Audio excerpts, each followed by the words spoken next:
What's up, everybody? Happy Thursday. Junkies with you on 106.7 The Fan and the Team 980 here in the DMV. 910 The Fan, 105.1 FM in Richmond. And we're on the TV side on the Monumental Sports Network, celebrating 30 years of the Junkies in 2026, presented by Main Street Bank. Cheer local, bank local. Main Street Bank is a business-focused community bank proudly serving the DMV since 2004. Visit mstreetbank.com to learn how to put their team in your office. Main Street Bank, member FDIC, equal housing opportunity lender. We thank you for tuning in this Thursday morning, August 13th, 2026. I'm John Paul Flame, joined by Eric Bickle. Hello, morning. Good morning. And Jason Bishop's here. What's up? What's up? You got your Maryland pullover. You get ready for Maryland Hampton. Isn't that the opener? I just pulled something out of my closet and threw it on. I am ready for college football season, yes, 100%. 2 weeks away from college football, but the NFL preseason starts today. There's a lot going on.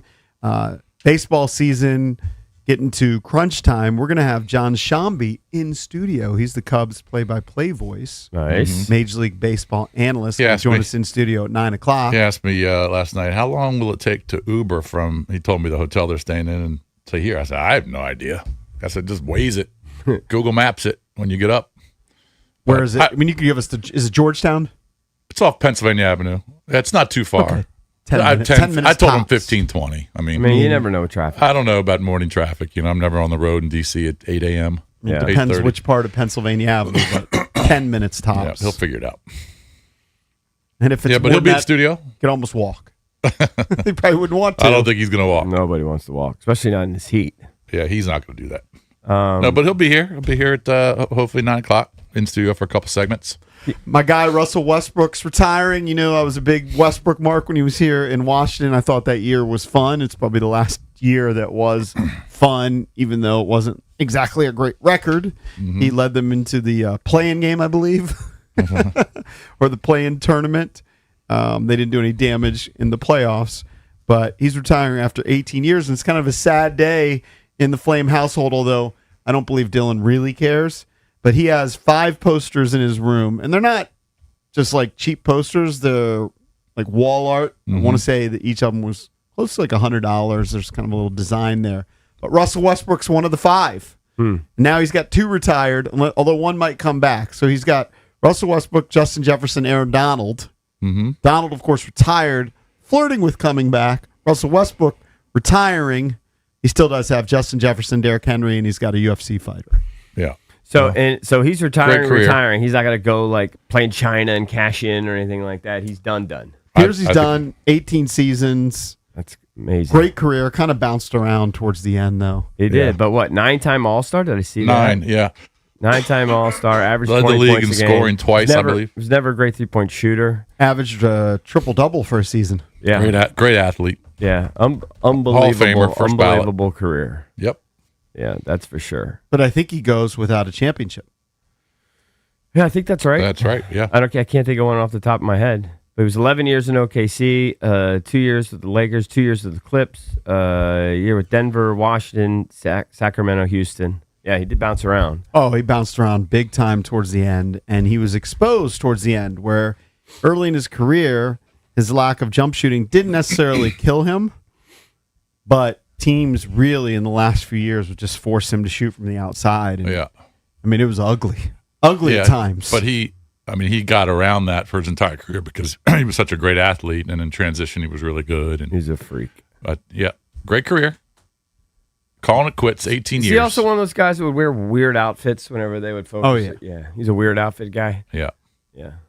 Good for him. I don't know what he's going to do. Does he seem like a TV guy? No, Yeah. not to me. Might be. Yeah. Sometimes you never know. Yeah, I don't think anybody expected Tom Brady to become a TV guy. It's true. I definitely did not expect Mike Tomlin to be a TV guy. That one blows me away. And apparently he was good.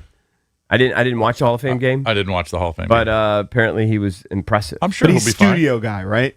I think so. I think Yeah. coaches can He's a always be a studio guy. studio guy. Yeah. you still Just got to kinda have chime in. personality. You got to want to talk. You know, a lot of times in those press He strikes me as charismatic, though. he just strikes me as tough, like mean guy. That's how this persona they gave to the public. Oh, I think he's beyond mean. I thought he was more of an inspiring guy. Oh yeah, I didn't follow that closely. I think he'll be great. Well, suppose he Good is. personality. Yeah. Suppose he is. He's just a Smart guy I wouldn't guy. have bet on. Yeah. When I saw Mike Tomlin working in TV, I'm like, whoa, that didn't make sense to me. It's kind of Yeah, crazy how many guys though are retiring, and then LeBron just keeps playing. I know. LeBron just keeps playing and playing. Well, and I have no reason to believe that he's not going to play 2 seasons. He signed a 2-year deal with the 76ers, I right? think he probably will. Maybe Big he win will. for Josh Harris and Two the cracks at it. 76ers. It depends. See how the season goes. We'll see. I mean, what else are you gonna do? I got what's more, Russell? I mean, there's plenty of stuff to do. But I mean, do you have a plan? What are you gonna do? I wonder if he has a silly business portfolio. I wonder if Russell Westbrook is like Shaq and some of these guys have been really well thought out, and he owns like car dealerships and Starbucks, and he's got a huge real estate. Like, I just wonder. He's made so much dough. He's made a ton. Yeah, but I mean, we always talk about it. If you have that amount of money, you can do whatever you want to do and have a course. great life. I was talking to a friend of ours whose son is helping him out in his business, and his son's trying to kind of figure out what to do. Still got a couple years left in college, and he was saying that his son really seems interested in his field, and he's like, I don't really care. He's like, but that's cool. But then he was lamenting about what he's doing. And I was like, yeah, because vacation is always better than a job, even though you love your job, theoretically. Yeah. Yeah. But I'll say this. Like, I still think you'd get bored of just being on a lifetime vacation. You want to do something. yeah, exactly. I agree with that. You know? I was at the beach, and I love the beach, and I love our beach trip. But by the end of it, I was ready to get home. I was ready to get back into my routine. I was ready to eat my home-cooked meals. I was ready to not be at the beach every single day, even though I enjoy it. So, yeah, I think people like to have stuff to do. Yeah. Well, yesterday, of course, you had the joint practice. So we'll be talking about that throughout the show. Let me just say this. I wish think we real played quick, the Dolphins every week. Right. Yeah, I just want to play the Dolphins 17 times. Yeah. I like our chance. It's funny how the Dolphins are here for 2 nights. Mm-hmm. They rented out, I'm not going to say what hotel, but they rented out a really nice hotel, the entire hotel for 2 nights. Yeah. I wonder how much that costed Miami Dolphins. I have no idea. To rent out a really nice hotel for 2 nights, closed to the public, got every room, food, drink, all that stuff taken care of. And then, of course, they'll be here Friday for the game. But these NFL teams just said they just don't care. They don't care. They just write the checks. I thought it was interesting that a guy's PT guy that's helping me rehab my elbow. He's a huge Tampa guy, a huge Bucs fan, and I guess Tampa had back-to-back joint practices. I'm not sure I can't remember off the top of my head who their joint practice has been. But like Miami's here for 2 days, but Miami's taking the day off. I assume they're taking the day off because I think Washington's taking today off. Okay. And then they all get back together, obviously, for the preseason game Friday, tomorrow. But Tampa back-to-back, and apparently ton of skirmishes and fights, etc. With Tampa's joint practice. But yeah, it's that time of year. And, we'll get into it later in the program, but very, very good reports. And I think the best report is I don't think anybody really came out of there particularly hurt. I think maybe there was some report that Chason may have strained a hamstring a little bit, but he came back in and played. So that's good. So good stuff. Yep. Jaden looked great. Lot 12 for stuff 16. to be excited about. But again, the Dolphins, I tried to say this yesterday. My impression was that they just don't have a lot. They're going with Malik Willis. They don't have a lot of receiving core. The DBs, there's nobody really that's sort of... That scares you? Yeah. Yeah. So you would expect them to do well, and they did. Good. By most accounts. That's great. Yeah, I was talking to John Keim a little bit yesterday, and he said Jaden looked great. Passing offense looked really good, especially to McLaurin and Diggs. Running game looked a little dicey, but he kind of blamed that on the offensive line. Yeah, exactly. And we thought that might be the case. I actually hadn't thought about it. Oh yeah. I didn't think. Well, That the running game might would struggle? I didn't even think about it. No, I'm saying we just thought that the offensive line would be. Yeah, sort of that'd an be issue. definitely a point of emphasis for sure. Yeah. Our training camp coverage on The Fan is brought to you by Paul Henry's Window Installation, paulhenryswindows.com, your clear home improvement choice. As I mentioned, In studio today, John Shambi, Cubs play-by-play voice, MLB analyst. So that should be a lot of fun. We'll hit the skins at 7 o'clock. Keep it here. We're the Junkies on the Fan.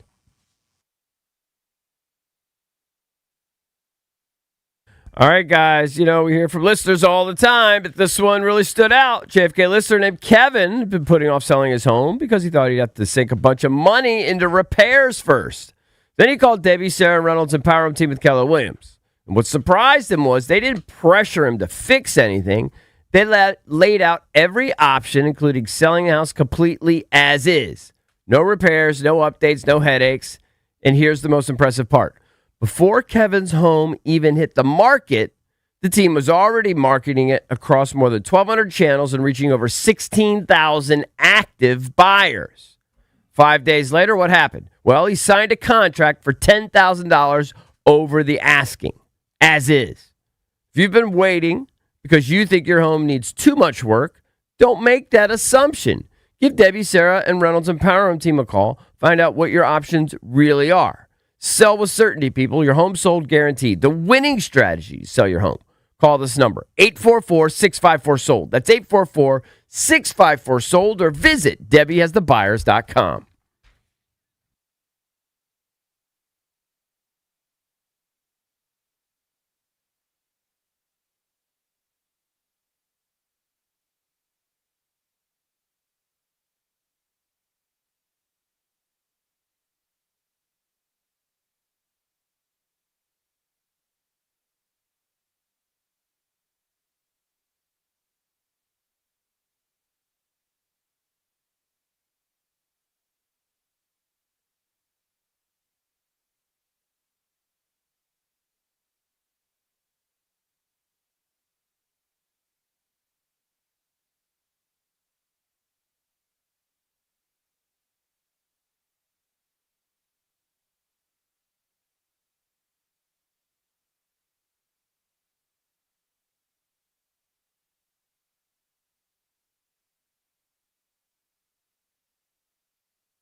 Welcome back. Chucky's coming to you live on 106.7 The Fan and the Team 980 here in the DMV.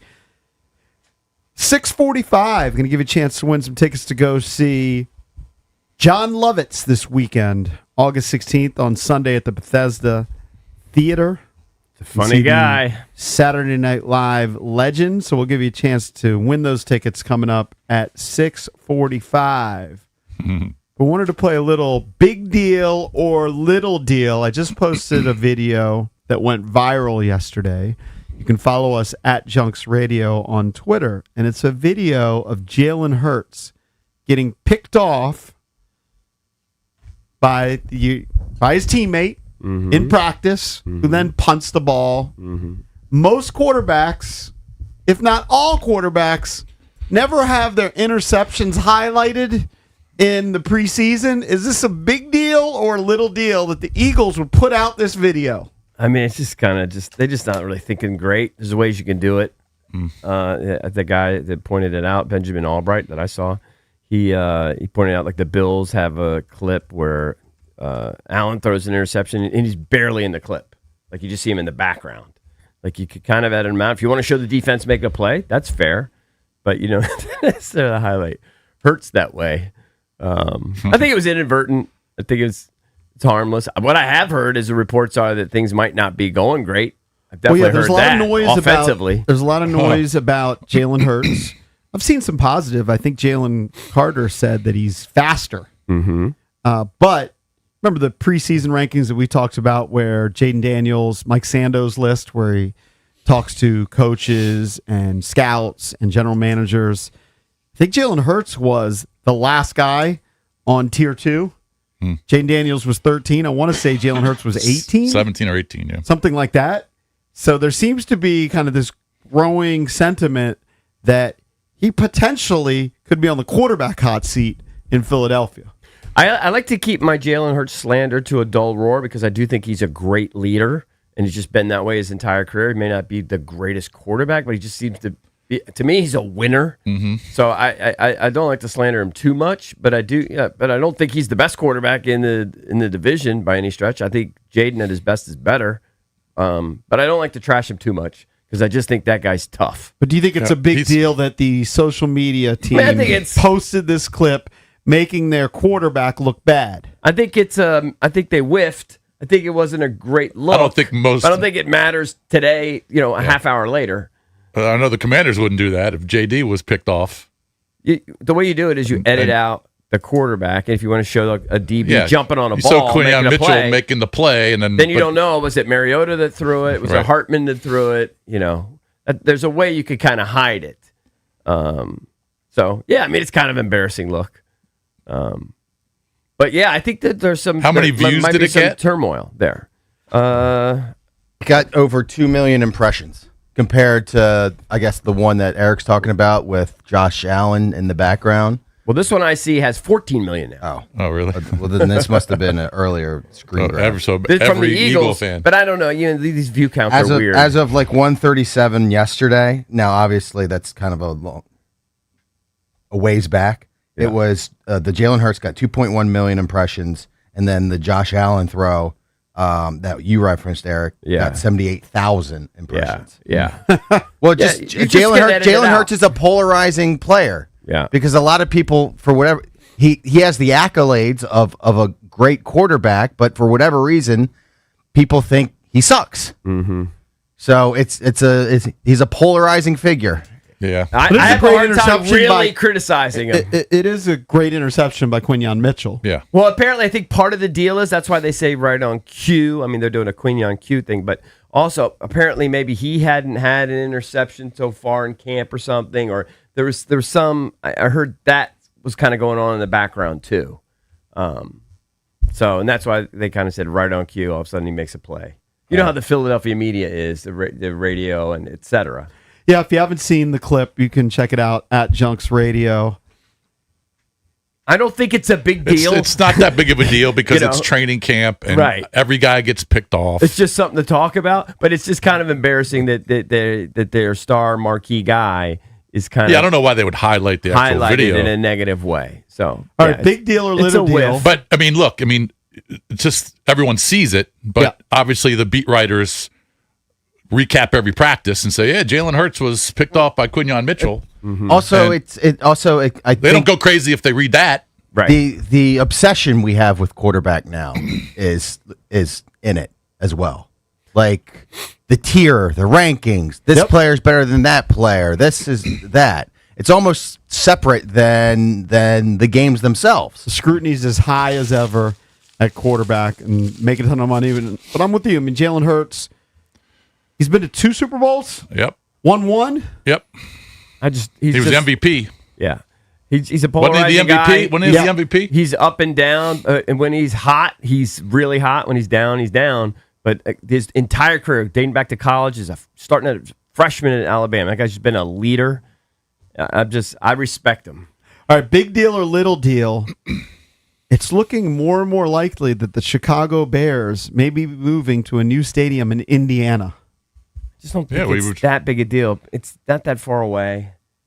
I don't know. I was talking to I mean, some it's guys. just right over the line. Yeah, I right? was talking to some guys over there that live there, and I just don't think it's that big a deal. You know, That's because we don't really think. Well, about there's the a Bears. possibility. A reporter the said Skins been playing in PG County in Maryland. There's a That's true. reporter who says that they may now have Indiana in their name. I doubt. That's a pretty big deal. If they changed it to the Indiana That's- Bears, I would say that's that's big. a big deal. I If don't they know why. changed it to Why the would they Indiana- do that? I would bet my life they don't do that. I don't. Yeah, I was gonna say, why would they do But that? if Why would they the did report- do that, I would grant you a big deal. If they changed the name to the Indiana Bears, massive deal, earth-shattering. This is from a I reporter. don't think it's going to happen. Ben Devine in Chicago. He says a finalized stadium deal is expected tomorrow with the Chicago Bears landing in Indiana. Per source, Indiana is so heavily incentivizing the deal as to include a name change with Indiana in the team name when the stadium completes. I'd be stunned if that happens. So they're putting up so much money that they're willing to change the name. They're not going to change the name from the Chicago Bears to the Indiana Bears. I wouldn't think so. I would literally bet my life, my life force, my blood, everything, cut my head off. I wouldn't bet my life on it, but I don't I'll think bet it's going to my life on it. happen. I'll bet my life on it. We can do the live They're not gonna- decapitation on the air. Yes, you ED. can. They're not going to change the name of the Green Bay Packers. They're not going to change the name of the Pittsburgh Steelers. They're not going to change the name of the Chicago Bears. I bet my life on it. If the Commanders didn't change their name to the Maryland Skins, Right. They don't call them the Jersey Giants, do they? I don't think they do. Yeah. They're not going to do that. Maybe they'll have And that would Indiana set- where some I don't know. How bad would that hidden sound? Somewhere. The Indiana Bears. That would be awful. Maybe it'll be the Chicago Bears from Indiana Field or I don't know. I don't know what they're going to do, but they're not changing the name. They're always going to be the Chicago Bears. They might hide Indiana. So in a that would lower be corner so. somewhere. If they did change the name, which they won't, that would be a big deal. That would be it'd be earth To shattering. answer your question, Yeah, we'd have a live suicide on air. I mean, I just don't think that's going to happen. Save it for the 8 o'clock hour. Yeah, whatever prime time is. when are they saying that stadium would be ready? I mean, they haven't finalized the deal. It's still speculative, Yeah. but it seems like it's coming. And some of these reports are they're going to make an announcement today. Okay. So I'm we'll guessing find out. 5 years down the road. I mean, we know 3 to 5. We know the timeline here. Yeah. It's like 5-6 years out from when they finally decide it's So going we to were happen. talking about the Commanders Dolphins joint yesterday. I drove by the facility. This is your new thing. You just drive by to kind of see. I just wanted to see what what's was going doing, on. Look at the parking lot. Or I mean, it's not even the parking lot. Well, Well, the grass field. Yeah, You see all the cars. Well, you can see where the fans are parking. They're parking out on see the people main walking street, to the bubble area. Loudoun County Parkway. But I mean, I couldn't believe how freaking packed it was. I mean, obviously, joint practice, you're going to have a lot of fans there. But I mean, just how many players / coaches / people on the fields. No, there's a lot of excitement. I know when all they have of joint these things, practices. when they had the military day, Yeah. appreciation day, there were tons of fans there. Yep, So it was just they're limiting jammed. it. Fans aren't there every day. at What are the training camp. Dolphins? No, they're not. What are the Dolphins going to do today if there's no joint practice? I don't know. Maybe they're renting a field and Are they're they doing just gonna something. do their Hang own out little at Top practice? Golf, go or to they're one Loudon. just resting. I don't know. Maybe they are. Yeah, just My understanding is hanging the out at the hotel. Skins are off today. That's what you probably should That's do. what Nikki told us yesterday. Yeah. Stalk one Loudon for the restaurants. Top Golf. I bet you'll run into some. You'll see Chop Robinson. No, I'm going to stay away from that. I did call the hotel to see if it was open That's because my next door neighbor is a huge Dolphins fan, huge, and he actually asked me, said, "Hey, do Do you know where So they're you want to do staying? that bit and go to the bar? That's what you wanted to do? I said, you want me to call the restaurant and see if the hotel bar is open? He said, that would be awesome. Maybe we'll see some players. I said, all right, let me call. They said, no, closed to an event. Right. So I told my buddy that, and he said, oh. Right. But yeah, I mean, that's if the Commanders are off, yeah, maybe they are doing like a quick practice somewhere. Maybe they're renting a field somewhere and just doing their own thing. I don't know. Speaking of the Bears, big deal or little deal, their head coach, Ben Johnson, flat out said that they are trying to be the highest scoring team ever. He said, you've got 31 other teams coming to training camp saying our goal is to win the Super Bowl. I want more than that. I want to have the highest scoring offense ever, which happens to be the 2013 Denver Broncos. I know how many points per game they scored, 37.9, and I want to surpass them. I want shutouts. I want blowouts. I think it's great. If I was a Lions fan, I'd be excited. The only thing is that's not Bears really fan. greater. Bears. That's not really greater than being Super Bowl champs. champs. Yeah. And Well, it's not going can to you happen. be the highest scoring team in the league and not Super Bowl champs? Yes. So I don't know how that's a greater goal. Like, that's better. I want better. I want to be the highest scoring team in NFL history. I think it's a great goal, but I just quibble with the way he couched it. Like, that's bigger than Who being was a the Super Bowl. highest scoring team He last said year? that, well, I don't know last year. I'm guessing the Rams in terms of points per game. But I don't have to look it up. Yep, Rams points per game. And what was their number? Is it over 30 and a half. 30 and a half. And the 2013 Broncos. What the Bears give you last year? The Bears gave you, they were about 10th, 8th, 9th, or 10th. They gave you 25, almost Yeah, I mean, 20, almost 26. They got to do some work. I mean, he's trying to get them to be better than Peyton Manning's Broncos when Peyton was at the height of his powers in Denver. Mm-hmm. And there were, I know, but what did they score? What was their he average? just said 25. No. He's talking about the Denver. Broncos. 37. 2013. It was 37.9. Yeah, man, that's a huge, huge jump.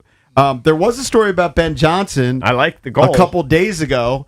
So let's say you're a fan of the Bears. You hear this. Some people would be like, hey, zip it, right? Zippy. Quit talking I don't see smack a downside. before. I don't see a downside. Some people think he's too brash. Like, don't make these proclamations. He didn't say we're gonna. He said that's what I want He to be. says that's their goal. Yeah. But there was a story I'm okay with it. a few days ago that Ben Johnson was kind of looking raggedy in the morning, and one of his players said that he showed up to training camp. He's a rookie tight end, and he was going there to lift weights, and he said that Ben had bedhead, and then he found out Ben Johnson was sleeping at the facility. Pulling a Gibbsy. I thought Gruden used to do that. I wouldn't John. doubt it. I wouldn't doubt it. Do you I- want I- your coach sleeping at the facility? Sure, and this is why not? one thing which Who Dan cares? Quinn could never be accused of. He's not going to have bedhead. It's true. I'm sure coaches do that. I'm not sure if they do it every night, but I thought I'd remember John Gruden sleeping at the facility when he was coaching. Coaching is so hard on your body and Oh, your yeah. life, and it's got to shorten your life expectancy. It's got to. The stress level's insane. But I mean, depending on the schedule, I'm sure a lot, not just head coaches, but a lot of coaches. But which probably do. coach is it that you said was doing that? Ben Johnson. Ben It was Ben Johnson. Yeah. Good on him, man.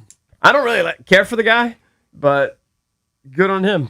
We've talked about depth charts. Big deal or little deal that though he says that both quarterbacks are going to get a shot to start in the first two preseason games, that Deshaun Watson is scheduled to start the first preseason game for the Cleveland Browns on Friday night. and not Shador. Kind of a big deal. You think so? I think it's kind of a big deal. Guy mean- hasn't played at a high level in like 5 or 6 years. I mean, You know, it's been hurt. I'm just surprised he's still on the roster. But I think the other if he's looked at as the best guy in camp, I mean, if you want to see your number one starter play a few series, I don't think it's that big of a deal. So I would think he would beat out Shador Sanders. their depth chart did the whole orbit. So for their first depth chart for starting quarterback, it says Watson or Sanders as the Okay. starter. well, we did that. We had the orbit on a I know. couple spots. I know. Not a quarterback, obviously. They had that at linebacker and a couple other spots. I think kicker, for sure. If you're a first-year coach in Todd Monken, if you want to win games. So if Watson is clearly better, you start him. But I'm thinking if I'm first year head coach, and let's say they're close, which all reports are they're close, I'd go with the young guy just because he has a chance to develop and be your future quarterback. Now, most people think their future quarterback's not on the roster. Yeah. That they're Probably going to not, be drafting but- another quarterback. But let me say this: if he has gotten himself back together by some way, he's still, I believe, as of today, still only 30. I think he'll be 31 any day now. He could play if he found a way to get back to a high level. He could be your starting quarterback for another 5-6 years. Deshaun, Yeah. sure. Yes. Yeah. Yes. And at one So point, that he was would be Monken's probably entire tenure. But there's big questions on, first of all, how he's looked in training camp. That he hadn't looked that great. Well, I haven't heard and that. he's not the same physically. He's not the same guy. He's had injuries. Plus, he's been sitting out. he sat out the last year because of the torn Yes. Achilles, and he had multiple surgeries on the Achilles. But if he's better than he was when he was. than Shador, Oh, okay, yeah. I I just would don't pl- think he's going to I would be. play him. I don't think he's going to be Deshaun Watson of Houston ever again. I doubt that will happen. But maybe 80% of him is still better than Shador. yeah, maybe. Maybe 80% of his peak. Are they playing tonight? no, tomorrow night. Tomorrow night. Okay. And last one, 6 games tonight. By the big way. deal or little deal. Looks like Tua's going to be named the starter for the first preseason game. Like there aren't many quarterback competitions. Do you think Well, these as Penix- naming of the first preseason game starter? Has Penix even been cleared to practice? I know he's had some injury issues. So do you Yeah. think I it's thought a I saw done some clips deal? of him throwing. Yeah. You I don't think think it's he's a gone done full- deal that these guys are going to be the starters? No, I don't think so at all. It's the first preseason game. I would probably bet on them, though. If I would put my money on Tua starting, I'd put my money on Deshaun starting. So Penix is recovering from the partially torn ACL. Right. He is practicing, but hasn't been fully cleared for 11-on-11 team sessions in practice. Right. So, So he that's hasn't. like- He basically hasn't. He's just throwing the ball on the side. No, So no, Tua no. has He's a throwing huge in head like start. 7-on-7s and stuff like Okay. that, and they can't hit the quarterback, so he's not really in Yeah, jeopardy. it's not. He hasn't been a full But time he hasn't been participant. fully cleared. But Isn't I've it definitely wacky? seen clips of him throwing. Isn't it wacky that they have two lefty quarterbacks there? I mean, there's just a handful of southpaw slingers in the NFL. Might be an and advantage. two of them are in Atlanta. Might be an like, what are the advantage. odds? Like, Just I can't, Rando. outside of those two and Dylan Gabriel, I can't even think of one. Yeah. Who else is a lefty starter? I mean, there's probably not a lefty starter other than Tua / Penix, whoever emerges as the starter. I'd have to think about it. I don't think there's one other. I think you got 31 righties, and then whoever starts in Atlanta is the only southpaw slinger. I think it might be an advantage if you have two lefties, 'cause the offensive linemen and everybody, just kind of the way they protect. And I don't know. It might be an advantage if you have both your guys be lefties. If your Yeah, I backup mean, comes in and he's a lefty, it's a little different. Aren't that many? I mean, Yeah. handful of lefties that have started in the NFL, but I can't think of any other than those two. But I would think push There might come be to a third stringer that we're not shove thinking about. that Tua would beat out Penix. Yeah, I don't know if it's a huge deal, but I would probably lean towards not just a little deal. If you're competing for a job and you have 3 preseason games, and the second one, the third one, everybody says absolutely meaningless, doesn't matter, basically just going to play the guys who aren't going to be on the roster. Starting the first preseason game is kind of a big deal. I think Well, I think that means you're the leader in the clubhouse. Okay, but also I agree. Penix hasn't been cleared yet. yes, that's a big That's factor. the Yes. that's a difference. I'm combining this with the Cleveland deal. Okay, yeah. I would agree with that, but if your quarterback isn't fully healthy yet, I don't Right. put that much stock into it. 1-800-636-1067 is the number. It is an open line Thursday, too. You can steer the show, talk about whatever you want on Open Line Thursday, brought to you by Window Nation. Searching for new windows and doors? Search windownation.com. Their windows are measured to fit the first time and installed by experts to last. Window Nation for your home, because it's where you live.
You want to talk about a bad beat? We often talk about bad beats when it comes to poker, when Betting. it comes to betting, Yep. gambling. This is just a horrific beat for somebody that was just going out to dinner. Joe Belgio is a 44-year-old Marine veteran, was a firefighter who was retired, and he was going out with his fiance to enjoy a meal at Gibson's Bar and Steakhouse in Oak Brook, Illinois. Dude, that's where Tom's golf course is, right there. I mean, Okay. it's What's a really nice area. So he Have probably you ever been there? What's the name to of that the restaurant? Gibson's Bar and Steakhouse. It's the most popular spot in town. Really? Okay. Yeah. So- Small world. Yeah. This former firefighter and Marine reportedly ate raw oysters that evening. And then he became severely ill soon thereafter. Wow. His condition spiraled. He suffered cardiac It's arrest. the spot. He went without oxygen for at least 8 minutes before Wow. he was revived. Spent months in a coma. He remains hospitalized and is described by his legal team as largely unresponsive. He looks like what do you call someone like Wow. a vegetable? Yeah, that's kind of what he looks like. Yeah. It's catastrophic. And apparently, according to the lawsuit, doctors found that the raw oysters had been exposed to multiple foodborne pathogens tied to shellfish contamination. So Does this freak you out about ordering raw oysters? I've never Well, been a raw I've- oysters guy. I've never I've had them. I've never had an I've oyster. ordered raw oysters. They're incredible. I love raw oysters. Yeah. They're expensive typically, so I don't like to order it often. But it does give you pause. Did he have a reaction at the restaurant or when he got home? Does it say? Seems like it was pretty rapid. I don't know if it happened in the restaurant. I mean, he had a cardiac arrest. I'm soon. They say that the condition spiraled quickly, so he became severely ill. It's so sick. What a So I'm just going terrible to beat. assume severely ill means you're vomiting, Oh yeah. and then he has the heart attack, and then he's unresponsive Probably got a bunch of for a brain period damage. of time. Right, has the brain damage. They get him to the hospital. He's in a coma, and That's then right. now he's basically in a vegetative state. Yeah, it's brutal. Yeah, It's a brutal story. worst It's story. the worst luck ever. Yeah. It's not To that go out to a different from nice- just like getting hit by an 18-wheeler. Yeah, to go out and have a nice dinner at a nice steakhouse, a very popular, probably expensive steakhouse. It's the most popular spot. yep. That's all I can tell you. And you get a brain injury. Yeah, Yeah. that's brutal. It's a brutal story. And I always This think happened about, last year, and the story's just coming out. I always think Well, about the lawsuits take a long time. Take a Sometimes month. Well, maybe the story came out last year. We just didn't know. They say months later he's still in that state. Mm-hmm. When I think of eating oysters, I do think about, well, maybe will I get sick? I don't think that I would be like get a heart attack and die. Right. But that never really would enter into my equation. But now I guess it will. Well, I don't know. was what you do. was he the only guy eating He might oysters have, that he night? might have just got the one He bad just got the one. one bad one. You know, right? Yeah, it's the I don't worst know, you break get the ever. one bad one. I mean, I love oysters. I really love them. They tend to be a little out of my price range. I don't like to spend money on I've them. never been an oyster guy or a clam guy. I mean, I'll eat clams, but I won't eat oysters. Just not an oyster guy. Yeah, Never have been. You're almost a picky eater. You like a lot of things, but there are a lot of things you actually really don't like. I think he's a pattern guy. Yeah, Like I will change what I order all the time, even if I go to a same It's in restaurant. a slightly bigger box than cakes. I'm a It's still in a box. You know what I am? I'm a sucker for specials too. Whenever the waiter or waitress says, "Here are specials today," I go, "Okay, I'll try that." And so that kind of changes it. But you're like the same guy. You get your salad with fish on top. you're probably right. If I know I mean, you're even days of the week guy. You're really into Taco Tuesday and going to your spot Passion Fin on certain days of the week. And Yep. If I know I really like something and I'm going to enjoy it, I usually don't veer and try something different. If I know I'm going to like that dinner, that meal, that's what I get. I Yeah, do but that. So sometimes- you're probably right. I'm in a box. You're in a box. But sometimes, I mean, you don't like. I like there's a pork that they serve at the club, right? A pork chop, whatever. And I think it's just unbelievable value. Best bang for your buck meal. It Yeah. fills you up. It's tasty. But I you don't with get the it every mushroom time? Sauce. No, I got it like 8 times in a row. And I was like, I gotta get something different. You get bored. I can't keep ordering this. Well, if I was going to a club or a restaurant every single day, I wouldn't. Well, get not the every same day, thing. but we would go once a week, once every 2 weeks, and I just kept ordering it. It got to a point I can't keep ordering the same effing thing. Yeah. That's just the way I am. There's a lot of people kind of like breaking down this case. Yeah. Some people are saying that the real tragedy is that nobody around him knew CPR. That could have helped him. And he went into cardiac arrest, okay? But they say that oysters don't cause cardiac arrest. Maybe the food poisoning somehow could. Yeah. But it's not. A lot of people are defending the restaurant and saying the restaurant didn't do anything wrong. Well, I don't even know how can you blame the restaurant. The oysters didn't put him in a coma. Yeah. Maybe Well, how can you even negligence. blame a Maybe something restaurant else. if they do what they always do and there's like one bad oyster in there? Like, you know what I mean? I don't even know how you could blame a Well, it's still restaurant. just allegations. So what he's saying is, I the understand what he's restaurant's saying. basically saying you're not connecting this to our oysters. Now the legal team that are prosecuting this case on behalf of the victim, they're trying to say no, it is the restaurant's fault. But the restaurant's probably saying, dude, you could have 44-year-olds have heart attacks all the time, independent of oysters. Yeah. Right. That's You're right. fair. Okay. I don't know if it triggered it or not. I don't think of it. Like when I eat an oyster, I think, well, maybe I get explosive diarrhea or something. I don't think I'm going to die.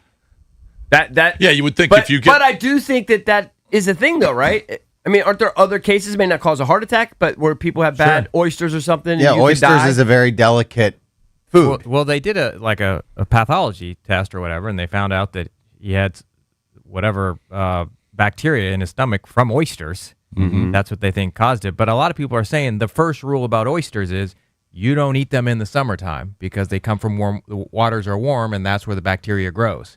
So I don't know that first rule. True ball knowers only eat oysters, I guess, in the winter. I'm not a true ball knower. Regarding oysters. See, there was this guy apparently. Yeah. Well, but I'm sure multiple people were eating oysters. I'm guessing he's not the only guy that was eating oysters. I can't Just emphasize raises the enough how risk. popular that place is. I don't know anything about oysters, but steakhouses who serve oysters are serving them tens of thousands of times in the summer. I'm sorry, they just are. Yeah. You can get oysters anytime you want. Yeah.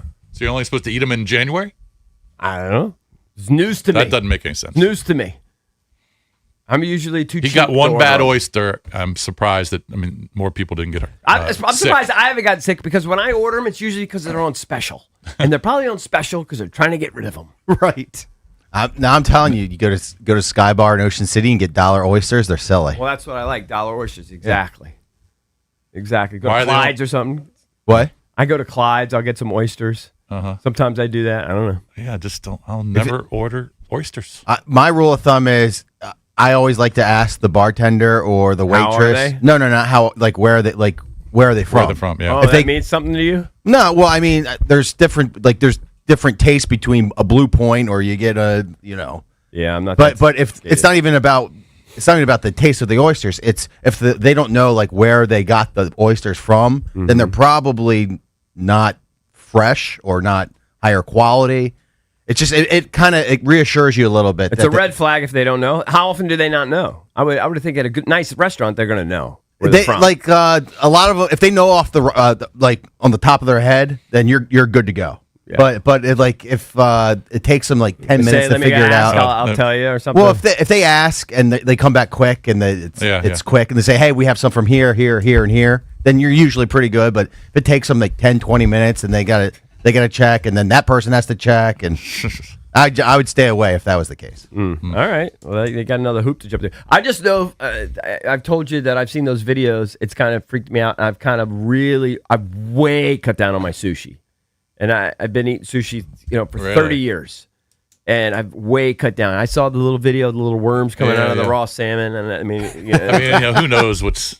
And I love But who knows what's sushi. in any meat or fish Agreed. behind the closed doors? Agreed. I have no been idea. like He's been this talking forever? about what they're doing to all our meats and the gluing and just all the crap what they do. But were you the one that was telling me they're injecting colors? Was my son telling me that? Oh, I think it was my son. That what they're doing with meats now is that when they start to turn a little gray or whatever, they're starting to inject colors into them Yeah. and put them out there and put them on for sale. Brighten them up, make them look silly and red. It's probably been like this forever. It's just that everything goes viral now, right? Yeah. So everything is amplified, It's that 1 in a billion story. I mean, the truth is, this is a 1 in a billion story. It's a great steakhouse, EB says, in a great area. They probably had millions of customers go through there, and one guy has oysters and somehow has a heart attack. People don't know CPR. He's basically dead for several minutes. They revive him. Paramedics show up, whatever. I don't know the exact sequence. And then he's a vegetable. I'm going to guess, though, that did trigger a heart attack. I'm going to guess it did. So if you were on the jury, you say oysters. I'd say, until you give me some conflicting... What if I had a conflicting doctor who said he had congenital heart failure? Then I would say, that might be. Then I would switch. But so far, nobody's presented that evidence. Hey, slurping oysters is silly. I just get ice. Hey, I speaking like. of- What do you put on your oyster? I like a little. I don't really know what I'm doing, but I'll put a little the lemon juice. I'll put the butter. I put the cocktail sauce. I put all that stuff. Really? Oh yeah. So you'll do that, but you won't sit in the window seat on a plane because you might. No, get I too do many actually UV. always sit on the window seat, but I did read something that it's like getting an X-ray every time you sit there. Oh, really? So I don't know if I'm going to keep doing it. Hey, Matt, speaking of 1 in a billion, was there a lotto winner last night? Yes, You're kidding me. unfortunately, in Illinois. Oh, my God. One winner? I think so. 440 million take home. Maybe he can keep the Bears in Illinois. I mean, $1 billion. that is We're going incredible. to celebrate at a steakhouse. Gibson. Round of oysters. I just can't tell you how Buy popular that oysters place for is. everybody. It's a spot where all the adults go to booze and like. I figured you knew what it was if you knew the town. Actually, I'm kind of surprised I knew it. This says it's a centuries old rule. Do not eat oysters in months without an R. May, June, July, August. Stay away. Well, I'm sure that's true, but everyone eats oysters, and if you like oysters, you eat them in the summer months. I don't know. I never paid attention to when I eat them. When's the last time you had an oyster? Probably been a couple years. Oh, I don't. years. Years. Oh. I don't order them. I tell you, I rarely order. I'll order them if they're on special. I'll order them and then I go, a dozen for $15 or something. I go to Sky Bar specifically for their oysters There you go. because they're $1 and they're selling And that's in the Yeah. summer. Yeah, but I don't do that all year long. Right. Off season. Yeah, no, I don't do it that often. Can you die from eating some bad crab? I'm sure you could die from anything. I'm sure if you ate the But lungs. the crabs are steamed. Yeah. So you're not like eating. Yeah, but it you'd raw. get sick if you ate the lungs and the guts and everything. My father-in-law all eats the everything. shellfish has a much bigger risk than anything else you eat. Yeah, Everyone knows this. yeah, got it. But Don't it be- tastes you- silly. I still like the Silly, crab. but I they still like cook the it, crab so bombs. you're better off because they cook it. So you Yeah, can still get a for- little yeah, but- explosive diarrhea. Yeah, but could it be undercooked? That's true. Anyway, terrible story for Yes. especially for that guy and his family, as he seemingly was a healthy 44-year-old Marine who went out Well, I was- for a nice steak. I'm telling you, it's or not stopping went out for oysters It's not at a nice steakhouse. anybody from going to Gibson's. No. Because I was just there a month ago, and everybody said you Packed. got to go to Gibson's. Got to go to Gibson's. Packed. It's not Coming stopping up- anybody from going there. Yeah. Coming up next, we'll give you the latest on the Washington Commanders, give you the skinny from the Dolphins scrimmage. We will talk about that next as we hit the skins here on The Fan.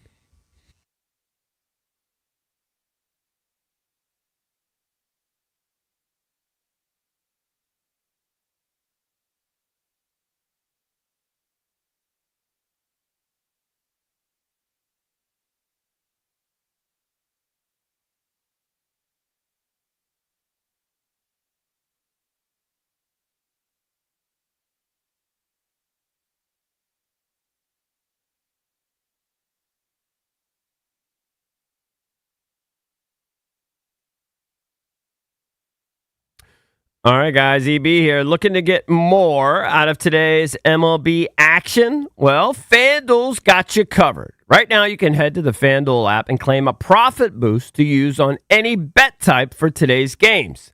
That's any bet type. Money lines, totals, home runs, player props, however you like to play.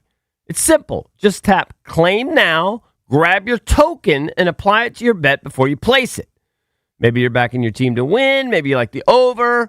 You're calling your shot, picking someone to go yard. Whatever it is, whatever you're feeling, use your boost to get more out of your bet.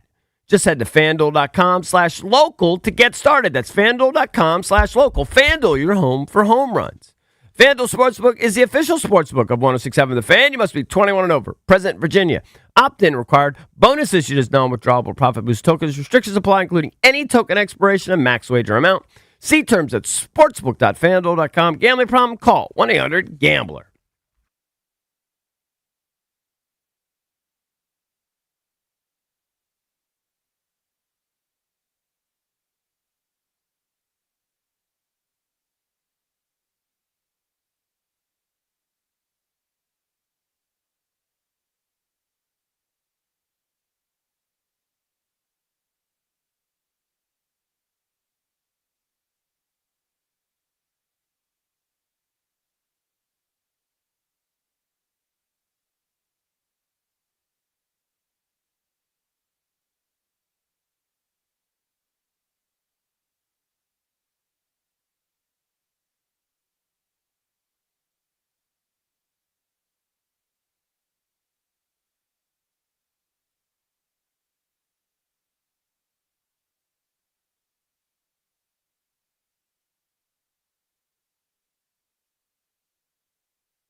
Number 5, important to Jaden Daniels, an attorney representing the Commanders quarterback, has informed LSU that it can no longer use his name, image, and likeness. At the center of the dispute, the Tigers are allowing sophomore cornerback DJ Pickett to wear the number 5 jersey that Daniels wore when he became LSU's third Heisman Trophy winner in 2023. Commanders walk through today, prepping for the Dolphins. That's tomorrow night at Northwest Stadium, kickoff at 7 p.m. The Cubs roll past the Nationals 12-6, the first career 3-homer game for Alex Bregman. Nationals' Abby Ortiz went yard. And Assad delivers, swing and a long drive deep down the right field line. Gone if it's fair, and it is a home run into the third deck down the right field line. The call on the Fan, Cade Cavalli today at 4:05 p.m. in the series finale. Freddie Freeman apparently avoided serious injury last night when he took a scary fall down the stairs into the visitors' dugout trying to catch a foul pop-up in the 8th inning. Dodgers beat the Royals 4-2. From the Crop Metcalf Sports Desk, Byron Kerr on the Fan.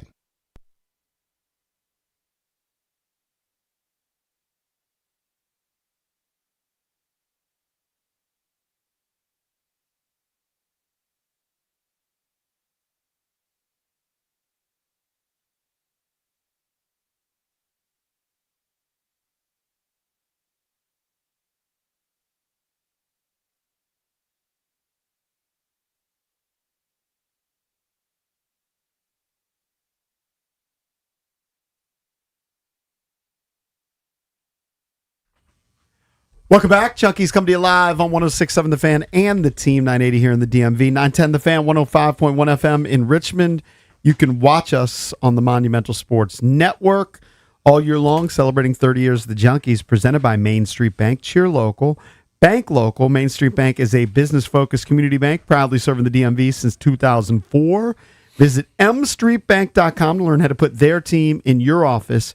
Main Street Bank, member FDIC, equal housing opportunity lender. I'm John Paul Flame, joined by Jason Bishop and Eric Bickle. 7 o'clock, time to hit the skins and get the latest on the Washington Commanders.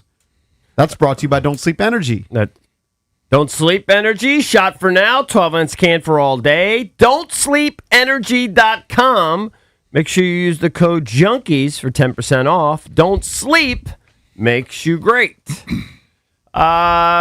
All right, you got to take all of this with the caveat that I do think the Dolphins are going to be terrible. I don't know what is their win total, according to Vegas, Jason. I'd have to look it up. I can't remember. What's the team? Cakes keeps slamming who? Who does he slamming? Cardinals, the Jets. And maybe the Raiders even. Maybe. I mean, there's a team that he keeps slamming, and he knows they're not going to win like more than 4 or 5 games. Browns. Maybe it's the Browns. Yeah, but when we had the Cleveland guy on, he said the defense is going to be so good they're going to win more They'll games. win a few games than you think. Even without Myles Garrett. Yes, he says they'll keep them in games and they'll win more than, I think it's 4.5 or maybe it's 5.5. Can you tell me? Just look it up. Tell me what the total is for the Dolphins, because I do think they are somewhat putrid. But we're not going to let that rule the day. We're just going to go with the overwhelming headline from everybody virtually I saw that was covering the event, and that was essentially the Commanders dominated. 4.5. 4.5, right? They're going to be bad. They're going to be bad. Yeah. Now it's you have to be really bad to win only 4 games. So I don't know that I could go under that. Now on the same site, Washington's only 7.5. Right. Well, which is kind of interesting that they haven't increased it by at least. Put it this way: with Diggs getting there by at least a game. But if we played the Dolphins, I think our total would be like 15. Okay, if we played the Dolphins every week, I think we could get to 15. So they just weren't very good. They're not very good, but we dominated according to everybody that was there. The first joint training camp practice against the Dolphins yesterday in Ashburn. You mentioned all the people earlier that were there. Marco Rubio was there. I saw that, yeah. Wale was there. Freaking Blake Butera and Paul Tabone. When we were talking to Tabone yesterday, he was probably driving or on his way to Ashburn.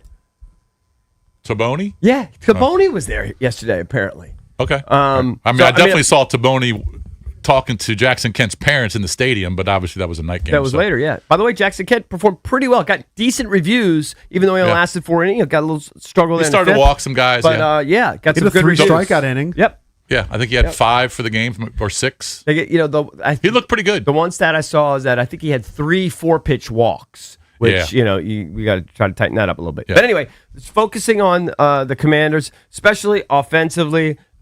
Almost universally, people said that Jaden dazzled. Jaden looked really sharp, processed everything quickly, operated comfortably under center in David Blau's offense, connected with Terry, with Diggs, with Chig, with Treylon, with Antonio Williams, with virtually everyone. Mm-hmm. And all those guys had big catches. I think Treylon, had a 70-yard touchdown. I know Antonio Williams had a play in the red zone where he scored a touchdown. Just looked great. The passing offense looked great. That's the thing that also jumped out at people is it was really the first time to see extended time with Stephon Diggs, and he and Jaden appear to have a great chemistry. Good. Everybody talks about how Stephon may be 32 years old, but he still moves great. He may not be the 4.3 guy or whatever he was when he came out of University of Maryland and was kind of neglected in the draft. Didn't go until the 5th round. But if he's going to be your number 2, is an elite number 2. Really adds something to that receiving core and is also great insurance in case if something happens. I was reading a little Terry, breakdown God forbid. on Diggs in particular. And Philip Hughes from Sports Illustrated said Diggs was clearly the class of the group. His route running consistent and created separation that carried over into team periods. He also caught a touchdown from Daniels. Yeah, they said he had a toe-tapping touchdown in the red zone drills. Look, you can't read too much into it, but it's encouraging news. Sure. The I mean, only- if the recap was, Jaden struggled, threw an interception. He was 8 of 16 instead of 12 of 16. Yeah, we'd be very concerned. Yeah. The running game did struggle a little bit. I did see reports that people kind of said that Bill ran hard. It just weren't a lot of holes, right? And I think most people are chalking that up to the center issue. They need to get Allegretti back, or at least get somebody of his ilk in there to start the season. I don't think anybody thinks that Julian Good-Jones or whoever it is that's filling in for him could be the guy. So need to get Allegretti back in before you can really sort of evaluate where they are in the running game. Defensively, people were raving about him. I mean, they just kind of like dominated from the jump. They've been talking all camp about how Oweh has just been a disruptive force. I think that continued. Be honest with you, I've been sleeping on K'Lavon Chaisson.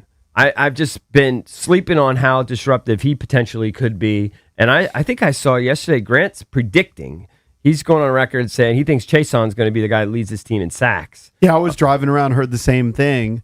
So he's watching them, and he's been impressed by Chaisson. So that's encouraging. You wonder what happens when they're at full force, right? Because Dorrance Armstrong eventually They don't is have gonna be in the mix. Armstrong. They don't have Dietrich Wise. And Yep. there's a third guy I can't think of off the top of my head that they didn't have. They had three key guys still not in the mix. And yet they were getting pressure from Payne, from Johnny Newton, from even Shai Tuttle. Is that the guy's name? Yes, they they're got talking brought him from about Tennessee. him. He's kind of like, maybe he'll be on the 70, not the 53, but he's making some waves. There's a lot of excitement about this defense. The defense going to be dramatically different. I don't know how much better, but it's going to be dramatically different from one of the worst defenses I've ever seen last year. Good. Dramatically.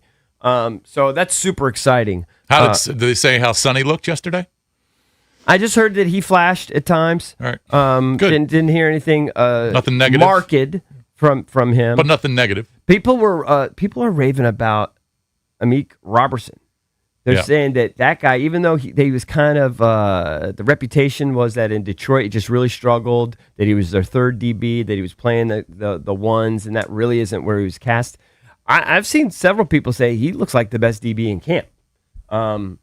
So I don't know if that's good or bad, but people love his attitude. People love the spirit and the energy that he brings. Sanistro apparently had a big play where he needs that because now it's one of those things where in a lot of the one-on-one drills, Sanistro's being caught and being beaten in some of these drills, but the drills most people acknowledge are kind of designed where the receiver has a huge advantage in these one-on-one things. But when they're playing 7-on-7 and 11-on-11, Sanistro's looking a lot better. So for him to jump a ball, return it for 70 yards, they say it wasn't just like one of those like practice, like that was a real 70-yard pick six. Nice. Which was good for him. Just overall, an awesome day for why, including the kickers. I believe both kickers made all their kicks. 6 for 6, both of them. And I think both of them hit 60 yarders. Both of them hit 60 yarders. Wow. Stevens, they said, of course, might have had a little more length on his. They said his might have been able to go for 70. Jeez. But Moody made his comfortably too.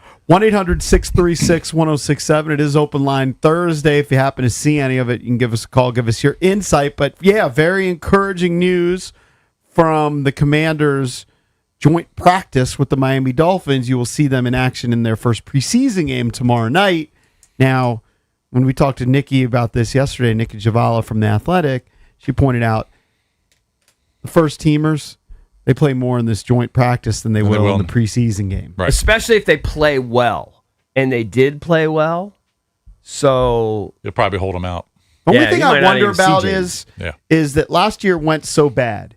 And some of it was, at least some people said it was because they had so many rest days and kind of were soft and they didn't really try that hard in preseason and training camp. It was a different vibe. Is that maybe Quinn flips the switch and he plays them more than he has in the past. We'll have it's to wait and see. possible. We also had the McLaurin thing kind of hanging over the Oh, yeah. the I mean, there team were a lot of yesterday. factors. Yeah. there are a lot. I mean, the biggest one being Jaden's health. But I think he's tried to address some of that with the way he structured practices. Yeah. Like, we're not having as many veteran days off. Right. It's not as like Club J-ish as it was last year. Right, that's what I'm saying. Maybe he ramps it up in the preseason game too. Well, but he's still going to be careful and not going to want to get his star quarterback injured in a meaningless preseason game. So I think that But he is going to play him. I don't know that. Oh, Has- really? has- I don't know that. I mean, maybe, I just maybe Why, he has has he said said James going to that. play. Well, Well, has Quinn said that? I haven't heard Quinn say that. We'll have to they wait might and see. not. They might not play many of these top dogs. I have no idea. That'd be interesting. I think that They play. he in this- has played in the preseason the last 2 years. Well, he'll play maybe in that Yeah, second maybe game. not much. Maybe he'll play. Maybe he'll play a little, Maybe he'll play- one or two series, but we'll see. I think it's gonna be. If he plays at all, be very limited, and then he'll play maybe a quarter or, and a little more in a second, and then Yeah, that's and gonna be that's it. I'm Yeah. telling I you, think he he's should too play. important to the team. Yeah, He's too important. I'm playing him. I like I playing want the them to young get in a guys. but- rhythm. yeah, Yeah, but hold on. If they're not going to play their guys, like No, if I'm they, going to play the guys. I know, but I he's wouldn't- not I wouldn't- going to. Based on I wouldn't maybe play he'll them change it. if they're not playing the first team offensive line. Right, exactly. If they're not playing their first team offensive line, if they're not playing Terry, if they're not playing Diggs, they're Yeah. not going to expose all their. I think they're gonna play all of Unless you're just going to proven run, guys. it's just going to run the whole time. I think they're going to play all of them. But maybe it's going to be frustrating because it'll probably just be for 1 or 2 series. I don't know. But I'd like to see him play for, at least a quarter. About my life, that's not going to happen. I think it not might the- happen. All the starters will don't- play a full quarter. Sure. I don't think so. I don't think it'll happen. I don't think it's going to happen. I don't think they're going to play McLaurin and Diggs and You might. They might start out and with JD for a full quarter in the first play preseason. Mariota for I a mean, a half. full quarter is probably 2 drives. Yeah, I don't think they'll play all those guys.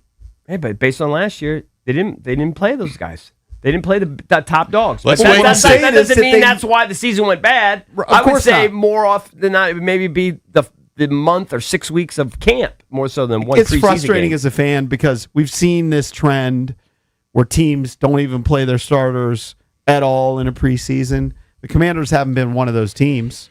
The Rams have been, notorious for doing it. It'd be frustrating to me as a fan if we understand the preseason doesn't really mean anything, but you still want to see your guys out there, I think, as a fan. Listen. And so I'd want to see Jaden out there at least for a couple drives, see the offense humming. I get it. They get more work in this organized. I'll call it an organized team practice because I don't think it's like a true scrimmage. No. the joint practice, Right. Because they run certain they do things. They're one-on-one like, okay, drills. here's what we're going to do now. Yeah, they do Of one-on-one course. drills. It's all scripted. It's way more controlled. It's scripted. Yeah. But I'd like to see some real action. yeah.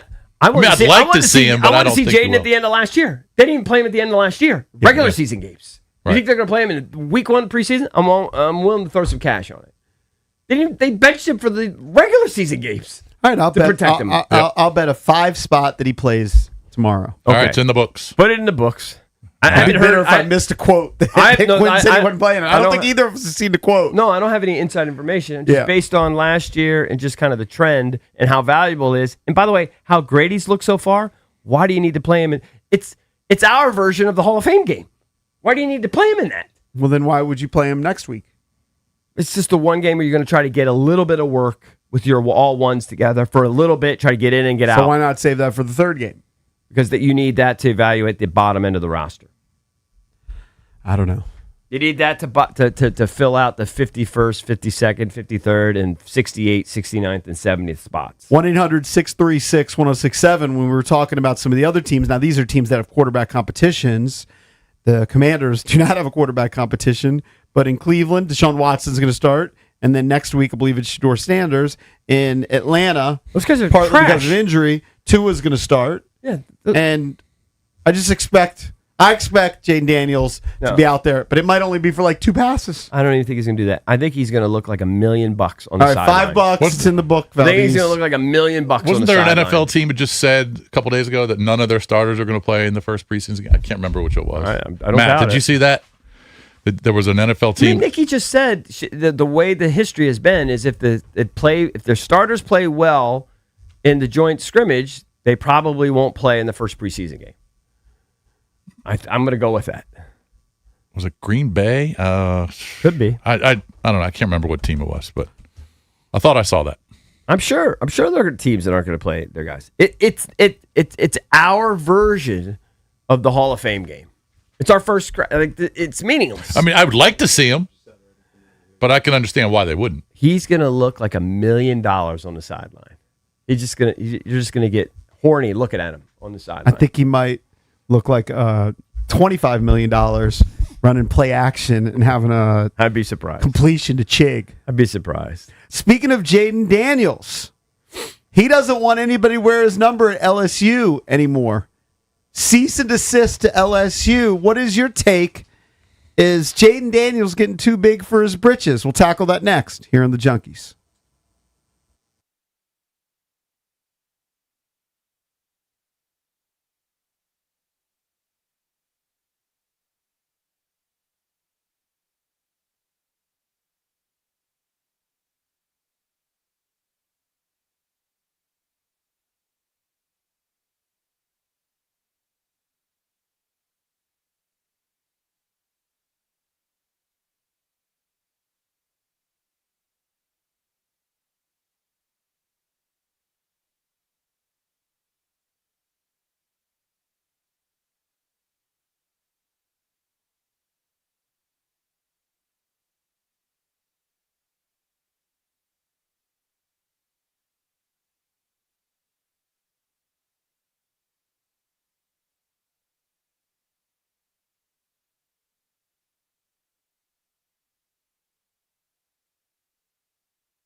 We're talking about Jaden Daniels playing well yesterday in the first joint practice against the Miami Dolphins. He was in the news yesterday for another reason, harkening back to his days at LSU when he won the Heisman Trophy.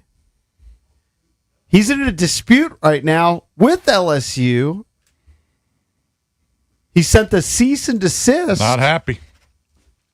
that they can no longer use his name, image, and likeness, according to an August 5th letter sent to the Tigers' athletic director. Right now, the Tigers are allowing sophomore cornerback DJ Pickett to wear the number 5 jersey that Daniels wore when He's he a won that Heisman cornerback or Trophy. quarterback? Corner, defensive Corner. back, Okay. defensive back. Listen, I don't think it's a big deal. I understand he's a little bit bitter about it. He won the Heisman there. He wants his 5. They're selling all these 5 jerseys. He's not really getting anything out of it. Now they're going to give it to somebody else. He's a little bit bitter, so he sticks a lawyer on him, or a lawyer said, "Hey, we'll handle this." Well, I don't think that. I don't think it's going to affect his play. No, of course not. Yeah. I don't think LSU has let anybody wear number 9 since Joe Burrow won it. Is that true? Yeah. That's what I read. Yeah. Okay. Has anybody he- asked for it, though? That's the question. I don't know, but they haven't handed out number 9. That's been 7 years. I find it hard to believe, and maybe he'll win this case. I find it hard to believe that he can win this case. Who cares? Like the university, I would think, can choose to do what they want with the numbers. Right. And He's this- moved on. Right. Like in this state, I'm going to put this up as our poll of the day. Are you on team Jaden Daniels or team LSU? Like, to me, Jaden Daniels doesn't have a right to just own that number for the rest of his life. They can choose to move on. Now, He might not have a big problem with it if they allowed number 9 to be used since Burrow won it.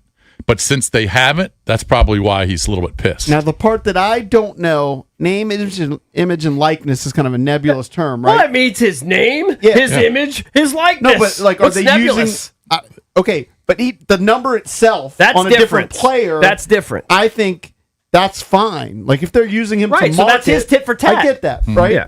But he can't just own that number. Right. And so he's saying, because of that, and I'm a little bit pissed, I wish you didn't. Don't use my picture anywhere. Don't use my picture on T-shirts. Don't use my name anywhere. Just, Right. I don't want to be, I don't want you making a penny off of me because I'm pissed about that. And do I think he's really thinking about it all day? No. Probably thought about it for 5 minutes, talked to somebody, said, yeah, go ahead, go after him. What This do I- is his what do I care? mom's deal. I don't know. Who cares? It doesn't affect, it's not going to affect his play one iota. No. That's never been an issue. I don't think That's we not what- brought that up. I that's don't know. not You why walked it's a in late, story. Nobody brought up his play. That's not why it's a people story. are like, oh, it's a distraction. Is he thinking about the wrong things? There's priorities in the wrong place. Yeah, Which- it didn't bother him yesterday. yeah. I don't think it matters. No, but just At as all. a side story, It's a good side story for radio. if they had some schools retire their Heisman Trophy winners jerseys. Yeah. Florida State has done it. Miami has done it.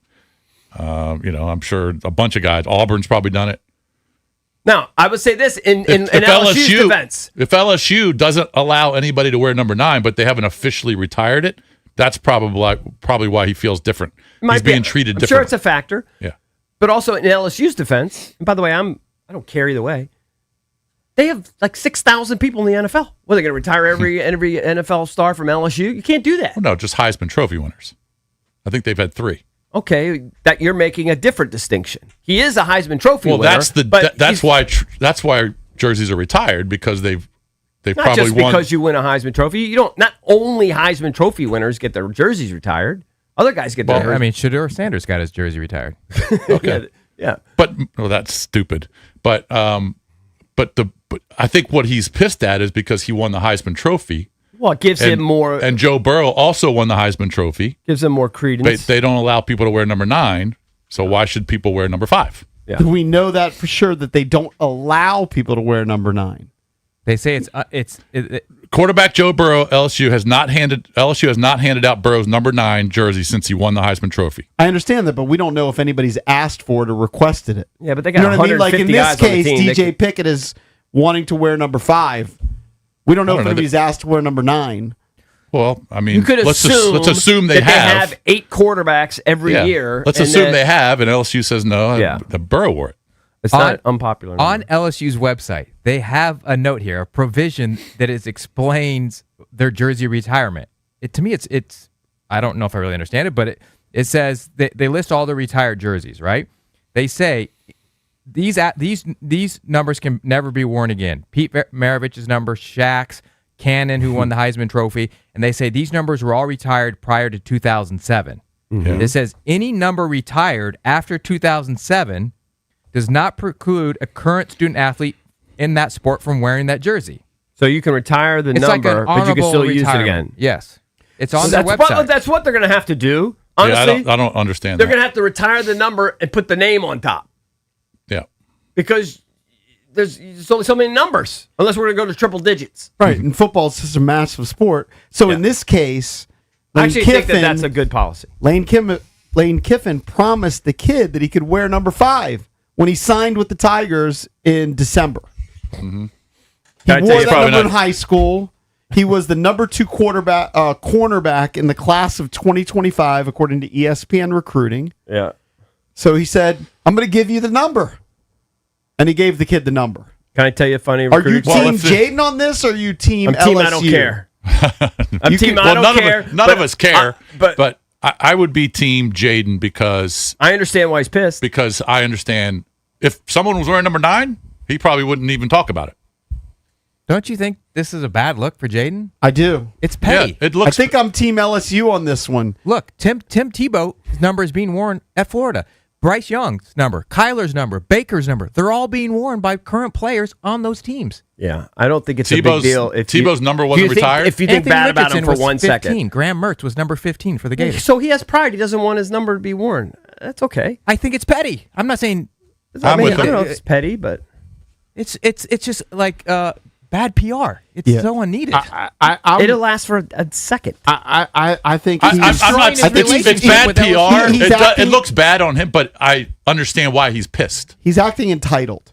Yeah. All right, and there's no reason to act entitled. You won the Heisman Trophy. That's great.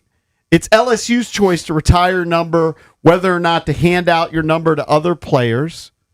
I think I'm team LSU on this one. I put this up as our Junkies poll of the day, brought to you by Surfside Iced Tea I and see Vodka. both sides. There's going to be a Or lot of Surfside Jaden. A lot of Jaden lemonade and backers. vodka.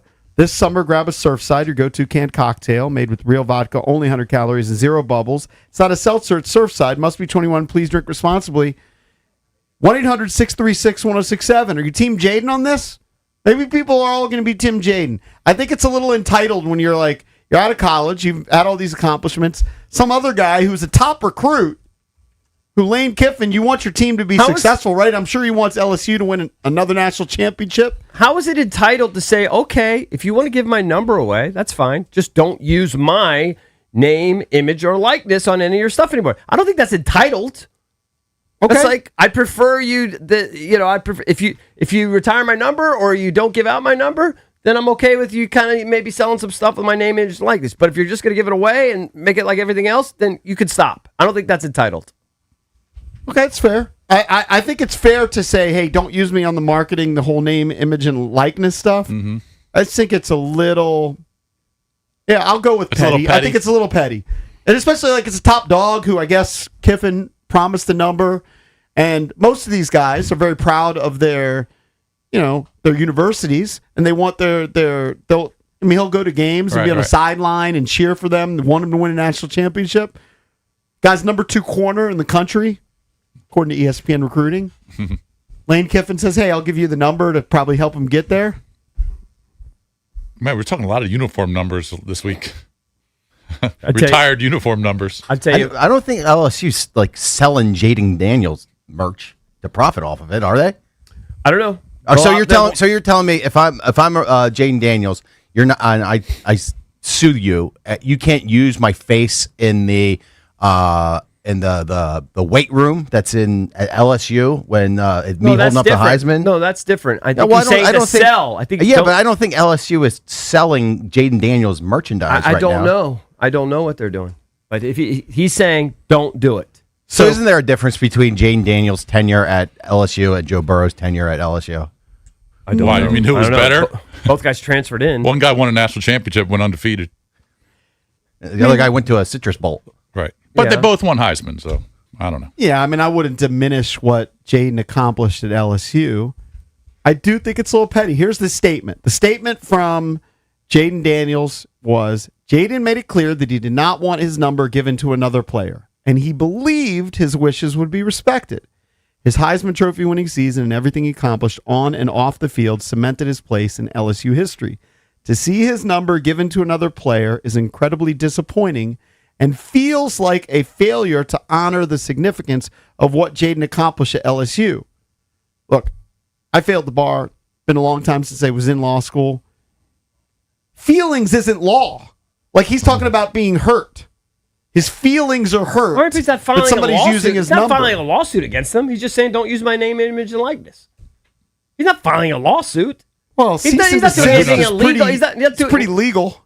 They just say, just don't use my name, image, If you and were likeness. selling jerseys with your name on the or back on campus, or jerseys, now you can't do it. Yeah, just don't do it anymore.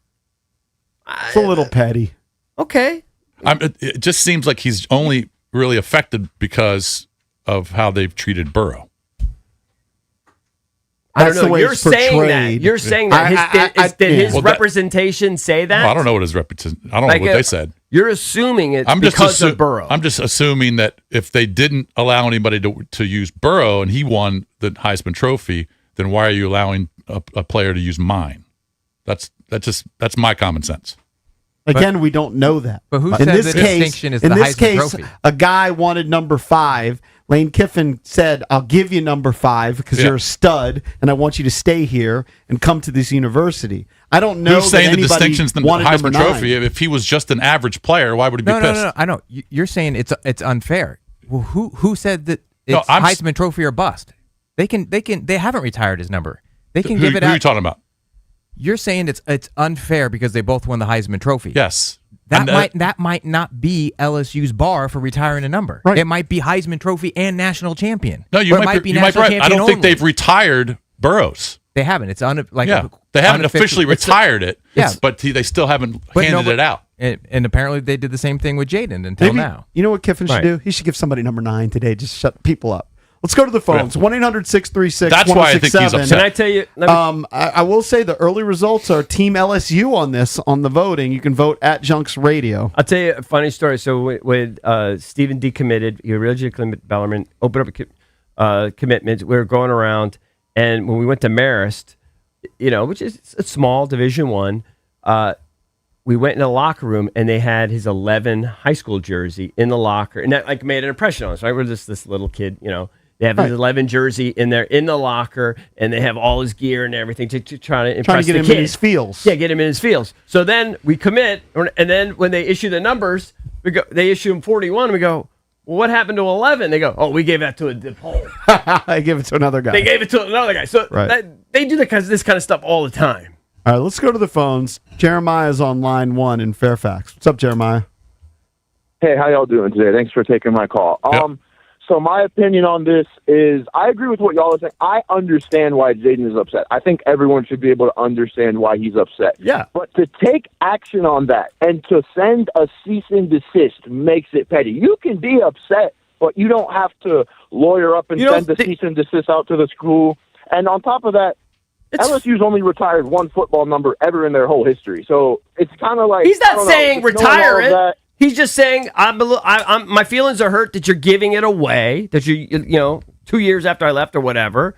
And if you're going to do that, don't sell jerseys with my name on it. This is just my way of expressing my displeasure. Well, all right, let me ask y'all this. I'm a 24-year-old guy. Y'all are a little bit older than I am. A lot older. Have you ever seen this? Have you ever, I was trying to be nice. Have you ever seen a former college player send a cease and desist to their former school for this issue? I can't remember. I haven't. I don't know, dude. I don't pay attention to that stuff, but that, I haven't seen it. No, I think that's a fair point. Saying Jaden Daniels is the greatest college player of all time. So if there's players above him in stature who haven't even had that honor and they haven't done this to their school and their number was passed down, like dude said, Tim Tebow, I haven't heard him complain about it, although he's a kind of a special case. And then the last thing I'll say, Joe Burrow was arguably the quarterback of the greatest college football team of all time, not LSU, of all time.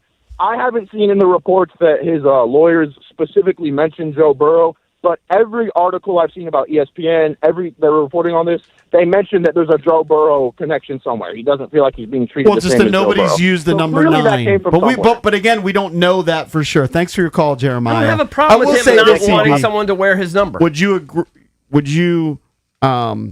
agree with this? It's not the best look for Jaden Daniels. No, it doesn't look good. Like, it does look petty. I can just understand why he's pissed. I guess for a half second, I don't think anybody's He going to should think about just say, this in a week. I mean, he can mention it publicly, but I don't know why I have to file the cease and assist. I mean, that's Well, that it's just doesn't his sound- way of tit for tat. Yeah, If I you're going to understand. give away my number, don't sell jerseys, don't sell caricatures or anything with mine, don't sell little bobbleheads. Just don't use me anymore. I would appreciate any reporters out there at training camp to ask him about it when he's on the podium. Oh, I'm he sure definitely he won't should. comment it. I'm telling you. 1-800-636-1067. Are you team LSU on this or team Jaden? It doesn't mean you're against Jaden as a player for the Commanders. What do you think in this case where he has issued a cease and desist, apparently because he's upset that Lane Kiffin has handed out the number 5 to a cornerback? Not a quarterback, a cornerback.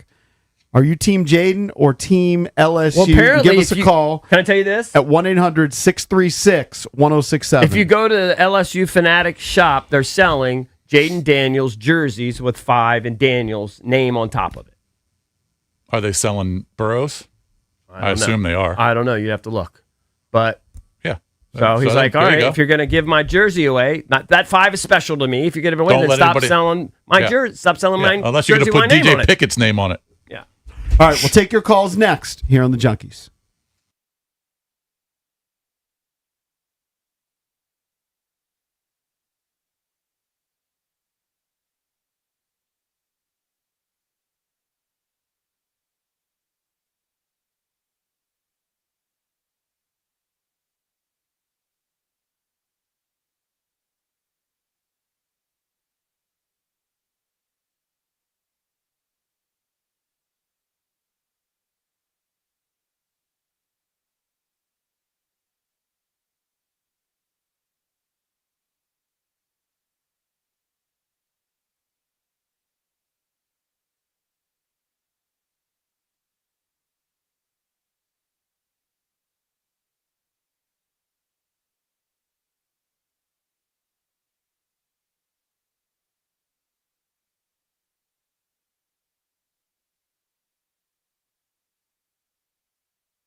I got to tell you, I'm surprised. The poll of the day has been up for about 15 minutes, and pretty overwhelmingly, 66% are Team LSU on this one and not Team Jayden. Jayden Daniels has sent a cease and desist letter to LSU that it can no longer use his name, image, and likeness because they're allowing cornerback DJ Pickett to wear the number 5 jersey. I think I'm officially, I don't care, but I'm officially, if I had to pick a side, I'm Team Jayden. I can understand. Just, yeah. You have a fondness for the number. You wish they wouldn't give it out. If they're going to give it out, well, then stop selling my gear. Well, I wonder what kind of I think does he it's make? fair. Does he make any cash I off think of it's the petty, LSU though. selling the Probably jerseys? not. You should. Yeah, but he doesn't want them, like, let's say there's a promo. Somebody wrote a brochure. I don't know if people do brochures, but let's say you're promoting the season tickets and you have, a bunch of ex-quarterbacks or your Heisman Trophy winners lined up. He doesn't want his name, image, or I mean, I don't know. likeness There there. was that whole case, right? Lamar Odom case, like when the video games, et cetera, were like, Yep. I think now you do get some of that money, right? Like in video games. And so he probably does get a little bit of money for Jayden Daniels jerseys that they're selling. All right, a bunch of people want to chime Things in. It have is changed. open line Thursday. I just think he should just let sleeping dogs lie and, like, behind the scenes, not send a cease and desist letter. But that Just is kind of behind the just scenes. say- I mean, somebody made that public. They didn't issue a press release. Somebody else made it public. I'm sure he didn't want this getting out. maybe it just What do you- seems too What do you mean official maybe? to do. You think he wanted this to be public? I mean, it's possible that his side is the one that put it out there to embarrass LSU. It's Maybe he doesn't like Lane Kiffin. I don't know. All right, let's go to Brian in Fredericksburg. Brian, are you Sound there? like the RG. I'm here. It's What's starting up, to man? sound like the RG3 story to me. So Does sound like something RG3 RG3 would do. Oh my God, It should turn to a diva. One good he's not year, a diva. So next year injury. If he doesn't come out like gangbusters, remember he hasn't busted a grape yet, and he's making demands. Mama's tweeting. Uh-oh. your aunt. No So good year. I'm not feeling it. It's I'm a not red feeling flag. it. What are you, a Cowboys? a red flag. Are you Are a you- Cowboys fan? I was going to Eagles say, fan? do you like Jayden as a player? No, he doesn't like Yeah, it. I like him. Brian? Oh, he hung up. All right, let's go to Mark in Kensington. Mark, what's up? Hey guys, my take on this is nothing to do with the actual claim on this. First of all, if you put anything out there quietly, it's going to get out today. Nothing's hidden, and they know that. But the bigger thing is he needs to be 100% locked in on this season. And if he has even a minute to deal with his attorney to sign off on something for this or deal with it or find out about it, it's a distraction. He doesn't need it. His money is laying ahead of him if he performs. If he doesn't perform this year, he gets hurt and all that stuff happens again and the season's a debacle, then that's not even going to matter. And it's going to be an annoyance. Doesn't matter anyway. This You're is, also- this is a trivial issue. He's also making an assumption that Jayden really has anything to do with it. It could be his mom, who's his manager, his momager, whatever Yeah. you want to call her. Yeah, I'm sure he's got a team. His mom might have been the Yeah, one who's she- behind this. yeah, Right. I'm speculating. I don't know that. Yes, I think that there's a high likelihood it's just his representatives, whether it's Right. his mother or some lawyers or some uncle or somebody on his side that's saying, hey, man, they shouldn't do this. We're going to protect you. We're going to tell them if they're going to do that, stop selling your jersey. He's probably not thinking It's about the it last, more than it's the 30 last thing seconds. he's thinking about when he's going over Yeah. to camp. No, every but day. now he's going to have to address it. Yeah, man. Yeah, they're gonna ask him They'll about it. ask him, and he won't really answer it, and then that'll be over. Can I make a giant leap, and you can call me an idiot? Jayden now has 2 soured relationships with his previous teams, Arizona State and LSU. How did it go sour? I know they were all celebrating when he left. Yeah. I thought that was They, largely like, because of the mom or something. I don't think they really acknowledged his existence there. Mm-hmm. And now the LSU thing is very surprising. Now, he played for Brian Kelly, Yeah. so he was part of a different regime. Well, I'm just saying the university. Like he's Yeah. he's not like he's going to be coming back there now, and everyone's going to be celebrating him. It just makes me think, Or it gets resolved. Or it gets resolved. He's just always like maybe he won't be loyal to the Commanders at contract time. Like he'll get bitter and just maybe. I don't think he's going to take less. I just hope he doesn't You know what I let mean? his Like- mom. I don't think he's going to take I don't less. think- I just hope he doesn't have the influence that we think from the mother. Be your own person. That's what I would hope. If she influences everything, that's a problem. But we have no idea. I was throwing that as speculative. Like I could see Jaden being completely But that's the perception. removed from this. Yeah, but he has a very close relationship with his mother, not unlike your relationship with your mother, right? I understand, You're very but close. if that was something that he didn't really want to talk about or get out, but his mom said, no, we have to do this, that's what I have a problem with. To me, it feels, I'm going to use the word I used, it feels soft, it feels petty. Like, just let it be. Somebody's using your number, big deal. You already accomplished everything in college. You won the Heisman Trophy. Your record speaks for itself. And I can tell he you might that be be a little butthurt in his feels because nobody's used number 9. Right. But we That's don't probably even a large know, part of it. We don't even know if that's something where people have asked for number 9 and they've said no. That's Joe Burrow's number, but he's in his feels that, and we're speculating too on that. I would assume we don't even know if it has anything to do with Joe Burrow. Those are just ESPN stories. True, but I would assume that's over 7 years. Someone probably would have asked for number 9. I can tell you that when I saw somebody on the sideline wearing 41 the year after my son left, it does hurt you a little bit. Same thing with my daughter. When she left, and number 22 was taken by a girl. It was on the team with her for 3 years, and as soon as she left, she took it for her senior year. It hurt you a little bit. It does hurt you. Yeah. I would hope that Jaden has the self-awareness that his LSU career wasn't as good as Joe Burrow's LSU career. Well, he might not think that. Well, that's... Well, I mean, he won the Heisman. Joe Burrow won the Heisman. It's pretty factual that one guy had an undefeated season. Okay, won he would just say, my championship. players, I didn't have as good a team. But he would say that Okay, but the career is not as accomplished. Yeah. Okay, but he could say, I won a Heisman. I mean, I do think that there's some merit to Jason's argument that, okay, if you want to say Joe Burrow's season was better, they had a better team, fine. But I had a great season myself. I won the Heisman Trophy. I assume I would want the I same assume that's respect. a large part of it. I have no idea. I know we're speculating, but I assume that's a large part. I know nobody likes it when the next guy's wearing your number. I can tell you that. The phones are locked and loaded. Let's come back. We'll bang out a bunch of your calls. How do you feel about this? Jaden Daniels has sent this cease and desist letter so that LSU stops using his name, image, and likeness. At the root of it, Lane Kiffin has handed out the number 5 to a cornerback.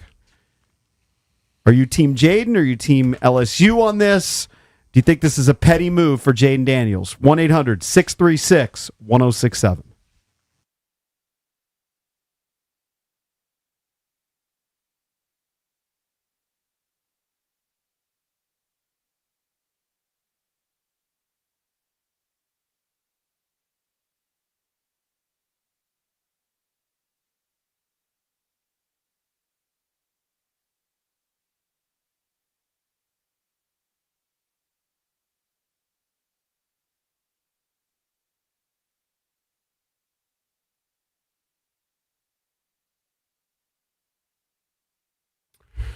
All right, guys, you know everybody talks about making the most of summer, but at Offenbachers, the fun doesn't have to end when the weather cools off.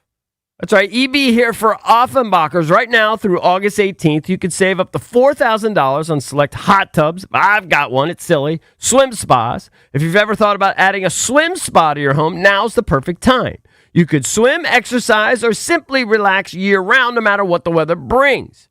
And if you've been thinking about upgrading your outdoor space, don't miss Offenbacher's end-of-season specials on premium patio furniture and umbrellas.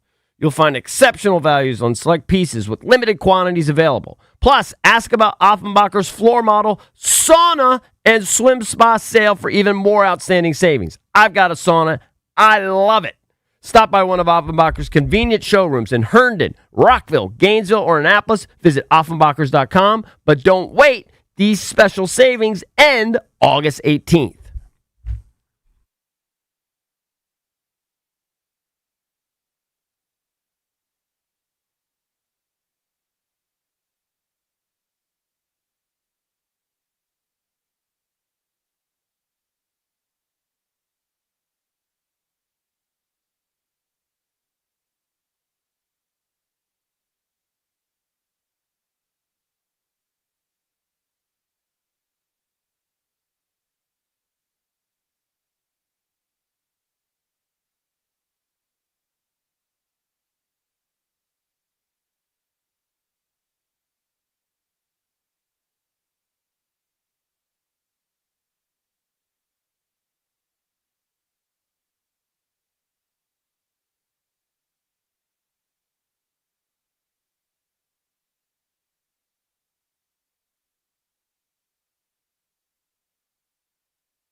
This update brought to you by Mervis, Diamond Importers. Nobody pays retail anymore. Why should you? A walkthrough today for the Commanders as they get ready for the Dolphins tomorrow night. An attorney representing Commanders quarterback Jaden Daniels has informed LSU that it can no longer use his name, image, and likeness. At the center of the dispute is that the Tigers are allowing sophomore cornerback DJ Pickett to wear the number 5 jersey that Daniels wore when he became LSU's third Heisman Trophy winner in 2023. The Cubs win the series over the Nationals 12-6, a first career 3-homer game for Alex Bregman. Jose Tena also homered for the Nationals. And a swing and a fly ball deep right center field. Crow Armstrong trucking back to the warning track, looking up, and it's gone! Into the first row of the big wall on the Geico sign in right center. Jose Tena homers. The call on the fan, Cade Cavalli, the call today at 4:05 in the series finale. Gretchen Walsh and Kate Douglas helped Team USA break the mixed 4x100 medley relay world record last night at the Pan Pacific Championships. From the Crop Metcalf Sports Desk, Byron Kerr on the Fan.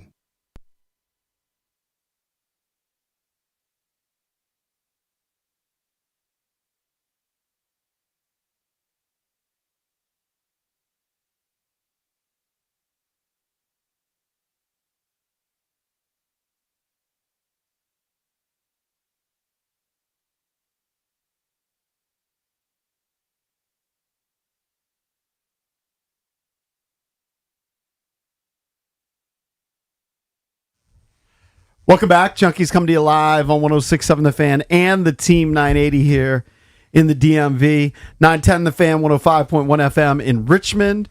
And you can watch us on the Monumental Sports Network, celebrating 30 years of the Junkies, presented by Main Street Bank.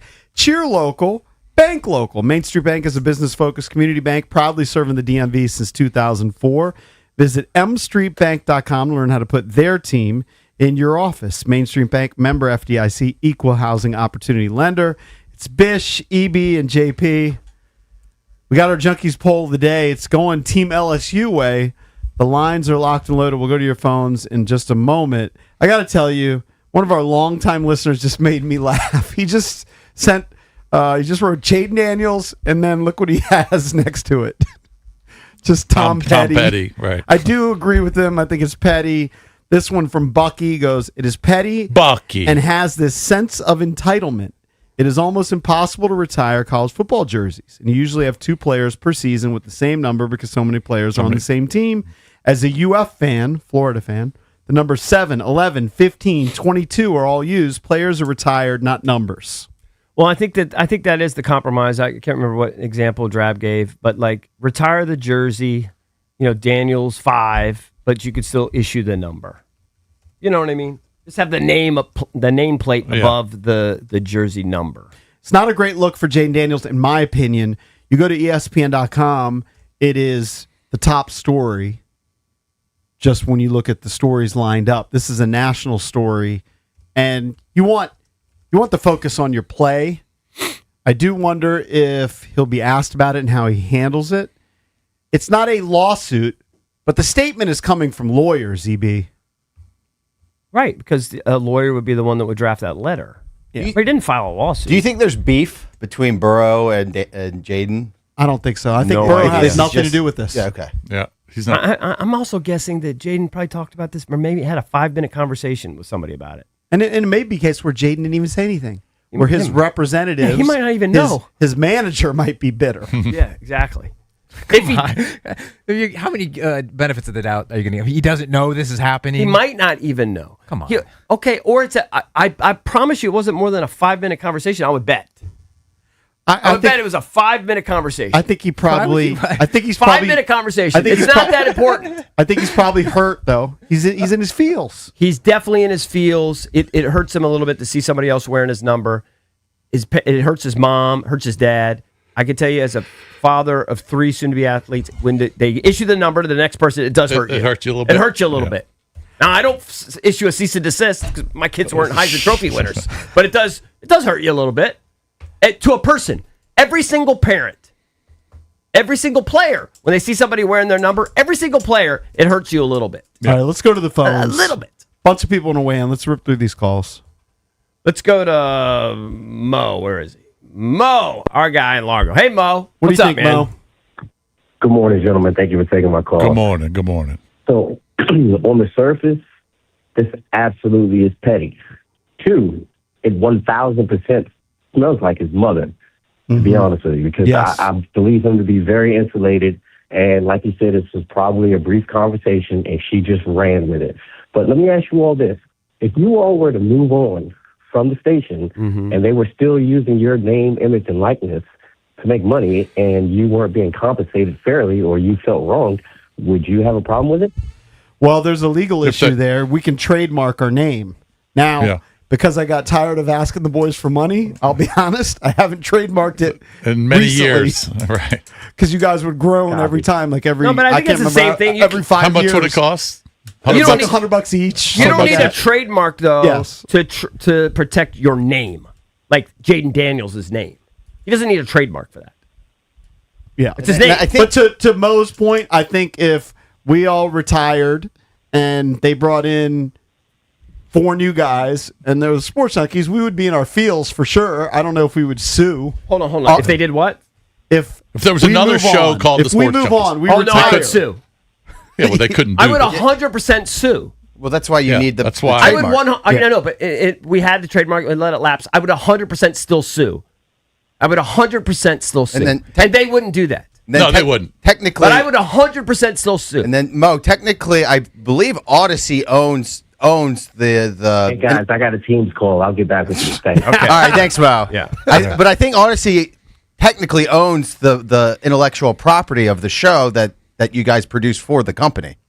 The product That which we might put be out. true. Like Yeah. you can play it. They can yeah, play so it. you're Yeah, so he They was can play saying it like, without us. so Yeah, like that's if they were different. playing old episodes and then Yeah, charging for Having it them. on their website or Yes. something. That's different. Yes. Yeah. Because we've been employees of Odyssey. Yeah, sure. but they can't name the Another next guys, show. You know, Adam Epstein and Mike Marr, the sports junkies. I actually think they could. I would 100% sue. I think they could. Yes, and I they, would. They could win that legal case because we've let the trademark yeah. lapse. I think it was well established. and then they would that we're drain. The junkies. company would be an arms race to who be drained first No. financially. No, we Yeah, would right. 100% win that case too. We would 100% win that we might case. drain the company too. No, we were the sports junkies before we came here. We would 100% win the case. I challenge anyone. Don't they still Well- have the sports reporters on ESPN with a bunch of different donks? I don't know. They didn't start the show. We started the show on cable access. The Sports Junkies, well documented. I challenge could have you. been- I'm just messing with you. That No, could have no, been I know. ESPN's. I'll never back down from that. That could have been ESPN's baby. Hey, we got a show called The Sports Reporters. Yeah, Come yeah, on yeah, in. Yeah. Yeah. Yeah. This is not That's the a same. lot. This is not the same. There were number 5s before Jaden on LSU. In fact, Yeah. there was a DB at the same time wearing number 5 on that team. Right. Was- I that understand from happens. their standpoint, though, there's a numbers game issue. I think the solution is retire the jersey. I think he's worthy of it. Jaden Daniels 5, but give out 5 to somebody else. Whatever. But now it retire feels- Burrow 9, but then give out 9 because Now it feels like he's guys. He ain't Yeah, numbers. but if you're now not- it feels like he's strong arming the university to retire his number. Well, He wouldn't have. negotiating. He wouldn't have a Negotiating. problem with it. I'm guessing if if Sam Levitt is that the quarterback for LSU this year? Yeah. If he was wearing number 9, why would Daniels have a problem? But since they're not giving out number 9, that's why he has a problem with it. Again, we don't know that. You're assuming Like, that, but here's what I think. I'm assuming what? You're You're assuming assuming that's why That you no have a one problem. wanted 9. You're assuming that they're not giving out number 9 because of Joe Burrow. I know that that's Why how else it's would they portrayed in the not give story. out number 9? Let's say Lane Kiffin is recruiting the number 1 high school prospect in the country, and he wants, He wants number number 9. 9? I think he'll dole out number 9. Well, they'll also Don't know. lie. They'll also lie and say yeah. you can have number 9, and then you get in there, and then you. And look, maybe they Burrow change says, the "Yeah, number. go, not a problem. Give him number 9. I don't care." Let's But go they back. haven't since. Let's go back to the phones. 1-800-636-1067. Brandon, what's up, buddy? Good morning, fellas. What's happening, man? So, look, I of course I could see the issue with why he and his mom would be a little disturbed as to why he hasn't, why his number's being used again and why Joe Burrow's number's not being used again. But give me a freaking break, dude. You're making millions in the NFL. No one cares about your number in college anymore except for you.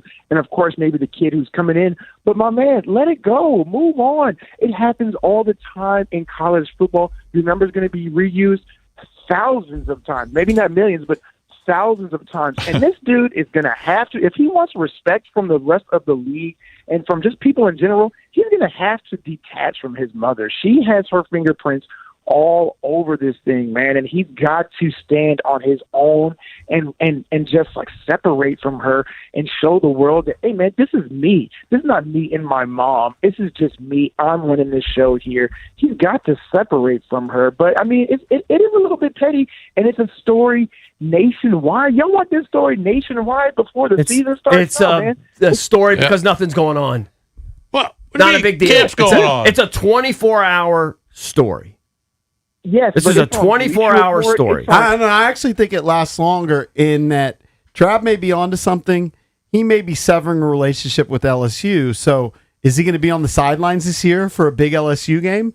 Let's say LSU has a massive game, undefeated. Alabama's undefeated. Is he going to be on the sidelines where he typically might have been on the sidelines and be honored? Well, until this is resolved. Is he going to be beloved by the LSU crowd now? When it'll get resolved at some point, one way or the other. I don't know how. It may not, but let me just point to I mean, John Riggins didn't show up for years, and now he's broadcasting the preseason games. Daryl Green didn't show up for years. Art Monk didn't show up for years. Brian Mitchell didn't show up for years.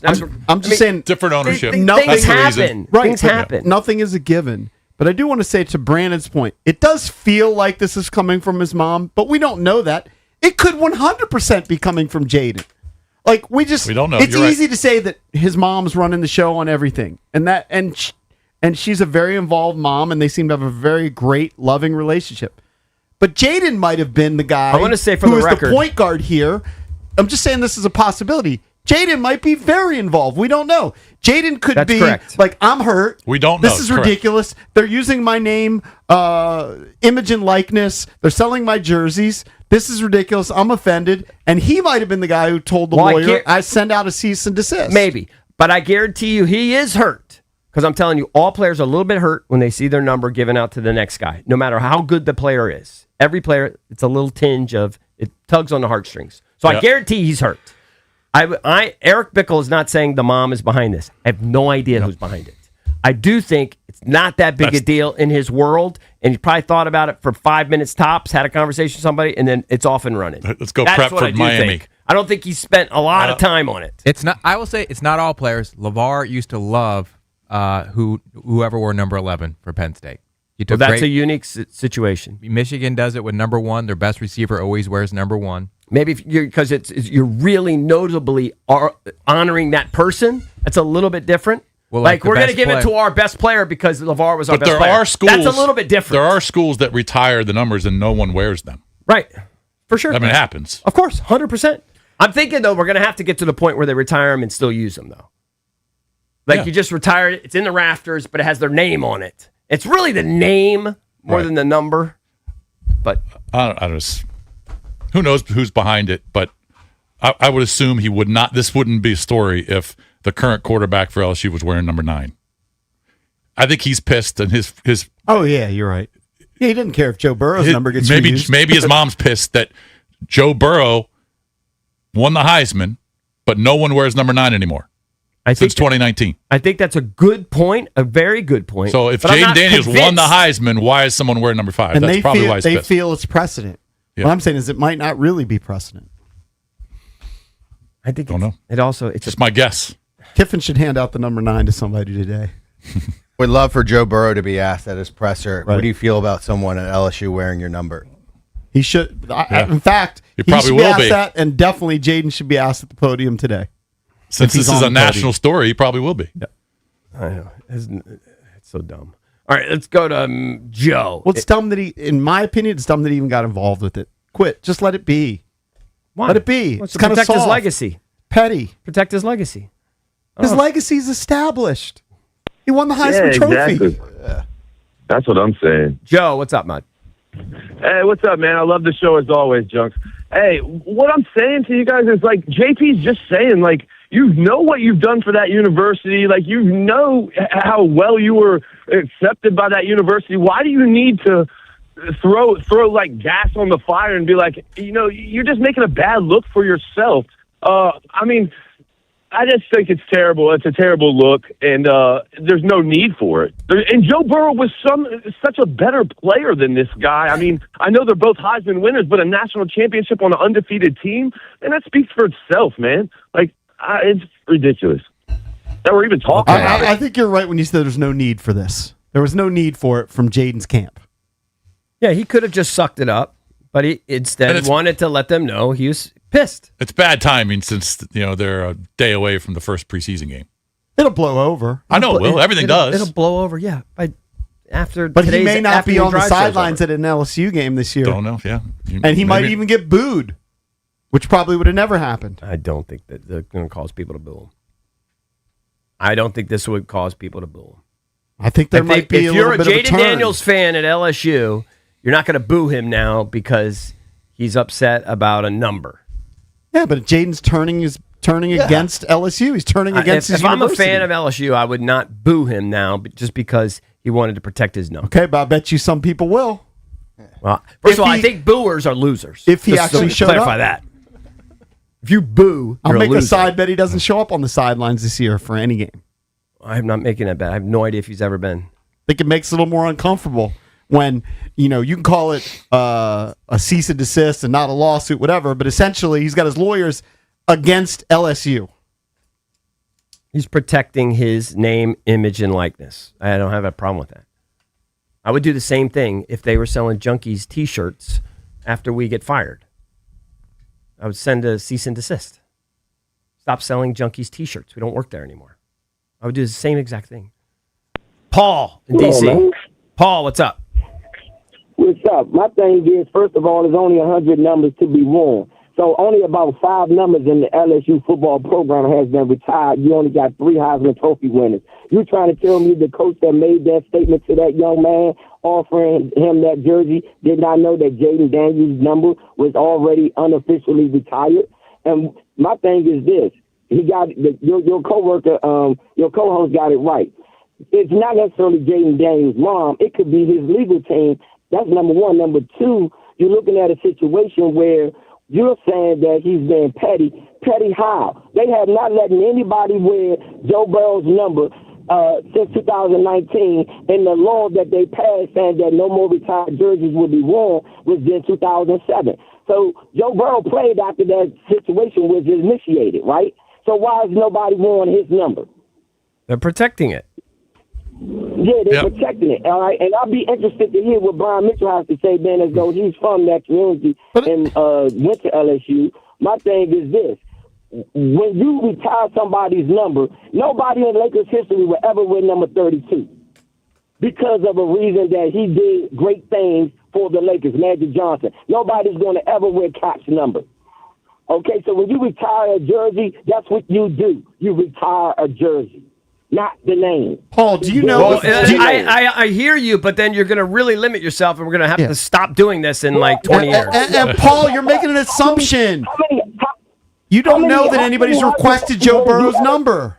I'm sure. You don't know that anybody's requested Joe Burrow's number. They may not have requested it, but they've had so many quarterbacks go through there. There's only so many numbers. Okay, but most quarterbacks, is number 9 the most popular quarterback number? To me, it's not like one of the more popular ones. It's up there. Well, but you have no idea. I agree. Again, yes, I agree. I have no idea. I mean, someone You have could no have worn idea. number 9 in high school and wanted to wear it. We have no idea. It's possible. They haven't handed it out for whatever reason. But there's no policy that anybody knows that you can't wear number 9 at LSU. It's probably an It's an unwritten assumption. It's an unwritten policy. Just It like hasn't it has been with the officially Heisman. retired. That is correct. It's an unwritten policy, would be my guess. There's been enough quarterbacks go through there. There's enough shortage of numbers. They double up on enough numbers that they could easily give out 9 to a cornerback, to a receiver, to anybody. Doesn't have to be just a quarterback. Think about all the different players. A running back that could wear 9. Yeah, but that's just change, and that's traditionally that doesn't happen. What do you mean? Traditionally, the 9 would be for quarterbacks. There's only so many quarterbacks in the system. There's not. There's probably there's 5 not or 6 offensive linemen every wearing on 9. in Division 1, big time, 5 or 6 easy. True, it's been 7 years though. No, any player can wear number 9 now. But Now. they probably did that for 2 years for Jaden. You're forgetting. Lane Kiffin came in and probably was like, I just want to appeal to this Pickett kid. I don't Because care. Pickett didn't wear 5 and last everyone year. else is, and no one else is. Yeah, I mean, Right, He I'm wore sure number 3. that's probably where it stems from. Yeah. Kiffin probably doesn't care about Jaden. Right. They don't have a Kiffin, relationship. I'm sure he if doesn't. again, if he has the number 1 high school quarterback next year, who happens to wear number 9 in high school, he's going to say, I'm going to give you number 9 to get the guy. Yeah, but he might lie and then pull it and then say, hey, we actually can't give you 9. Then they're going to have to figure it out. And the kid's already under contract. He got his $5 million. And he's not going to leave. We're going to switch gears a little bit later in the show. Honored to have John Shambi join us in studio. Let's hope he gets there through his Uber. In studio. We'll talk some baseball with the Cubs play-by-play voice. That's coming up at 9 o'clock in studio on The Fan.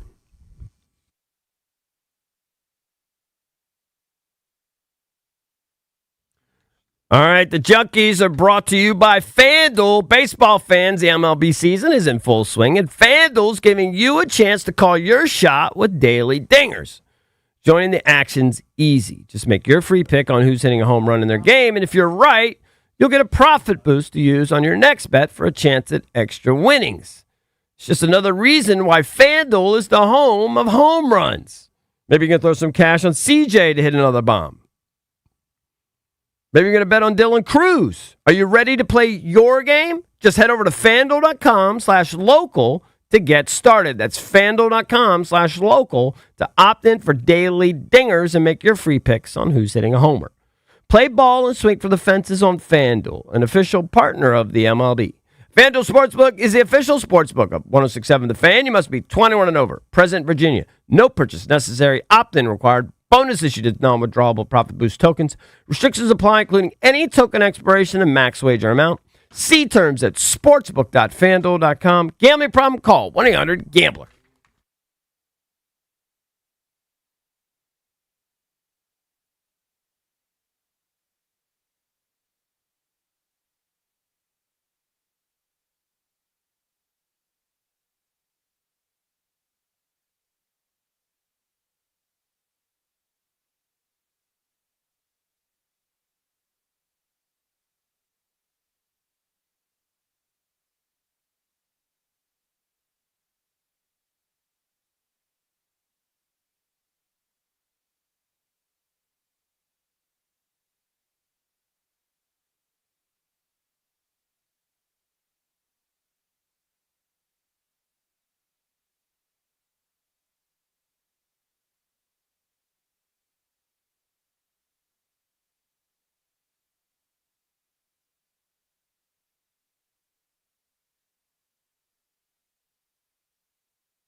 Welcome back. Junkies come to you live on 106.7 The Fan and the Team 980. Jaden Daniels offended that somebody else is wearing his number 5. A lot of Commanders fans offended where they have fallen in the rankings. According to NFL.com, their preseason power rankings. People in their feels about preseason power rankings. Where and are they? especially where They're you below look, the Browns. Yes, I was going to say, especially where you That's look kind of shocking. at where they are and the 29th. teams around them. The Commanders come in at 29th in these recent power rankings that NFL.com put out. I'm very happy to bet anybody we're better than the 29th. They'll have a better record than the 29th. Yes, I'll best just take record. all bets. All bets are open, and you name the amount. I'll take all bets. It would And I be- don't think they'll we're going to have- have an incredible season, but we're better than the third worst team. They'll in have football. more wins than the Cleveland Browns. It'd be a devastating year. By the way, the team I don't who know they that, have, but- do you know I the think they team they will. have at 32nd, EB? No. Yes. The Miami Dolphins. I mean, the Dolphins are So trash. the Dolphins 32. Yeah. They have the Raiders, who had the number 1 pick, Right. 31. Yeah. They have the Jets, who have a clown show as their head coach and have Geno Smith as their starting quarterback at 30. Yeah. So those are the only 3 teams they believe are worse than the Washington Commanders. The funny thing about it is they include some positives in their blurb. Yeah. Like the blurb where they have them 29th, they acknowledge Stephon Diggs is now a Commander.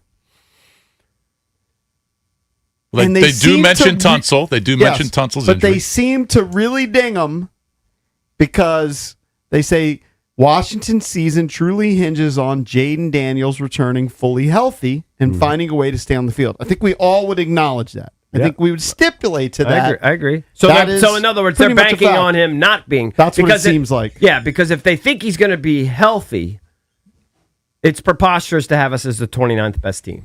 Especially to Preposterous. have the Browns. they question the To have durability. the Browns who have a question at quarterback. Like you're It's you're just- worried about his durability. Well, they have a battle of the suck.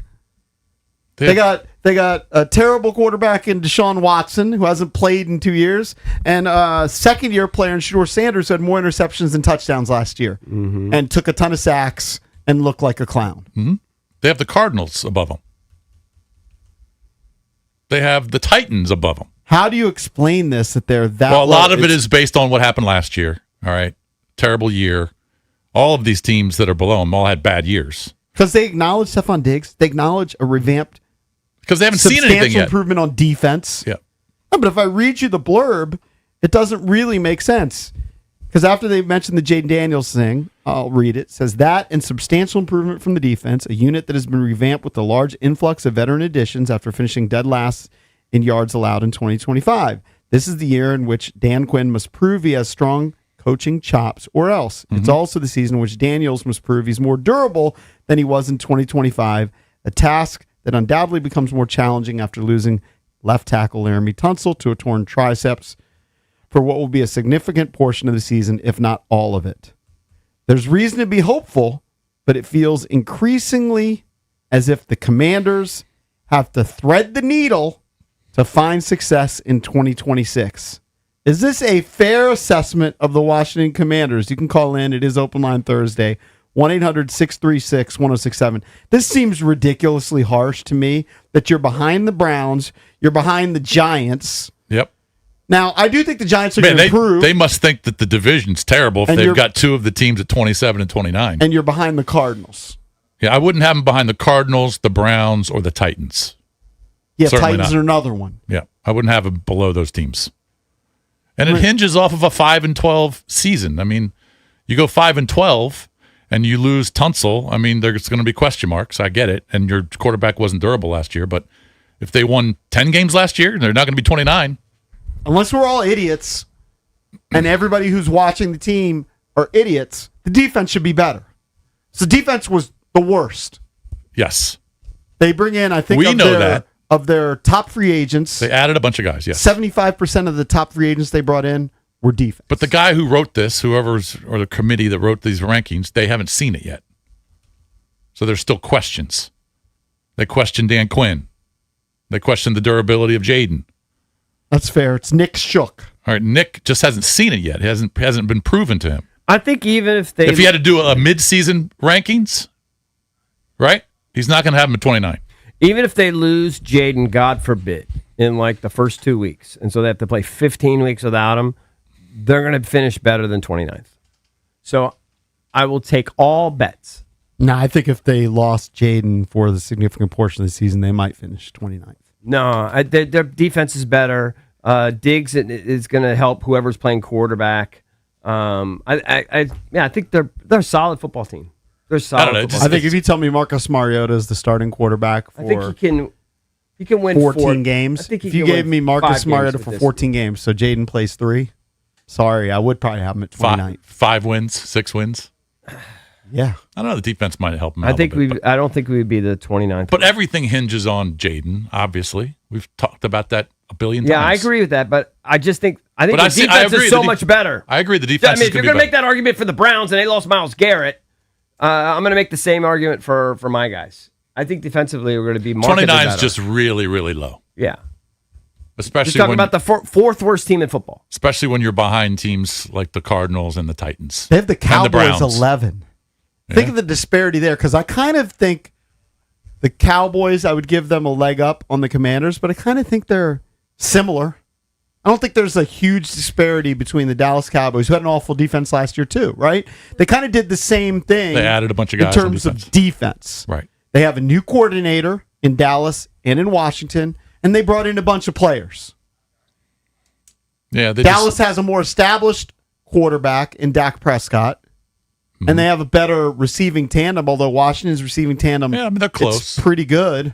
They're not as good as Dallas, but they're pretty close. Yeah, it's not CeeDee Lamb and Pickens, but McLaurin Diggs is pretty good.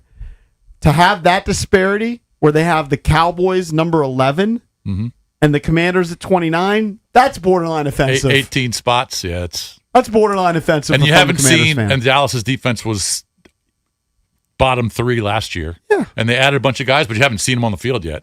But they still have them 11. Yeah, it doesn't really make sense. Well, what's crazy is the guy who acknowledged that the Commanders' revamped defense should be much improved for his Cowboys blurb writes, I'm extremely high on the Cowboys. I understand this is partially the product of projection on defense. Mm-hmm. So why do the Cowboys get such great credit for their projection on defense, but not the Commanders? It's weird. All right, let's go to Joe in Reston. Joe, there shouldn't what's be up? 18 spots in between these teams. Hey guys, thanks for taking my call. Yep, what's up? Not much. So I think it's definitely a harsh assessment. I do think that obviously over our history, we've been pretty bad for the last 25 years. So there's not much to put in the bank.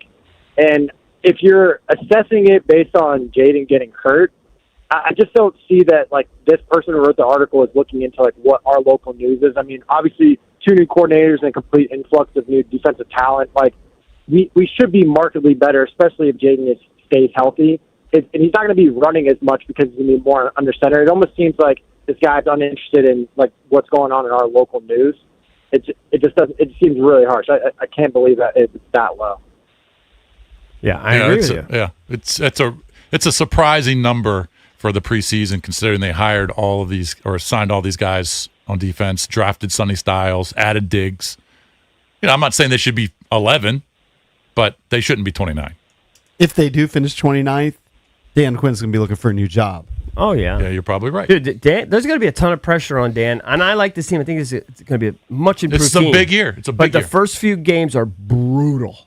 There's going to be pressure mounting on him quick if they don't steal a win or two. How do you have the Browns better than the Commanders?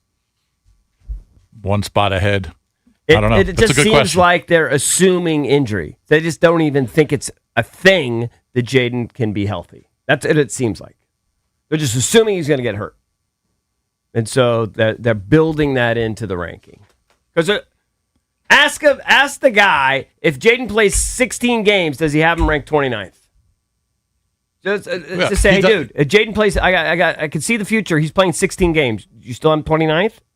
He just has last year in his brain. Yeah. He has the 5 wins and the injury to Jaden in his brain. Yeah. Listen, I don't have That's what he got. burgundy-colored glasses here. I see the schedule. We're on the outside looking in to get to the playoffs. But we're a markedly better team than we were last year. That I know. We're a better football team than we were last year. I mean, if they finish with the 29th worst record, yes, you're right. You're going to see a whole new coaching staff. Oh, heck yeah. If they start out the way my worst case scenario is, I would you might assume. have a different. Something could change mid-season. The schedule's that tough. Oh yeah, man. Start 1-5. I don't think that happens. I don't. I don't think with Adam Peters there and with right. this management that Josh Harris would fire Dan Quinn in the middle of the season. What if they start out 0-6? They're not going to start out 0-6. I don't see it. I mean, it's possible. It could be proven right. Jaden would have to be off the field for them to start 0-6. Okay. I don't think this ownership group and front office act in a rash manner. I don't know. That'd be rash. Has Josh Harris never fired a coach Oh, mid-season? he's fired a bunch of coaches if you look at the why Flyers wouldn't he and the do it? 76ers. I just don't think they would do it with the Commanders. I think they're... Well, let's hope it's not a question. They just got to win a couple games early. If they're 1-6, believe me, the word will be out. Let's be real. 29th is a joke. This guy put them at 29th. He's got the Cowboys at 11th. Mm-hmm. There's not that chasm between the two teams. If it was 19th, we go, okay, it's reasonable. Nobody would be clamoring about number 19, but 29 when you got the Browns ahead of them. When you got the Cowboys. I'm sorry, a 18 team spots ahead of with them? Cam Ward as their quarterback should not be 5 spots ahead of Jaden Daniels. The Cardinals ahead of them. I'm The telling Cardinals you. have been a joke in the preseason. All you see, and who knows, these are highlights, but all you see, like online and viral, is guys dropping passes, quarterbacks looking awful. I know Carson Beck looked fine in the Hall of Fame game. It was the Hall of Fame game. Yeah. Pump the brakes. Well, it's a long season. Let's see what we find in after about 3 or 4 weeks. But I'm guessing if they did a mid-season ranking, if Jaden's still on the field, they're not going to be 29. They'll probably be somewhere in the teens. All right, let's go to Jim Tyson's. Jim, what's up? Hey, Jim. Hey guys, I love your show. I really Thanks, enjoyed man. it the last 30 years. Thank you. Thank you. When I'm looking at the team, I'm thinking 22. And the reason I say 22 is I think if you're a national and you're looking at the Commanders, I don't know how you can discount Tunsil. So you're looking at an offensive line that probably is a 20, is kind of almost, I think, the ceiling is 20. You look at the offensive skill players, and anyone who's not silly would say at least they can get to 12. On the defense, you have a really bad secondary. And I think in Washington, we really overestimate our strength. But we've got to be really honest. Our secondary could be a high 24. So that's kind of how I come together on it. I think you're right. The defensive line is much improved. We got great linebackers. But if our secondary doesn't step up, we're not going to be a top. Well, it goes hand in hand, right? So I mean, it can be their weakest unit on the back end, but if they're getting the pressure up front, that's going to cover up a lot of zits. Phone number's 1-800-636-1067. We'll come back with more here on The Junkies.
Jason's right. A lot of number talk this week. Yeah. You had Joe Uniform. Theismann and Stephon Diggs apparently wanted the number 7. Joe Theismann saying he's got nothing to do with it, kind of put in an awkward spot. And he was right when he said it's the Commanders' number. So the Commanders got to decide what to do with it. And it is LSU's number. They got to decide what to do with it. And Lane Kiffin Can I just apparently say doesn't this? give an F. Can I just say this overall? Like, I see both sides. I honestly do. But Jaden Daniels has been nothing but super likable here. Sure. He's been outstanding. Mm-hmm. If you want to hold this against him and it's just your chance to jump on him, fine. But he's built in plenty enough equity that if this particular issue it bothers you, fine. But I don't know how this turns into a bad guy, bad teammate, RG3 like blah blah blah. I mean, you guys are getting carried away. I'm not making that leap. No, I know you're not. People are. You see, Some people are. Yeah, it's crazy. If you want to use this as a ding on him, fine.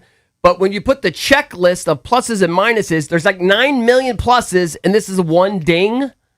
You can't blame him for his birth mother. I mean, you can't blame. How can you hold that against him?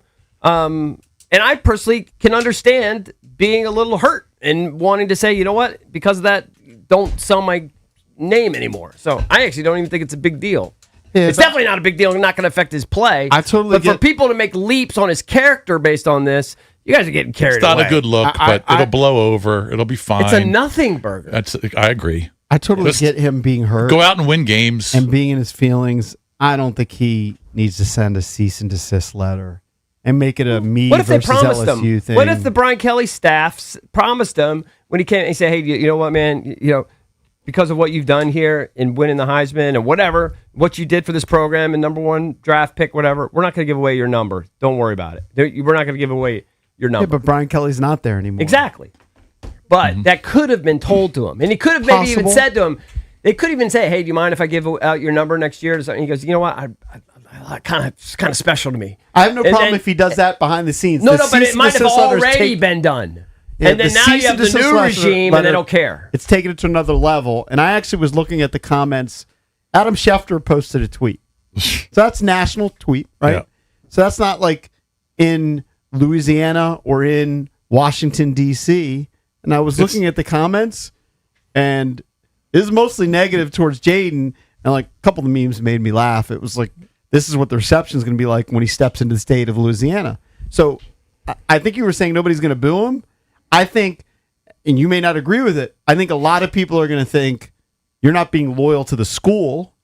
And how many people go to are in that stadium? It's like close to 100,000. Say 100,000. Yes. 100,000 fans. I think there's going to be a significant amount of LSU fans That that are dislike going him. to boo him. Mm-hmm. That If he- are going well, to who feel knows if like he's going back. taking on, that he's It's not it's backing such their a university. trivial issue. I think people will forget about Yeah, it. it's a trivial issue. What he did And on maybe the this forum thing will be all be is settled. bigger. What he did on the field for them is bigger than a dispute over giving his number away. That Of doesn't course. erase what he did. It'll for go them as a away. player. Nothing will erase that. It'll go away. That's No, in- but you're making it seem that's like in it history makes books. it irrelevant that No, but- booing is more important. To express your dissatisfaction over this one trivial issue is more important than what he did there and what he meant to the university. It's not more important, but I know how fans react. There have been People great- that boo there are have been- losers. Okay, there have been all-time greats. There are losers in the There have been world. all-time greats who returned. Have you to ever their- booed? I mean, I'm sure I have in my, but as an adult, I don't boo. Yeah, of course not. I know they're all trying their I best. can't remember the last time I I mean, booed booing is anything. literally Okay. for losers. Yeah, but thousands do it at games. I know. all the There's- time. Well, as Jason says, Yeah. 85% of the world's stupid. Cakes is a booer. Cakes boos. I'm Again, not- Cakes does a lot of things I would Yeah, do. yeah. Okay. That's I not. mean, It's not a good example. you watch international games, or even like tennis matches. You hear people whistling and doing Yeah, different I- things. I don't do that stuff. I have understand class. you, but it doesn't mean that it's not going to happen. I think that, and it doesn't mean that the records go away or they're less important. I think fans will feel spurned. They're LSU. How would you feel They're ride or spurned? die. I'm an LSU grad. Let's just say I'm an LSU grad. How am I going to take offense? Because it's like he's taking on your university. He's taking on the athletic department. It's and his problem. I he's mean, being- millions of people take on the he's university. being bigger Man, than- should I be upset if a guy complains about a parking ticket? Who cares? There's a lot of disputes. I'm just telling they are. He's getting crushed by LSU fans today. I'm I sure know, there's EV's in denial on this. Yeah. No, I'm not The in denial. LSU fan. Yeah, you are. You said nobody's going to boo him. Who's going to boo him? Well, people are spurned. And now you're saying, how are they spurned? I stand corrected. Clearly they are. There are a percentage of people that boo. So I do stand corrected. Well, forget about the word boo. People are going to feel like he's doing something he shouldn't against their university. Well, I guess that's crazy. I can't relate to it. Unless he was told. What if he was told, we're not going to let anybody wear number 5? What if he was told that? Should he have a problem with it? Well, someone should ask him. Yeah, maybe someone does today. Scott Abraham, where are you? Bat signal. Scotty A. You got a lot of questions you need to ask Jaden. It's kind of interesting. Danny Cannell called Jaden an egotistical brat this morning. God, these people are crazy. But he's been nothing but pure class. And by the way, I don't even think this is unclassy. He's been nothing but pure class. And people are now going and saying You don't he's think an it's egotistical? It's clearly egotistical, but just by the definition. Okay, but say what Danny Cannell called him again? Danny Cannell called him an egotistical brat, and then Brat. Bud Elliott, Okay. who's now one of the newest, biggest voices in college football, responded to that and says, "Always has been." Well, I don't know that. All I know is Always how has he's been here, and how he's been here has been nothing but class. Man, nothing but just like basically perfect while he's been here in DC. I don't think anybody would dispute that. But this particular move of sending a cease and desist letter, it's trivial. It's not. It's not trivial to those fans. They're just Well, they should get over it. Losers. They should get over it. There are a lot of losers. You're right. I forgot about the losers in the world. I forgot not everyone is as bright as me and as classy as me, etc. There are a lot of losers. I think what's interesting about this is a lot of times the quarterback is expected to be the team leader and a team guy. It comes off as like wide receiver diva behavior a little bit. So I think it's why it's so surprising because Jaden, to your, like you say, has been, as seems, a really classy guy. Don't you think he is? Does this make him less classy to you? My only red flag is what happened at Arizona State when everyone was cheering when he left. That's my only red flag that I know about him. Yeah. But and his mom was involved, by the way, in that because his mom. And I think a lot of it has to do with mom. The mom bought tickets. Ask Herm Edwards about Jaden. Right, it was illegal tickets that she bought. There was a whole thing. If mom wasn't involved, I'm guessing the reaction wouldn't be as harsh. Ask Herm Edwards about him. He stands up for him pretty well. He did. Yeah. I don't think this is a trivial, non-5-minute story that you guys are saying. I think this is going on Jaden's resume of Permanent record. What people think of him. Well, that's fine. You could put it on. You could put it in his wiki.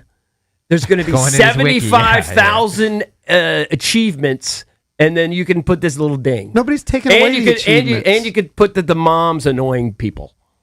You could put those two things. You could say the mom annoys people, and he sued them because he wanted to protect his number and his name and likeness. He's actually not even saying don't use my number. He's just saying, by the way, don't use my name, image, and likeness anymore. Yeah, he's almost using it as blackmail. Sure. It's leverage. He's using it as leverage. It's not blackmail, it's leverage. It's blackmail. But he's not saying don't use my number anymore. It doesn't say that in there. He's just saying don't use my name, image, and likeness If Joe anymore. Burrow if someone's wearing number 9, this wouldn't be a story. It's simple. You're assuming that. It's a good It's point. common sense. You're assuming that. It's 100% common sense. You're assuming That's what that. it is. I don't know that that's the reason. He could just be simply it had nothing to do He with Joe feels like Burrow. he's being treated differently than Joe Burrow. I haven't That's heard what him it say seems that. like. That's what it seems You're like. making He hasn't that said assumption. that, and we're all assuming it's the mom, but we don't know. I'm It not could be assuming all it's the Jaden. mom. I'm not assuming it's the mom. I have I no assume idea. she's That's what I involved. said. I'm not assuming I'm it's the assuming mom she's either. involved in everything. Yeah. It feels like He seems to be involved in it dating. feels like it, but we don't know. But I agree with the people who believe it's petty, that it's a bad look. Yeah, it's a bad move. Just let it be. Be above it. So should you You're just Jaden Daniels. Yeah. I don't know how I feel about that. Should Jaden you just Daniels. let people? Should you just never voice your displeasure? I think about he could things maybe then? say something behind the scenes. He didn't have to do a cease and desist. That was taking it to another level. Yeah, because then it's going to become why public. should they? Hold on. If you don't, why should they just? If you're upset with them, which he's upset with them, why should they then make money off him when he's upset with them? So the only way to really do that is I just probably think to you're send the above official it. letter. I think you're above it. You're too. You're just. I think you should work. You should it's probably too worry small about. You should time. probably be concerned about other things Should going on in your Michael life. Buffer sue everybody that says his phrase? No, But he does it. I know.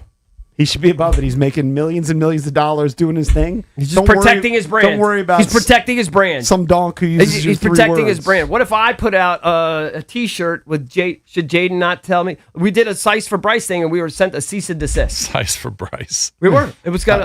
I was gonna make. I remember. some good cash off that actually. And then we got a You were cease and definitely desist. Rick. I was definitely Rick. Yeah. Should they- Rick. but at the end of the day, I understand. I was Rick because it hurt my pocketbook. I wasn't Rick because I thought he was wrong. To me, there's a difference between the legality of it and what is technically right. He has the right to do a cease and desist on his name, image, and likeness if they're using it. I give him that right. Yeah. It's just beneath him, in my opinion. I just understand it. I just understand being hurt about it. I just understand it. So When we come back, scheduled to join us, we can ask him.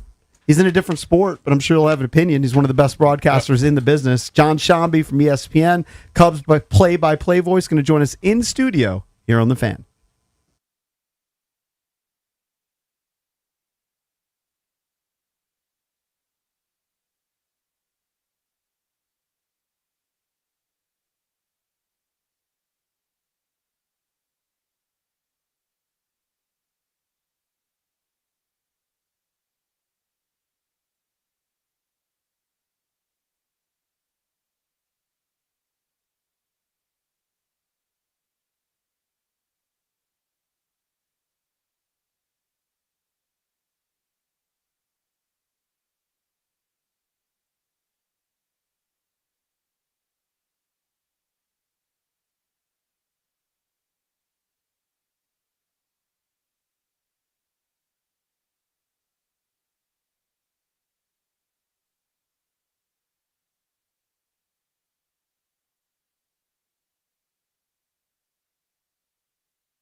This update brought to you by Reynolds Empower Home Team, Keller Williams Realty. Standing up for number 5, an attorney representing the Commanders quarterback Jaden Daniels has informed LSU they can no longer use his name, image, and likeness. That's because there's a dispute after the Tigers allowed sophomore cornerback DJ Pickett to wear the number 5 jersey that Daniels wore when he was LSU's 3rd Heisman Trophy winner in 2023. The Commanders and the Dolphins tomorrow night, Northwest Stadium, 7 p.m. first preseason game. Cubs roll past the Nationals 12-6 on an Alex Bregman first career 3-homer game. Abby Ortiz and Jose Tena homers, and Dalen Lyle 3 RBI. Swing a line drive, base hit, right center field. This is going to tie the game. Ford scores, Pinckney slides in and scores. Over to third is Jacob Young. Call on the Fan. Nats lefty Jackson Kent allowed 3 runs on 3 hits and 4+ innings, 5 walks in his major league debut. The Mystics and the Aces tonight, Game 2, 10 p.m. Free agent tight end Darren Waller and the Panthers agree to a 1-year deal. From the Crop Metcalf Sports Desk, Byron Kerr on the Fan.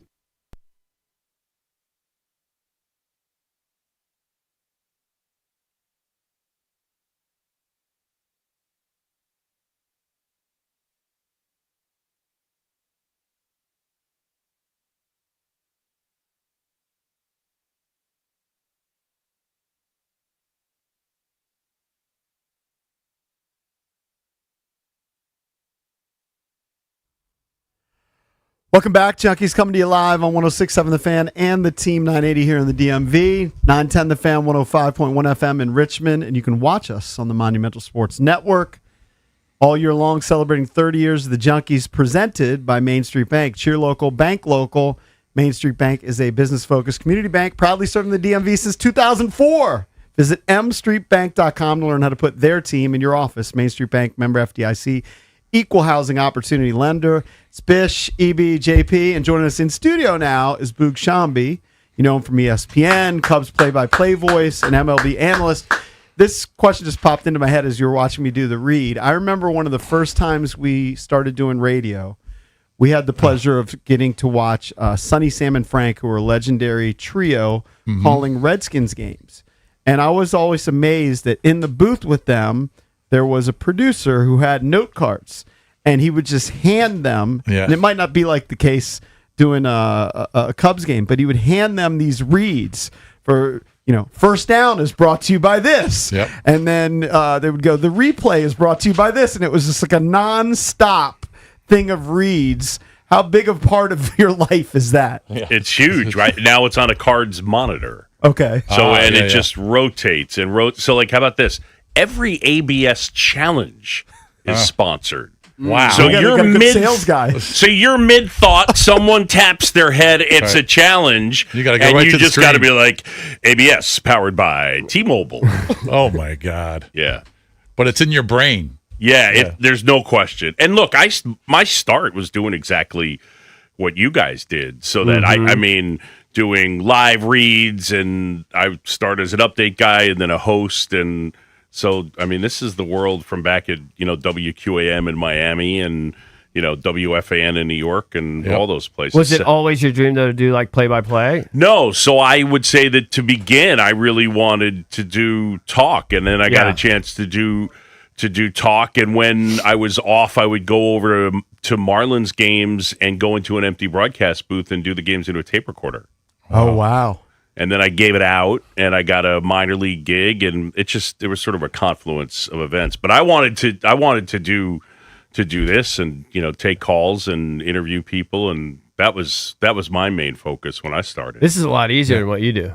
What you do is a lot taxing, running around. I mean, all the travel. Oh my God. In and out of hotels. I think yes and no. I think that for you guys to come up with content on the daily and for there to be connection and chemistry. I mean, your show's pretty. I mean, I go on a lot of shows like that. You guys have stood the test of time. You're unique. There's a vibe that you have, and it's not easy to come up with the content and the feel and maintain it. Right. Yeah. Yeah. 30 years, Spook. Yeah, but you got to 30. really know your stuff. You got to really be, and then the grind of the travel. Does the travel get to you or no? Yes. Yeah. Yeah, 100% it does. I mean, look, I don't know what you get to do this thing that is absolutely amazing. And where I feel most grateful is I'm going to do a game today, the Cubs and the Nationals, and in the vast scheme of things, it's Cubs game 122. And once I sit down and I'm facing the field, I'm good, man. Right. But it helps when the team's good, too, no right? question. There's no doubt. If the Cubs were, a 55-win team Absolutely. this season, It's harder. Then it's brutal. It's harder this time of year, right? When you're trying to figure out ways to tell stories, to engage people, to find interesting. It's harder to find interesting when it's bad. And it's unfortunate that here in Washington, I'll transition to it, that there was a feeling of relevancy and interest just a few weeks ago that flipped. One back of the wild card. Or did they tie it at one point? Oh, they were right in the mix. Yeah, I don't know. I went on vacation to Puerto Rico. They might have been and I came tied back for the and it was last wild over. card. Yeah. It was like, it was something that we were talking about, and there was a lot of interest to fans being upset that they waved the white flag. So there's distinction, though, as well, depending on the marketplace. I would say that I have one of the best local sports jobs of any of the four, because the bar is low, because interest is so high. The bar is low for people to flock to it. So what I'm saying is, in Chicago, they'd still be transfixed on the race. Sure. If they were in a position like the Nationals, they'd still be talking about it. Right. So it just depends on the sport, the team, and the market, and what the fans' interest level is in that particular sport. Do you get a sense from talking to the new people in charge, and I'm talking about manager of Blake Patera, Paul Taboni, president of baseball operations, that it's different than a year ago or 2 years ago? Because when they made these moves, trading away for prospects, a lot of fans, including myself, felt like, oh, it's just the same deal as last year. No. Yeah. No, it's way different. It's different. Okay. Way different. It's different.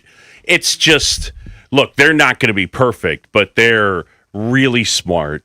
They have a plan. They understand short-term versus long-term. I watch this team, and even though the Cubs, have had their way because the pitching hasn't been so great, man, they got some players. I mean, they just do. Yeah. And we're seeing them without Wood at the moment. They've got to figure out a way to get some pitching. My guess is that they will draft well and they will find arms. But, I mean, the Cubs have a similar thing where they don't have enough stuff. There's not enough bat missing, I don't believe. As great as the Cubs defense is, you can't have the ball be in play all the time. But my sense is that Paul Taboni and Blake Butera you're going to enjoy watching this team. I think they're smart. The problem is... Hold on 1 second. I just wonder if C.J. Abrams is going to stick around, if James Wood eventually is going to stick around. This is a team that, since the World Series, has been in sell mode. Yeah. I think, I know this one is hard. You want guys to connect with. Look, again, the market that I was in, and that, God, this joke is going to so land with the three of you, but because of your age, but the Cubs win in 16, and then the fans just wanted them to keep making the Joshua Tree.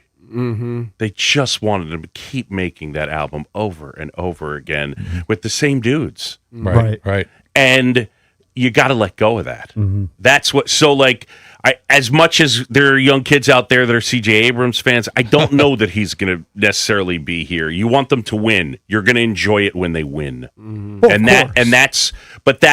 So this idea that, I think it's probably our age and older, but this idea that, the players just leave all the time now. That's our entire life, man. And it happens even more in the sport we like the best. Yeah, the problem with this particular ownership and some of these players is that these guys know they're going to get paid, but they also want to win. They don't want to be a part of a rebuild. Yeah. So they're not going to sign extensions here if they know that the track isn't going up. It's kind of at maybe level at best. So why would C.J. Abrams ever sign an extension here when he knows he can go to the Cubs or the Yankees or the Dodgers or whoever, Red Sox, sign a huge deal, but also have a chance to win? Same with James Wood. Yeah, I don't know if I agree with you that that's the perspective. Because I think that they're contemplating, is this good value right now, what they're offering me? Unless it's really bad, I don't think the young guys are dissecting where, like a real hard specific, what their future what's would the be. path of the Nationals. I don't think they have as sophisticated a view of that as in terms of taking an extension or not taking an extension. No, I think that's almost always based on, the money and what do I think, and also who your agent is, because fair enough. Can they fix if you're a that? Boris guy, you're probably going to wait till you're free agent. Fix which part? Well, just the way it is. Like Boris represents so many high impact players.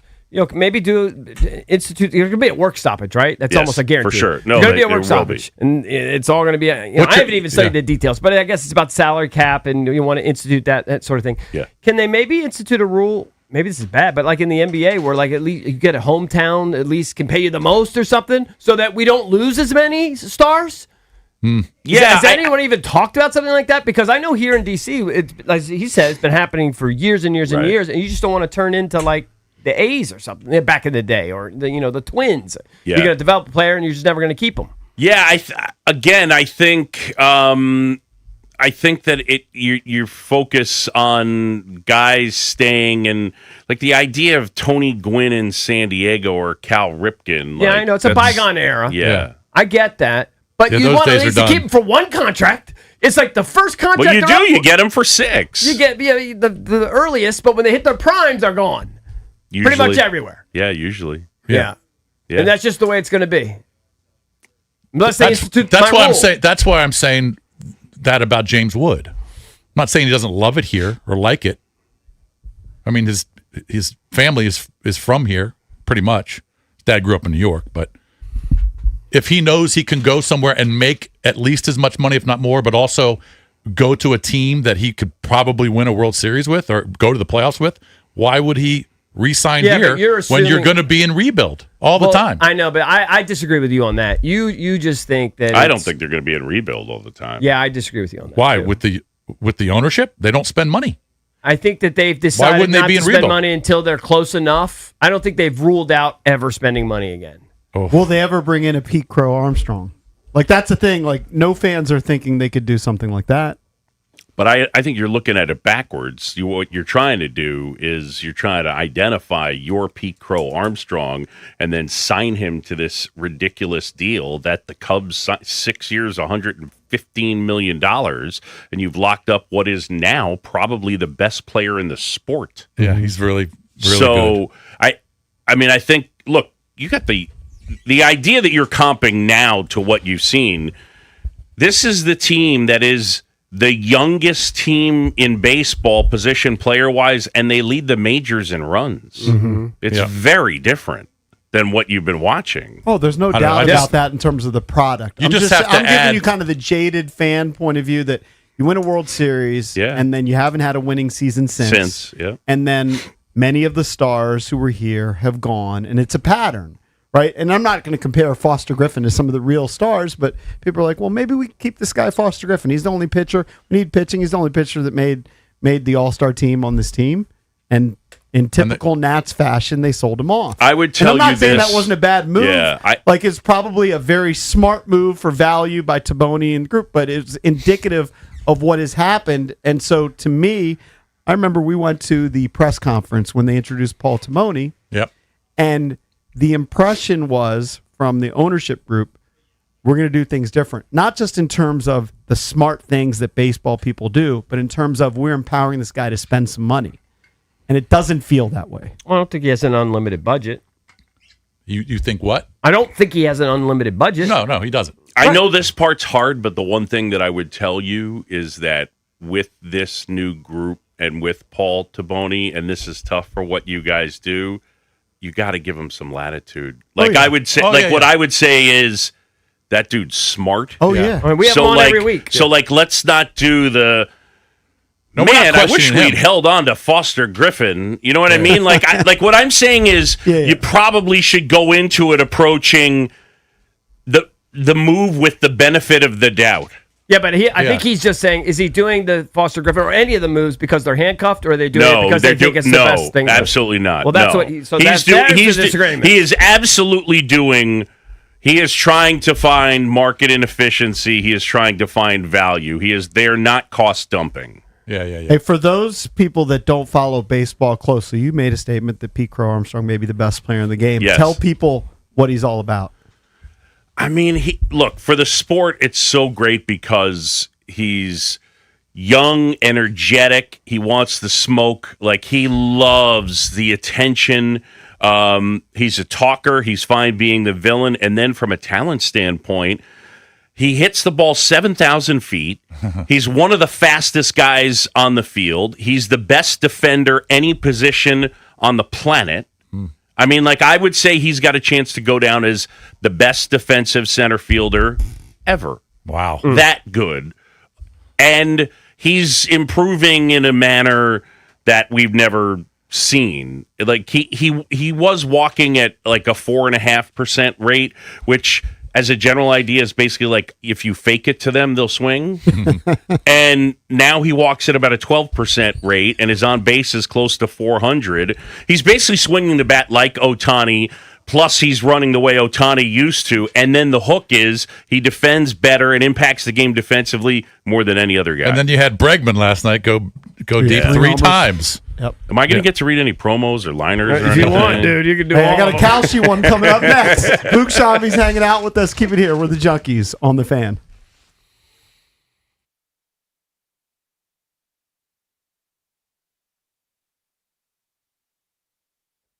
Hey, Fight Night is here, and there's no better place to trade the action than Kalshi, America's #1 prediction market platform. Got a great card this weekend. Ian Gary, if he can pull off the upset, he's currently trading at 26% to get the big win in the main event. That means a $100 trade is going to pay out $365.65 if he's able to get the win against Islam. You going to go with Islam? It's a much bigger favorite. He's trading at, let me take a quick look, 74%. That means $100 turns into about $130. On Kalshi, you get to trade against peers in a live market. Means there's no house, and as the probability changes, you can buy in and out of your position, kind of like the stock market, for a limited time.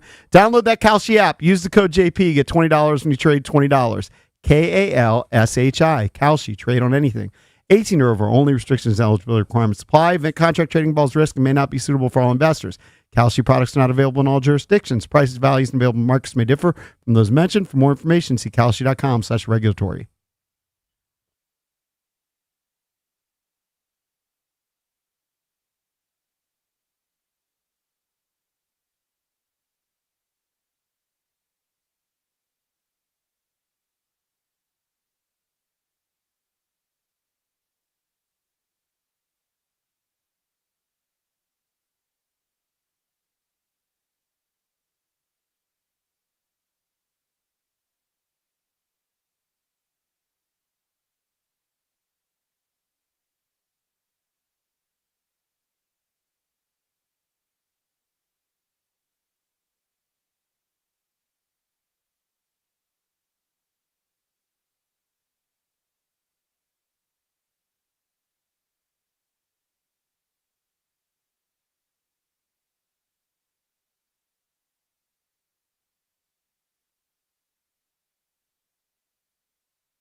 All right, Book Shambi's hanging out with us, and he actually said during the break, we don't have to just talk baseball with him, and he's asking us questions of whether the Commanders are going to be good and the Wizards. So, what is your sense of the Washington Wizards as a basketball fan? He said during the break, I want to watch the Wizards play. Yeah.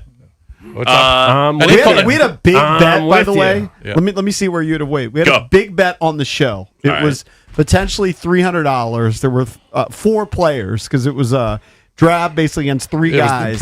And it was a prediction of will the Wizards, EB's dubbed them one of the sexiest teams in the NBA, sexy, be a Christmas Day game.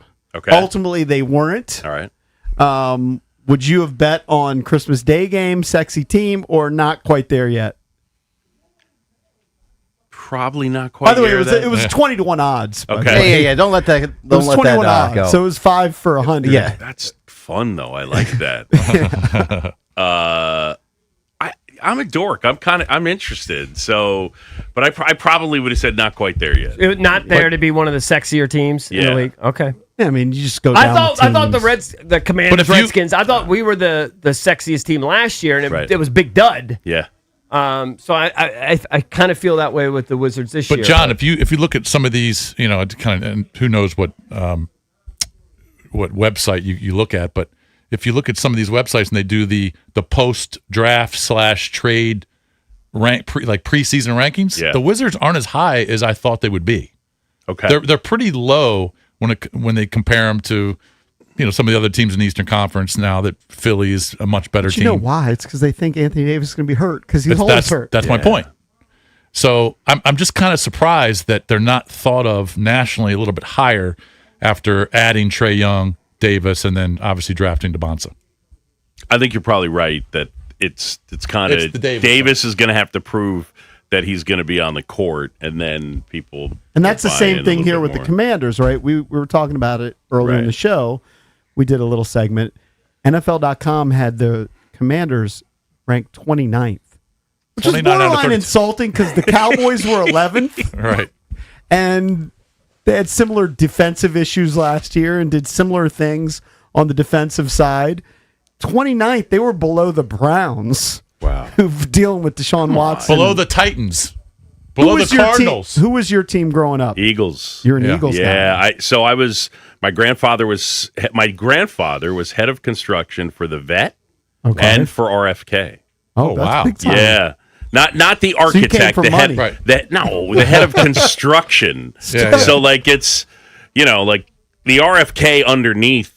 Somebody once said you could play the National Hide and Seek Championship there just because there's so many like nooks and crannies and all that stuff. It's that was back in the day when there were the multi-purpose stadiums. Yeah. So you were born in Philly. Born in Philly, grew up in New York. Grew up in New York, went to Boston College. Were you a WIP guy growing up? So I went to William and Mary for a year. Oh, okay, all right. Yeah. So and then I have a bunch of family in the Potomac area and a bunch of family that went to Gonzaga Prep and then Georgetown. Oh, okay. Down in these in these parts. So Philly fan, Eagles fan. Yeah. Did you grow up a Sixers fan? I too? did. Andrew Toney was my dude. So all Philly. Yeah. So you were so awesome. He was such a great offensive player. Really good. And what about the Phillies too? And the Phillies, Mike Schmidt was right. So you were just a Philly guy. I was a Philly guy, and then I moved to New York when I was 7. Oh, okay. And my parents met at Drexel in Philadelphia, so they got my dad was from Philly, my mom was from New Jersey, but my dad's side got their hooks in me, and I never. Right. I mean, you've been all over the country with all your jobs. I mean, obviously now you live in Chicago. Do you live in the city or? I just do. outside? I live in the city. It's funny though. I was saying I love coming here. There's something about the Amtrak corridor, that I just I dig it. I don't know what to tell you. Where does it? I mean, I don't even know if you could be honest, but like the Cubs gig, how important is that to you relative to the other gigs you've had? Ooh. I would say it's as big a deal as anyone, as anyone. It's baseball matters there in a way, and Friday afternoon at Wrigley Field, and they could be great, they could stink, and there's just this vibe of like, hey, let's go to Wrigley. Yeah. See, that's the It's difference. just an unbelievable spot. Here, it's totally different than that. Well, yeah, If- we don't have that history. They don't have the history. We I get don't it. have that But park, if the that Nats spark. suck, you're going to get 8,000 people over there. Yeah. No, it's different. Yeah. Yeah, I would say that Totally different. this job is, it's Did it feel like an iconic job to you? absolutely. Yeah. I have a folder in my phone of just pictures from the booth. So I'm sitting there legitimately going, here's the 2-2 and the sun's setting, and I'm taking a picture. I have 150 photos from the same seat. They all look exactly the same, but from the 6 years I've been doing it. I've never been to Wrigley. Really? No. I've been to Fenway a bunch of times. I grew up a Red Sox fan. But I've never been to Wrigley. I always told my wife, hey, if we're going to go to another city, We should go to let's Chicago. go to It's a great Chicago. city. I went to a Bears game. All right, for my cousin's bachelor party weekend. Right. But we didn't go to Wrigley. So I grew up going to Wrigley he was Field. he was a We would Cubs go- fan. Yeah, we grew up and we would go every summer. It's great. I just went to Soldier Field actually for the first time for the Morgan Wallen concert, and it's different vibe. It's an unbelievable stadium. Yeah. But everybody just complains about getting in and out of it, and then a lot of people don't go because of that. That's right. Yeah. You're kind of trapped. Yeah. In that area. But look, Wrigley in the summer, Chicago in the summer is it's because of the weather, it's so cold, and it's once it turns, it's like everybody got let out of jail. Yeah. Yeah. What's if you had to come up with your single best event that you've been the broadcaster for so far in your career, and you've done a ton of stuff, whether it's college basketball, baseball, whatever it is, what would you pick? I will tell you this: I got to do Game 7 of the World Series last year. Was pretty good. It was pretty spectacular. Well, that's got to be it. I mean, I think that would be right there. Yeah. I mean, your career did lead you to sit here in studio with us. Well, It's not but what's so funny though is like we are all the same age. I have like 9 million questions. Like when did you guys know that this was gonna work? A couple weeks ago. EB can answer it. Well, I think we knew early. Well, yeah, we did a cable access show for a year. Thought it was decent. Sent out tapes, whatever. They called us. We did an interview as we were driving home. This is the honest to God truth. I said this in every interview. Because it's such an iconic station that we started at, it's such a massive station. We didn't have to start like in some weird place and have Some small market. I was like, people like listening to us because it's fun, banter. This is going to hit. So like I remember like I put my heads we were at a stoplight and I went, oh my God, this is gonna hit. Because we were starting not so much because we were great, but because we had chemistry and it was gonna hit because we had a massive audience. And we're lucky. We're the luckiest guys ever. I remember when we started on the weekends, this will sound stupid, but I used to give a little report to our program director because they weren't listening to us on the weekends. They would care about Howard Stern, Don and Mike, G. Gordon Liddy, The Grease Man, Loveline, all these shows, and we were part of the new sports weekend. Yeah. So I would list, we had 20 callers and whatever, and once we started, it's stupid, we used to get a ton of pizza delivery guys, and they were all calling into the show, and we were different than everything else out there. I mean, we were kind of edgy back then. We were all 25, 26. Yeah. And I was like, all right, we got Sounded something. a lot I didn't know we different. were going to last 30 years, but that's when I decided, because I was in law school at the time when we were doing the weekends. I decided I'm not going to pursue law next year. I was going to give it a year. I was going to give it 1997, and if we don't hit, and actually they offered us the full-time gig the day of my last exam. I was working for the Eagles, and I was up at their training camp up in Bethlehem, PA, and up at Lehigh, and I would go up there during the week, and come back for the weekends. I'd drive back on a Saturday morning or Friday night. But you can tell him we had a meeting on his back deck when they offered us the full-time gig. Yeah, the house and I grew Cakes, up in. who isn't here. The funny thing about this, EB was all in. I was all in. He was all in. Cakes had been working at Toys R Us for 4.5 years. Yeah, he was like a manager at and Toys was R Us. about to be a vested employee, and he was the only one who was already married. And it was like, this guy might be the holdout. Yeah. We had like $8,000 in a IRA or something. Yeah, he didn't want to give that up. Like, come on, He didn't dude. want to give that This up. is like opportunity of a lifetime. It's Yeah. okay, I get it. We talked him into it. Yeah. It took one beer. We got him. Yeah. Not a That's big- great. Not a All right, so games at 4:05 today. Yeah. Cavalli's pitching for the Nets. Who's going for Chicago? It's Kevin Gosman who they got at the Gosman, they trade got the trade deadline. from Toronto, and, right. Yeah, I think. He's bounced around a little bit. Yeah, and I tell you what, I think I'll be Homer guy for a second. I like the Cubs. I think they have a chance to track down the Brewers. I think the Cubs have a chance to come out of the National League.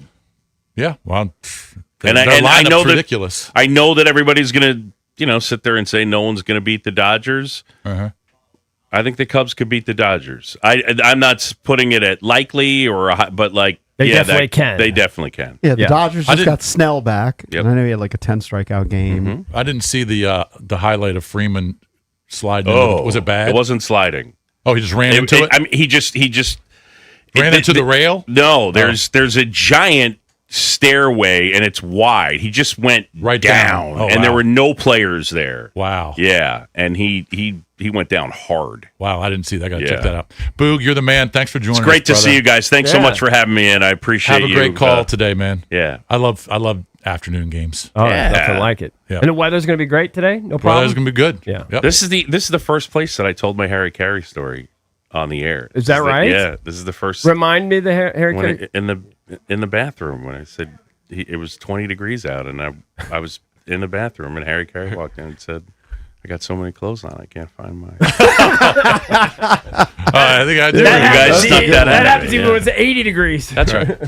Hey, if Thanks, you're caller Boog. number 10, Boog, right now, we're going to hook up caller number 10 with a pair of tickets to see Saturday Night Live legend, comedian John Lovitz. One night only, live at Bethesda Theater. That's this Sunday, August 16th. Tickets are on sale now at BethesdaTheater.com. Just be caller number 10 at 1-800-636-1067.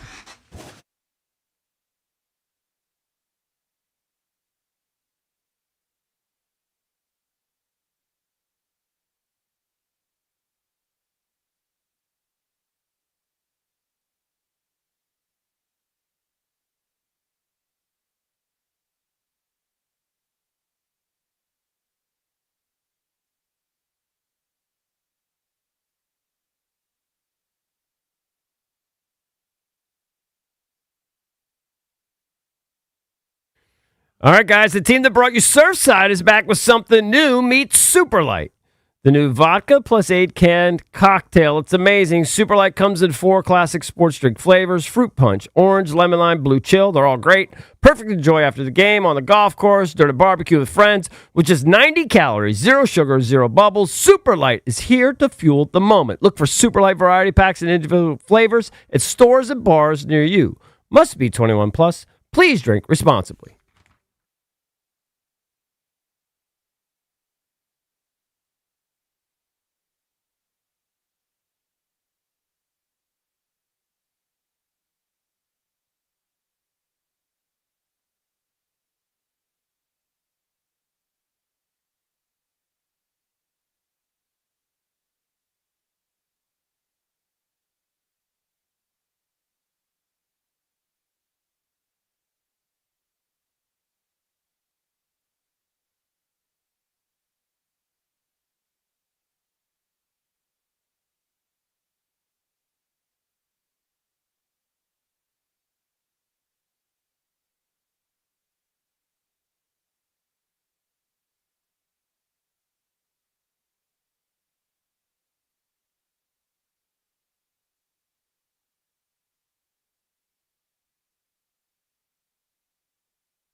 just hooked up a listener with some John Lovitz tickets right now just for listening to the Junkies. If you're caller number 10 at 1-800-636-1067, we're going to hook you up with 2 tickets to go see Jason Aldean and Luke Bryan. It's the Double Trouble Tour 2026. Thursday, August 20th at Nationals Park. For tickets and more event information, visit thefandc.com/events. That would be next week. So call in now at 1-800-636-1067. All right, let's get into the entertainment page. That is driven by BMW of Fairfax. Can you give me the thing for the read?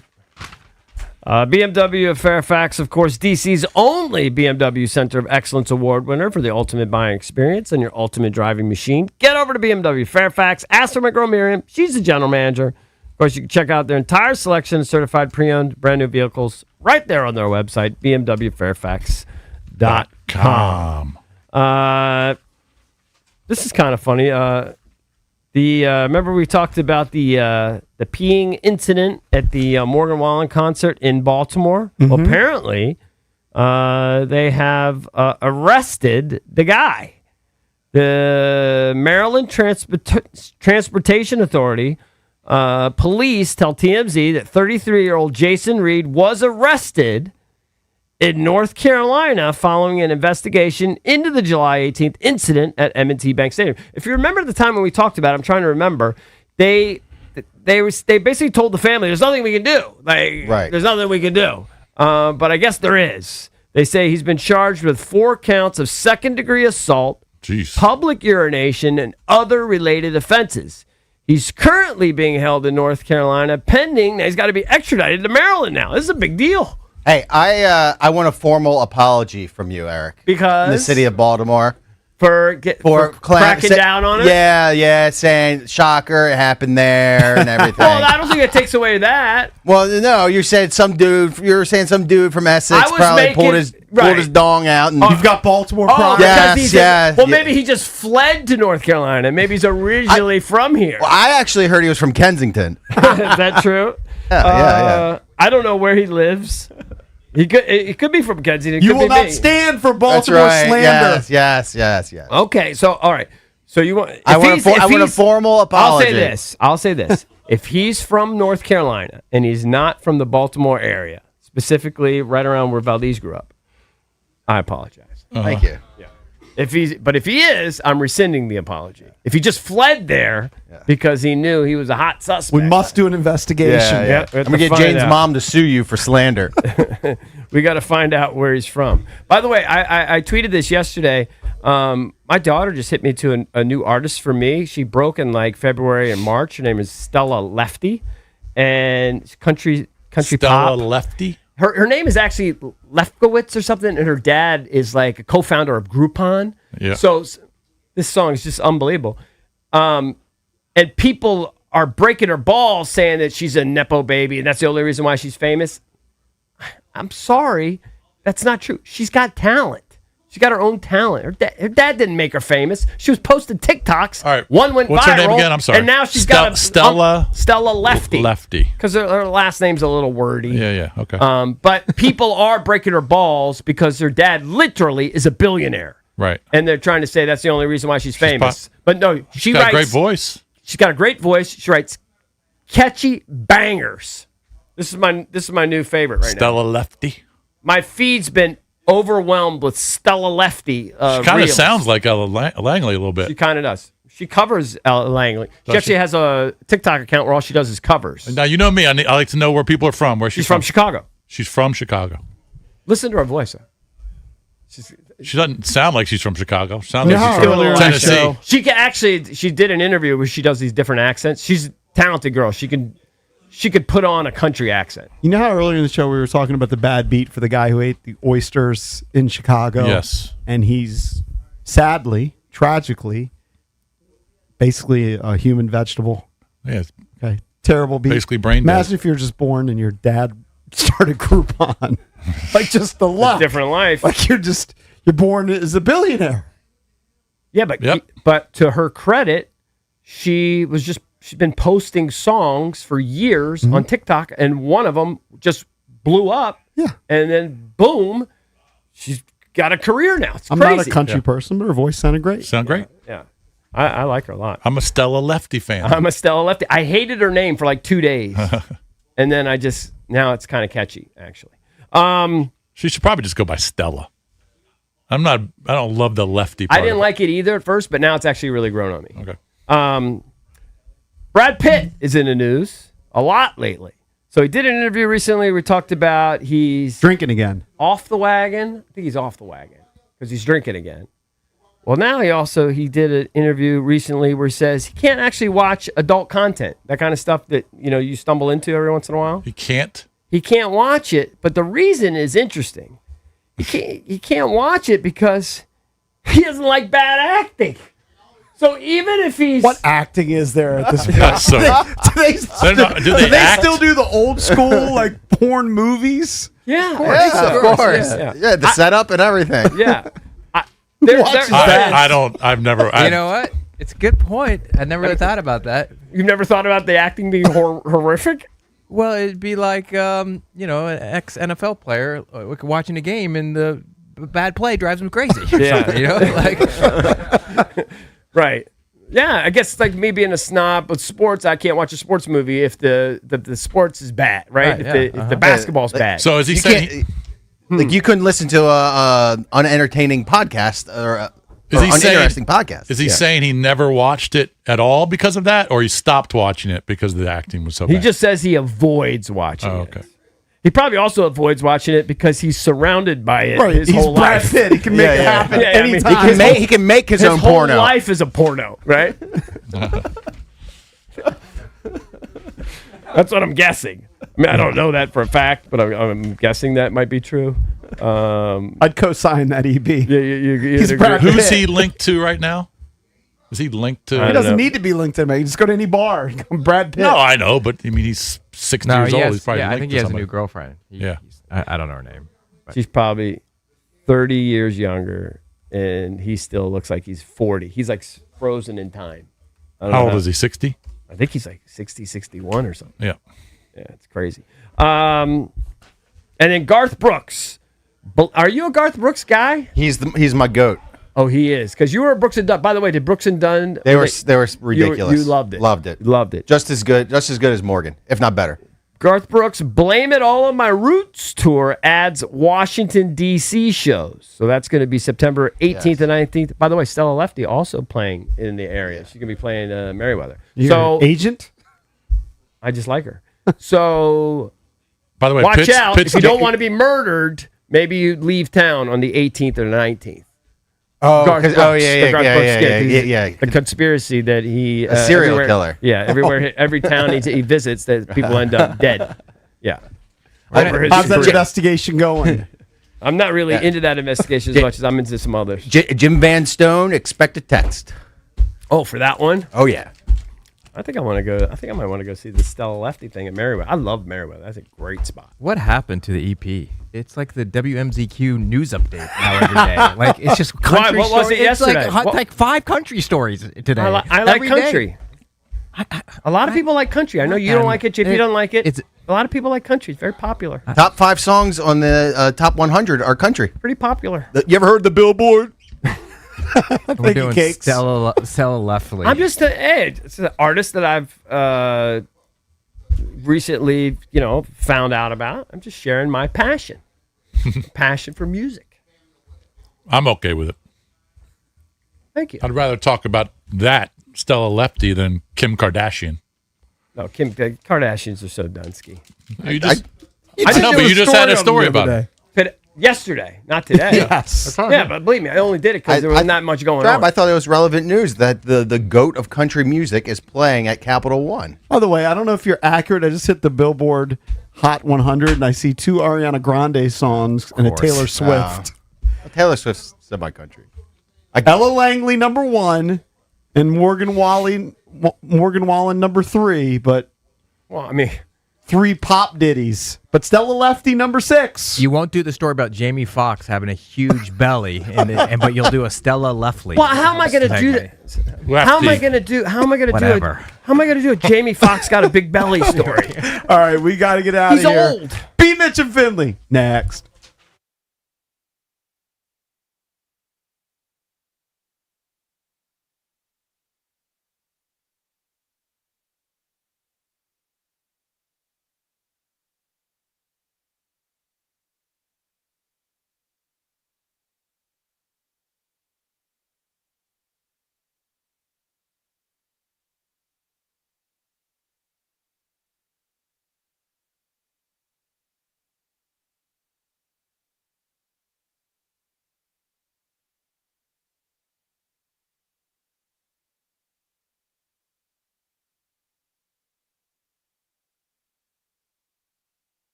Number 5, important to Jaden Daniels. An attorney representing the Commanders quarterback has informed LSU that it can no longer use his name, image, and likeness. At the center of the dispute, the Tigers are allowing sophomore cornerback DJ Pickett to wear the number 5 jersey that Daniels wore when he became LSU's 3rd Heisman Trophy winner in 2023. Commanders walk through today, prepping for the Dolphins. That's tomorrow night at Northwest Stadium. Kickoff at 7 p.m. The Cubs roll past the Nationals 12-6, the first career 3-homer game for Alex Bregman. Nationals' Abby Ortiz went yard. And Assad delivers, swing and a long drive deep down the right field line. Gone if it's fair, and it is a home run into the 3rd deck down the right field line. The call on the fan, Cade Cavalli today at 4:05 p.m. in the series finale. Freddie Freeman apparently avoided serious injury last night when he took a scary fall down the stairs into the visitors' dugout trying to catch a foul pop-up in the 8th inning. Dodgers beat the Royals 4-2. From the Crop Metcalf Sports Desk, Byron Kerr on the fan.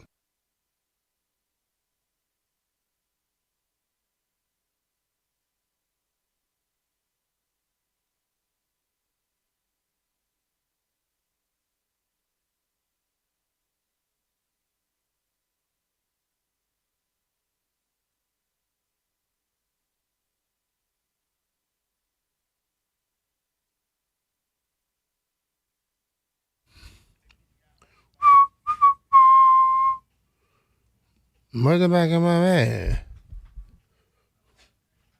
What up, everybody? It is 10 a.m. in the District of Columbia. Points north, south, east, and west. Me back in the Navy Yard studios. Good morning, Brian. I'm good, bro. What's happening? Off day for the Commanders in advance of their preseason opener tomorrow night against the Dolphins. Plenty to discuss still from yesterday's joint Also, they're practice. walking through, right? I think they haven't walked through today. Probably. Yeah, I know. Nobody could watch. I mean, before a game day, you're usually off. Like if this was you have a Saturday walkthrough. going into a Sunday game, Even Saturday, you have a walkthrough. you'd have it this evening, right? Yeah, like whether it's morning, this evening. Like if it's a game where you're flying out early, you'll do it early in the morning, or you'll wait till you get to the city you're going to. If it's later, if something that you're not flying, they might do it a little bit later. But yeah, I'm sure it's a walkthrough though. They're getting ready for tomorrow night's game, as are we. Some really good work yesterday in Ashburn. I thought offensively, the pass game looked really good. The pass rush looked really good. Plenty for us to discuss there. I woke up this morning just feeling good. I worked out a little, went to the sauna. Like things this were morning good. or last night? No, I had to take Shelby early to golf camp, so I was up at the gym. And I quickly, because we're not going to make any time for this, considering how the day is going to go. The Hard Knocks, the Seahawks Hard Knocks. Yeah, I've been checking it out. One, they fight a lot. When HBO goes all in, the production value is so incredible. Yeah. The Sam Darnold spin rate stuff, when they had what must have been a drone or whatever, super zoomed in on that football, straight up football porn. Mm-hmm. Like if you're into that, watching that was incredible. He throws a pretty ball, man. He really does. The kid, Derek Hall, the young man with the giant truck that went to Auburn. Yeah. I feel like you would love him. I mean, like he's a little crazy. He's a country boy, and because like there's a couple of them trucks in the. I just don't understand. It's a workout to get in and out that damn thing every day. You know, his truck is super high, but he has some hydraulics on that thing. When he gets to the parking spot, you notice he drops it down. So, but he might have some 75-inch tires or something like that on his truck. The whole thing's and then the thing is way above it, so. I guarantee when he's riding around, he's up with 18-wheelers. But when you talk about building a culture of competition, damn if Mike McDonald hasn't done that. They go for it, dog. When the dudes were when the O-line and D-linemen were fighting, and then they made them hold the sledgehammers afterwards, was such a cool way to embrace them being mad at each other, but turn it into a positive thing for the whole team to kind of galvanize. Like, who the hell knows? But damn, Seattle looks good. What I saw on TV. They got mad, they fight and stuff, but nobody was slamming each other with their helmets and all that. You know, you get into the fight, and think about you learn about fighting with helmets on real quick. If you're not good at throwing an uppercut and catching them, if you're not hitting skin, you're wasting your damn time. In more ways than one. Yeah, you're wasting your time. Yeah.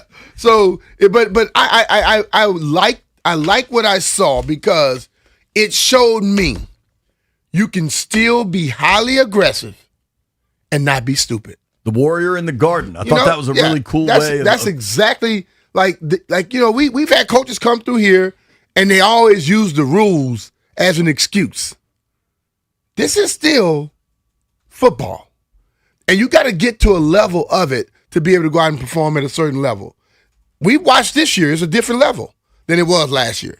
You know, and 2 years ago it was higher than it was last year. So hopefully the results are different too.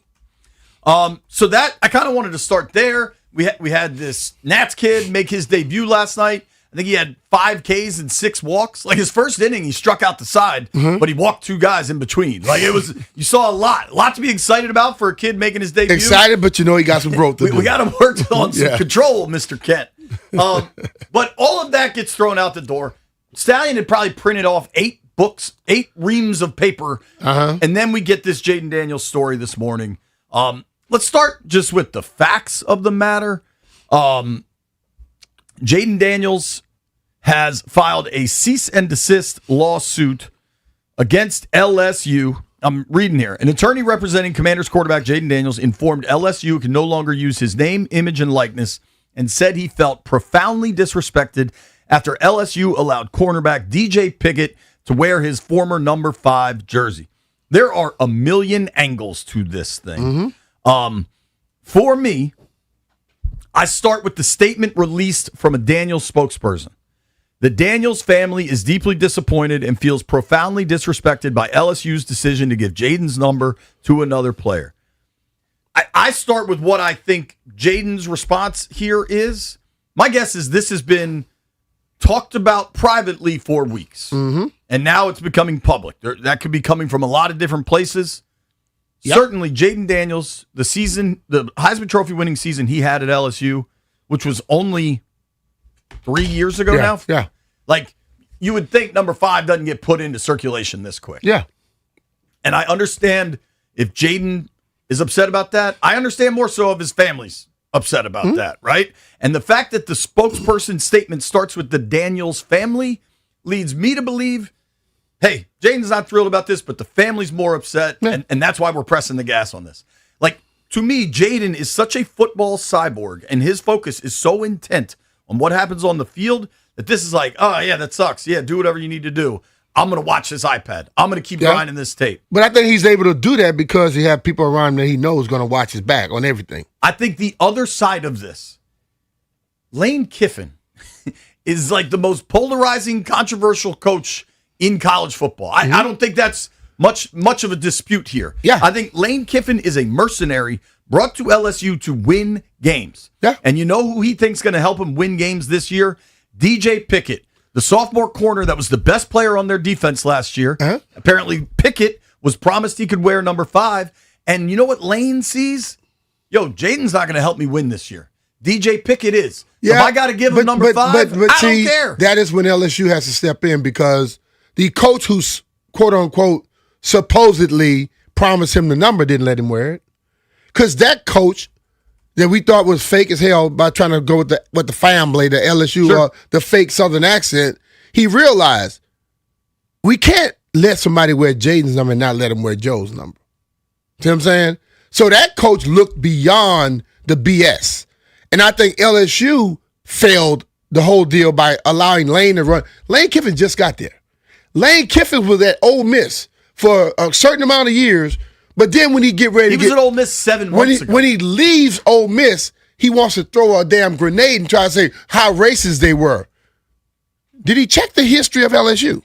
Okay, so we can go. I'm not much going to go down that avenue, but the whole thing is, I always have a problem with teams and colleges that allow coaches to change everything every time they come in. I think Lane shows up and gets the keys to the kingdom. He gets to do whatever he wants. He should show up and still follow what LSU. LSU has a culture of winning always anyway.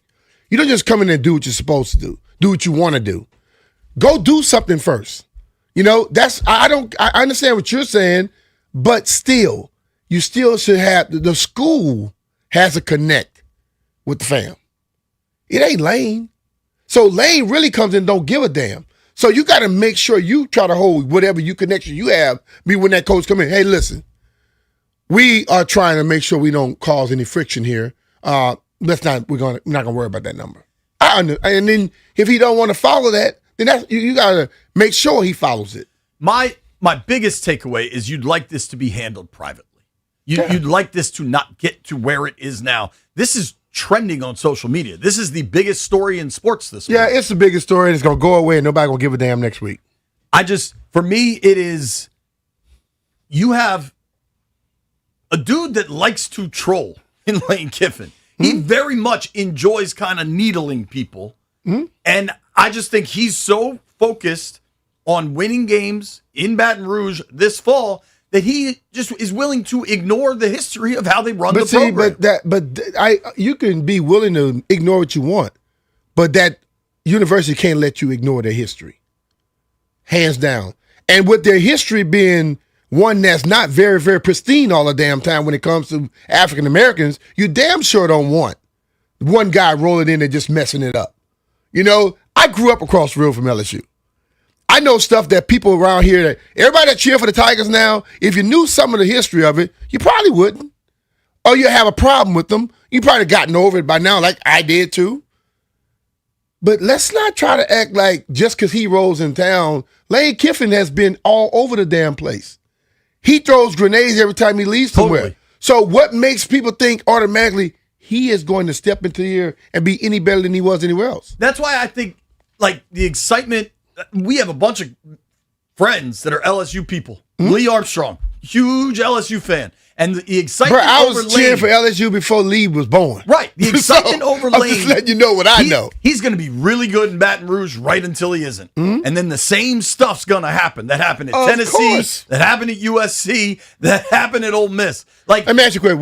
Where he won the natty at? Nowhere. Okay. So why? This is why I'm saying, why does he automatically get the keys when he rolls in town?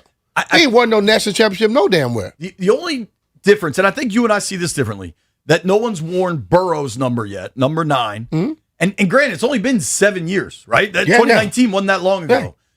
They won the national championship. They went undefeated. Yeah, but that separates the two. I don't think it separates because the number is not being held not by the national championship. The number is being held because you won a Heisman. That's the only thing that defines both of those situations. The other dude way back in the day won a natty too. Is it Gannon? Cannon. Billy Cannon. To me, there are multiple main characters. There are protagonists in this play, and Jaden ain't one of them. Yeah. Like, listen, man. We were having a conversation this morning. It was like, oh, man, the optics. I don't care about optics, okay? Because Jaden don't have to do nothing. It's a lawyer filing papers, and he's focused on, what, like you said, on what he needs to do. I just don't like the fact whenever a player is involved with any situation, everybody go against the player.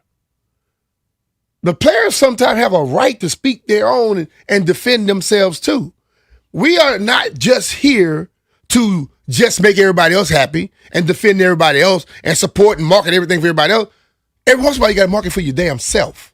And when a player stands up for himself, it always seems to be a problem with society.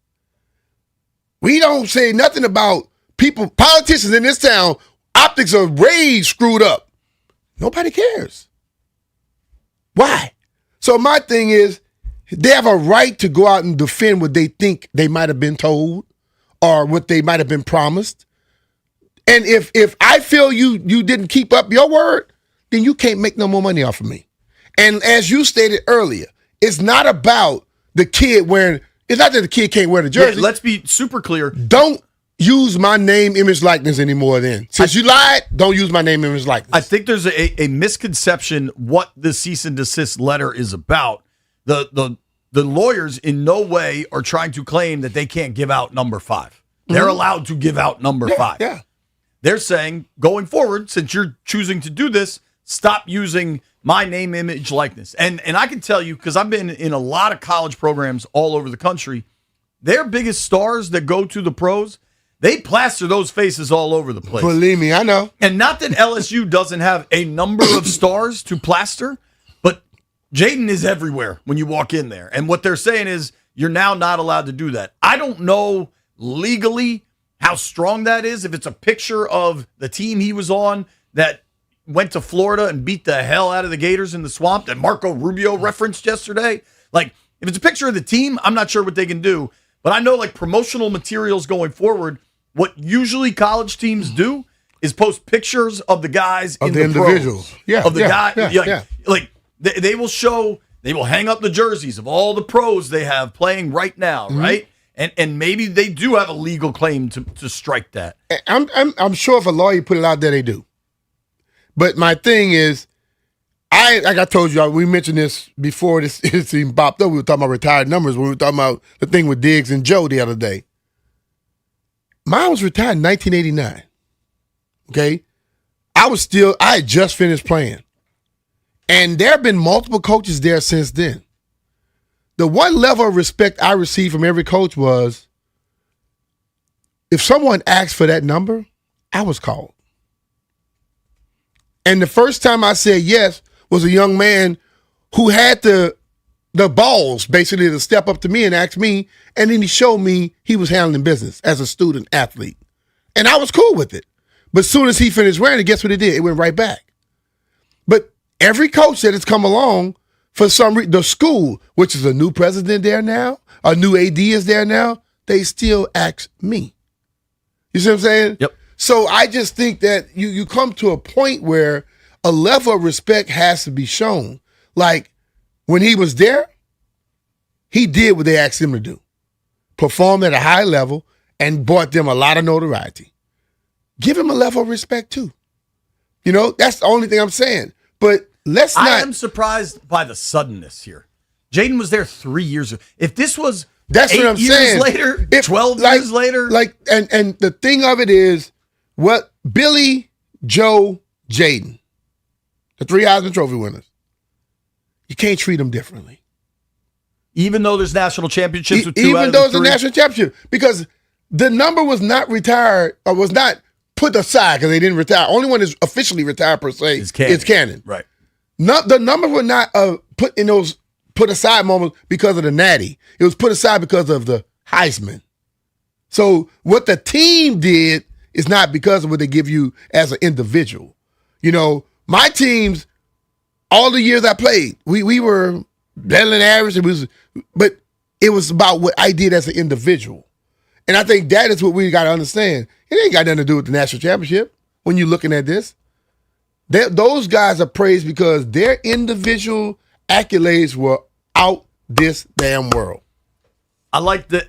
I do think it's interesting to juxtapose it with the Diggs, Theismann, Commanders discourse, as Theismann's like, it's up to the team to do what they want. And then the team makes this decision down at LSU. The difference to me, Joe T played close to 40 years ago. Jaden was there 3 years ago. I just don't think Lane Kiffin cares. I think he likes kicking up controversy. That's the thing. That one person should not be able to come in and cause this big of an issue. The one thought I did have, and I know how you get treated when you go back to Lafayette, and I know how frequently you say the amount of cash that exists in Louisiana, right? The amount of giant industry, oil, sugarcane, all of it, right? Seafood galore. Sure. Well, all of it. Maryland crabs. I mean, in Baton Rouge, I mean, the dudes from Raising Cane's that started that thing, every Tiger gets a fat NIL deal, right? You'd like to think this could get handled privately because I hope Jaden Daniels plays 25 years in the Burgundy and Gold. Eventually, a time in his life will come where it'd be great to go back to Baton Rouge and just feel that love. Just let those fans. But see, the thing of it is this. And I don't know that this will sour that, but I think it could. This is where I go with that. Jaden came to LSU and performed at an outstanding level. And you, as you stated and you described, a mercenary rolled in and decided he didn't give him I don't give a damn about him. I care about what I'm going to get done. He'll be gone within 3 to 4 years at another school, and he'll be pooping on LSU.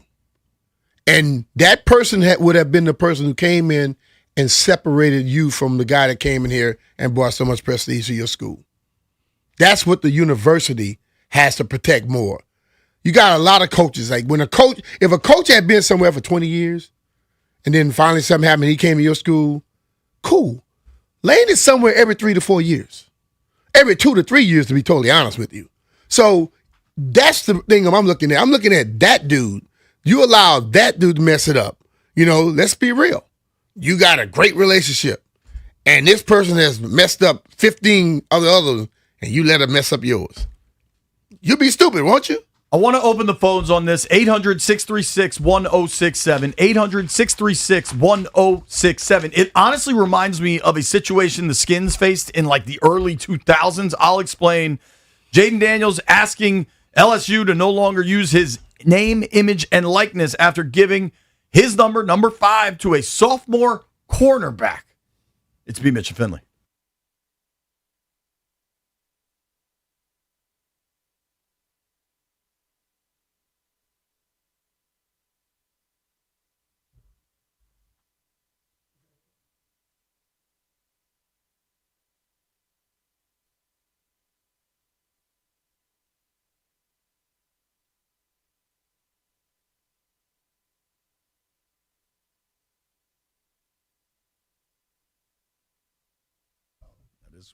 Offenbachers, the fun doesn't have to end when the weather cools off. JP Finley here for Offenbachers. Right now through August 18th, you can save up to $4,000 on select hot tubs and swim spas. If you've ever thought about adding a swim spa to your home, now is the perfect time. You can swim, exercise, or simply relax year-round no matter what the weather brings. And if you've been thinking about upgrading your outdoor space, don't miss Offenbachers' end-of-season specials on premium patio furniture and umbrellas. You'll find exceptional values on select pieces with limited quantities available. Plus, ask about Offenbacher's floor model sauna and swim spa sale for even more outstanding savings. Say swim spa sale 5 times fast, B.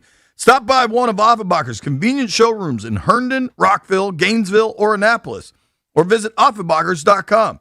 But don't wait. These special savings end August 18th.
This update brought to you by Mervis, Diamond Importers. Nobody pays retail anymore. Why should you? A walkthrough today for the Commanders as they get ready for the Dolphins tomorrow night. An attorney representing Commanders quarterback Jaden Daniels has informed LSU that it can no longer use his name, image, and likeness. At the center of the dispute is that the Tigers are allowing sophomore cornerback DJ Pickett to wear the number 5 jersey that Daniels wore when he became LSU's third Heisman Trophy winner in 2023. The Cubs win the series over the Nationals 12-6, a first career 3-homer game for Alex Bregman. Jose Tena also homered for the Nationals. And a swing and a fly ball deep right center field. Cor Armstrong trucking back to the warning track, looking up, and it's gone! Into the first row of the big wall and the Geico sign in right center. Jose Tena homers. The Call on the Fan, Cade Cavalli, The Call today at 4:05 in the series finale. Gretchen Walsh and Kate Douglas helped Team USA break the mixed 4x100 medley relay world record last night at the Pan Pacific Championships. From the Crump Metcalf Sports Desk, Byron Kerr on the Fan.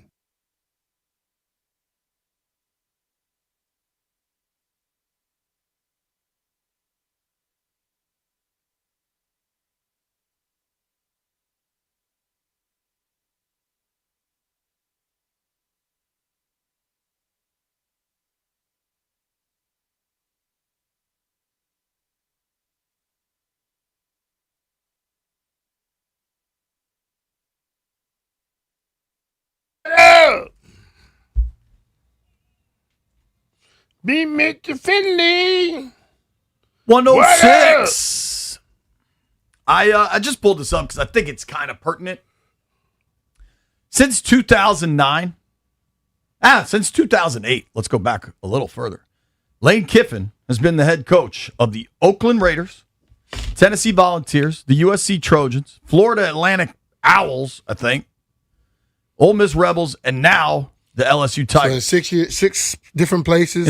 In a little under 20 years, he's been the head coach in 6 places. Yeah, like 3 years. And assistant at other spots. But I just, that seems to me a pretty big part of this story. You have a football mercenary. Kind of like the person we saw stepping into that hole, and he blamed the hole. Yeah. The common denominator. Let's go to the phones. Let's go to Elijah in D.C. What's up, Eli? What's going on, fellas? Thanks for taking my call.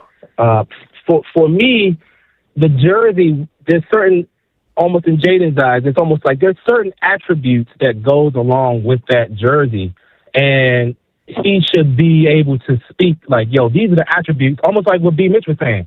Okay, if I know this is the work ethic, these are the things that's connected to this jersey, I need to know that you representing that. That's like, even like Michael Irvin was like, oh, if you're going to strap that 88 on your chest, I'm a 100% Commanders fan. But just for different individuals, when you're talking about even Dez Bryant, when he wanted Irvin's jersey, it's like, oh, if you're going to strap that number on your chest, there's certain attributes that comes along with that. I have a small story. It's kind of in line, kind of different, but I think it tracks.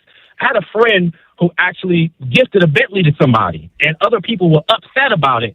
And my thing is, you don't know what it costs to handle that in between, so the maintenance and other things. And if Jaden feels like, or doesn't, either side of the coin, if they feel like he can handle the maintenance in between, then that's what it is. But if he can't handle what comes along with it, then no, you're not supposed to have that, because there's certain attributes, there's certain things that you have to clear. And maybe the coach is like, you know what, forget him, this LSU this year, and I need my players to know, like, nah, you're capable. So we don't know on what side of the coin who's gassing this up in a certain type of way. Maybe he wants his players in LSU to break through a certain thing versus like a jersey or a certain level you can never get to. And I understand that, but you still got to reach out. Hey, man, I want my program to be like this. And he may tell you no, but at the same time, it's the respect that you reached out to make those decisions and say, hey, man, I'm considering you. This is where I want to go with my ball club. Are you on board? But legally, if it's not a binding agreement and this was like a verbal agreement, you can't do that. How you be clear is a binding agreement. LSU, I'm writing on this paper. When I leave this school, this is what it is. And if they don't agree to that, man, I'm kind of sorry.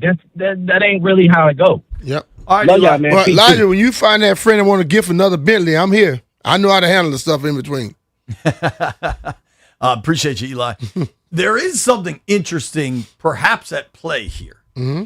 Now, the reporting says Jaden Daniels' NIL agreement expired on 180 days after he left LSU. Mm-hmm. So that's, 4 months-ish? 180 days? That's been gone then. Way gone. I wonder if you are Kyler Murray with Oklahoma or Caleb Williams with USC. I imagine there's just some level of quid pro quo where, hey, man, I love my time at college. You guys use my photos, whatever you need, and just keep it rocking, right?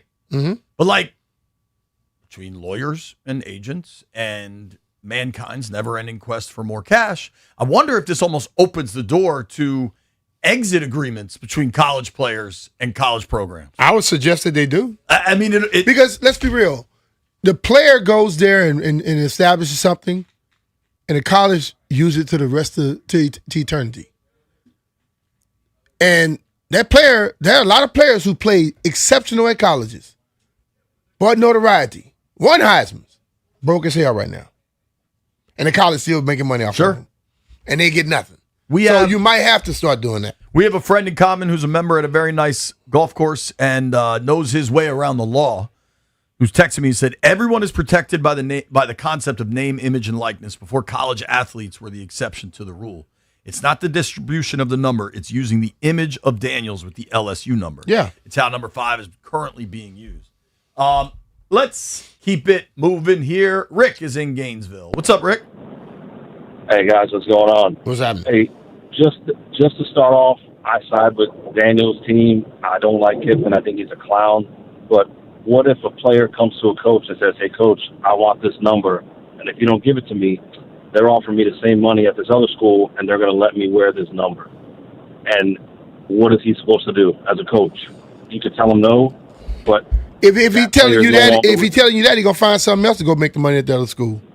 Exactly. That's what I'm saying. The power is shifting more to the players, and when they're all getting money, it's the little things they're trying to get, the other perks, and their families telling them, well, if they don't give you that jersey, just tell them you're going to play somewhere else. These are just kids.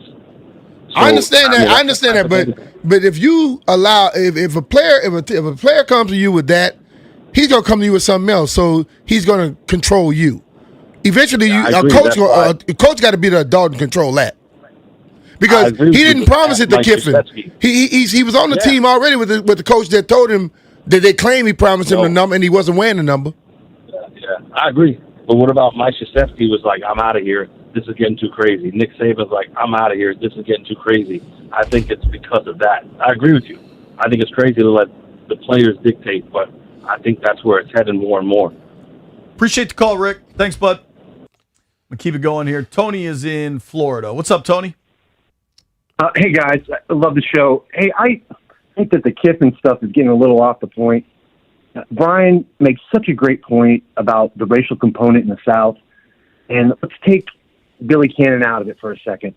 Played in the 50s. Black people weren't even allowed to play college football big time yet. Doesn't count. It boils down to Burrow versus Daniels to me. And it's like championships should still matter. And how good you played should still matter. Brian, your career is a testament to this. You look at you, 4-time NFL All-Pro. The greatest return man in NFL history. But when people talk about your career, it always has that cherry on top. You're a Super Bowl champion. It means so much. Championships should matter. Winning should matter. And in this case, there is a difference, I think. And Daniels making such a big deal out of this when this guy, this Pickett, could be a top 5 pick. He's incredible. Why not embrace him? Why not embrace this like Irvin does with the Cowboys? And it's such a snafu, such a fumble on his part. It makes you really question, who's directing things off the side for him. I will hang up and listen. I love listening to your show. Bye, guys. Hey, thanks. But Tony, see, this is the difference. Michael Irvin is right there involved with everything that goes on with that number, right? Then Lane Kiffin just rolled into town. What I like with Michigan, the best player wears number 2. Whoever wears number 2 knows that, right? Ohio State does that with 0. It's established in that manner. LSU has to control more of their stuff and not let a dude who is known as a guy who rolls into town, a lot of hype, don't live up to what he's supposed to live up to, and he's gone the next 2-3 years. That's the difference I'm looking at. So I understand what you're saying. People talk about the championship, this, that, and the other. But it still comes down to what you did. Not what the team did, what you did. There are a lot of college programs. I mean, Syracuse, number 44, was a huge deal for a long time. It was Jim freaking Brown's number, and they would give it to other guys they thought were deserving of that. But that's what they did all the time. The thing with the Burrow and Jaden Daniels being so close is what's pushing all this. I will guarantee you that. What do you mean? 9 years ago, well, 7 years ago, and 3 years ago, and he has already been given out. I agree. I think it's timely. I look at it, and if this was 10 years I'm from now, gonna bring it into town.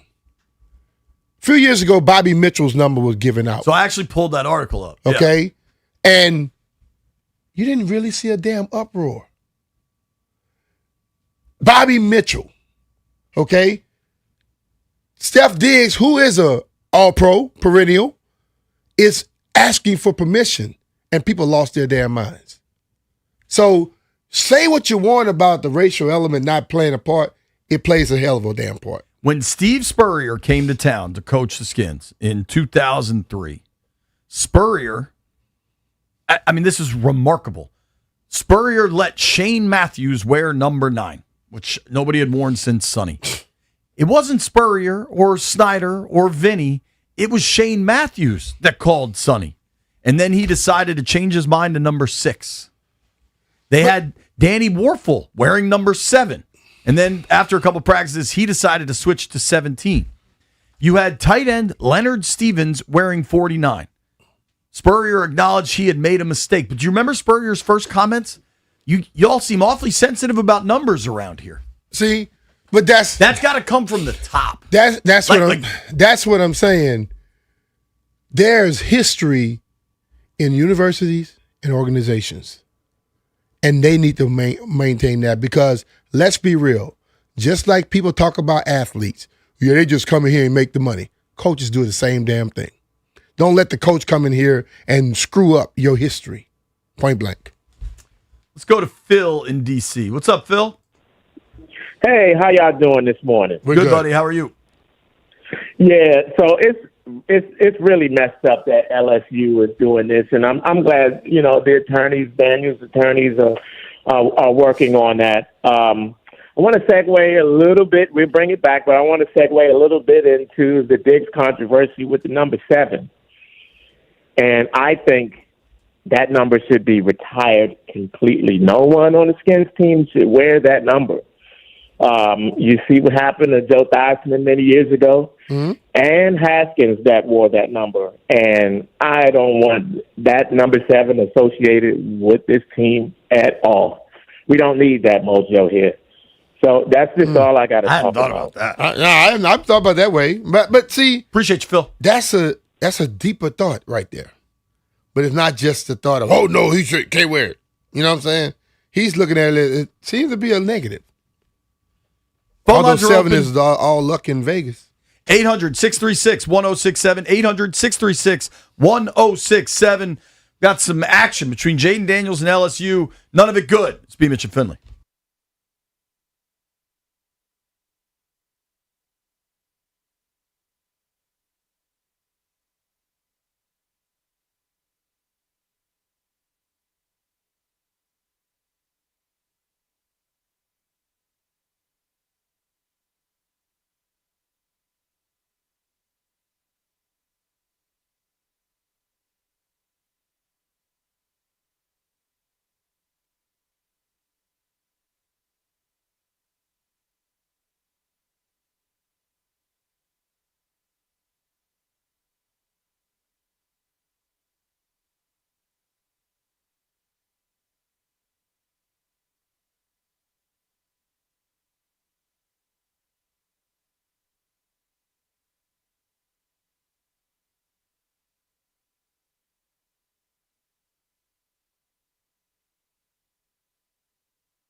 Y'all.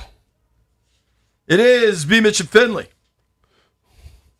And Woo! Rude is the official show sponsor of B. Mitch and Finley. Don't melt this summer. Upgrade to high-efficiency HVAC and enjoy budget-friendly financing options with low monthly payments.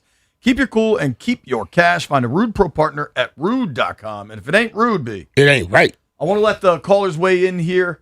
Let's go to Kevin in Locust Grove. Kevin, what's up, man? Hey, how you guys doing this morning? Good, man. How are caller, long time listener. Appreciate you. So first off, I guess I need a little clarity. Is Jaden supposedly upset because they're letting someone else wear his number, or is he upset because they're selling gear with the number 5 in his name? I'm kind of confused. I'm not sure. I think he probably got pissed because they gave the number to somebody and they're still benefiting off of his name and likeness. And I think they gave his number to somebody, unhappy about it, no longer wants them to be able to sell gear with his number on it and his name. That's my guess. And I don't think we know that definitively. Gotcha. Well, if it's like a likeness thing, like pictures of him wearing the LSU jersey with the number 5 and his last name, or selling gear with his last name and the number 5 on it, I kind of get that. But over top of all that, I kind of felt like Jaden was like, down to earth, humble, like I'm all about ball. This just seems a little bit petty to me. So I'll let you guys weigh in. I'll hang up and listen to your response. Why is it petty if he's trying to? If I'm pissed with something and I don't want you benefiting off of me anymore because you disrespected me, then I shouldn't allow you to benefit off of me. It's not petty. I got it, but I guess I'm more of like he is down to earth though, dog. He's down to earth. He's all about ball. But this is just trying to listen. We don't know exactly what happened, but I'm sure there was some little. Oh, well, we're going to take care of it. We don't let nobody wear Joe's number. We ain't going to let nobody wear Jaden's number. And then, boom, another coach rolls in and lets somebody wear it. So you got a right to change your mind.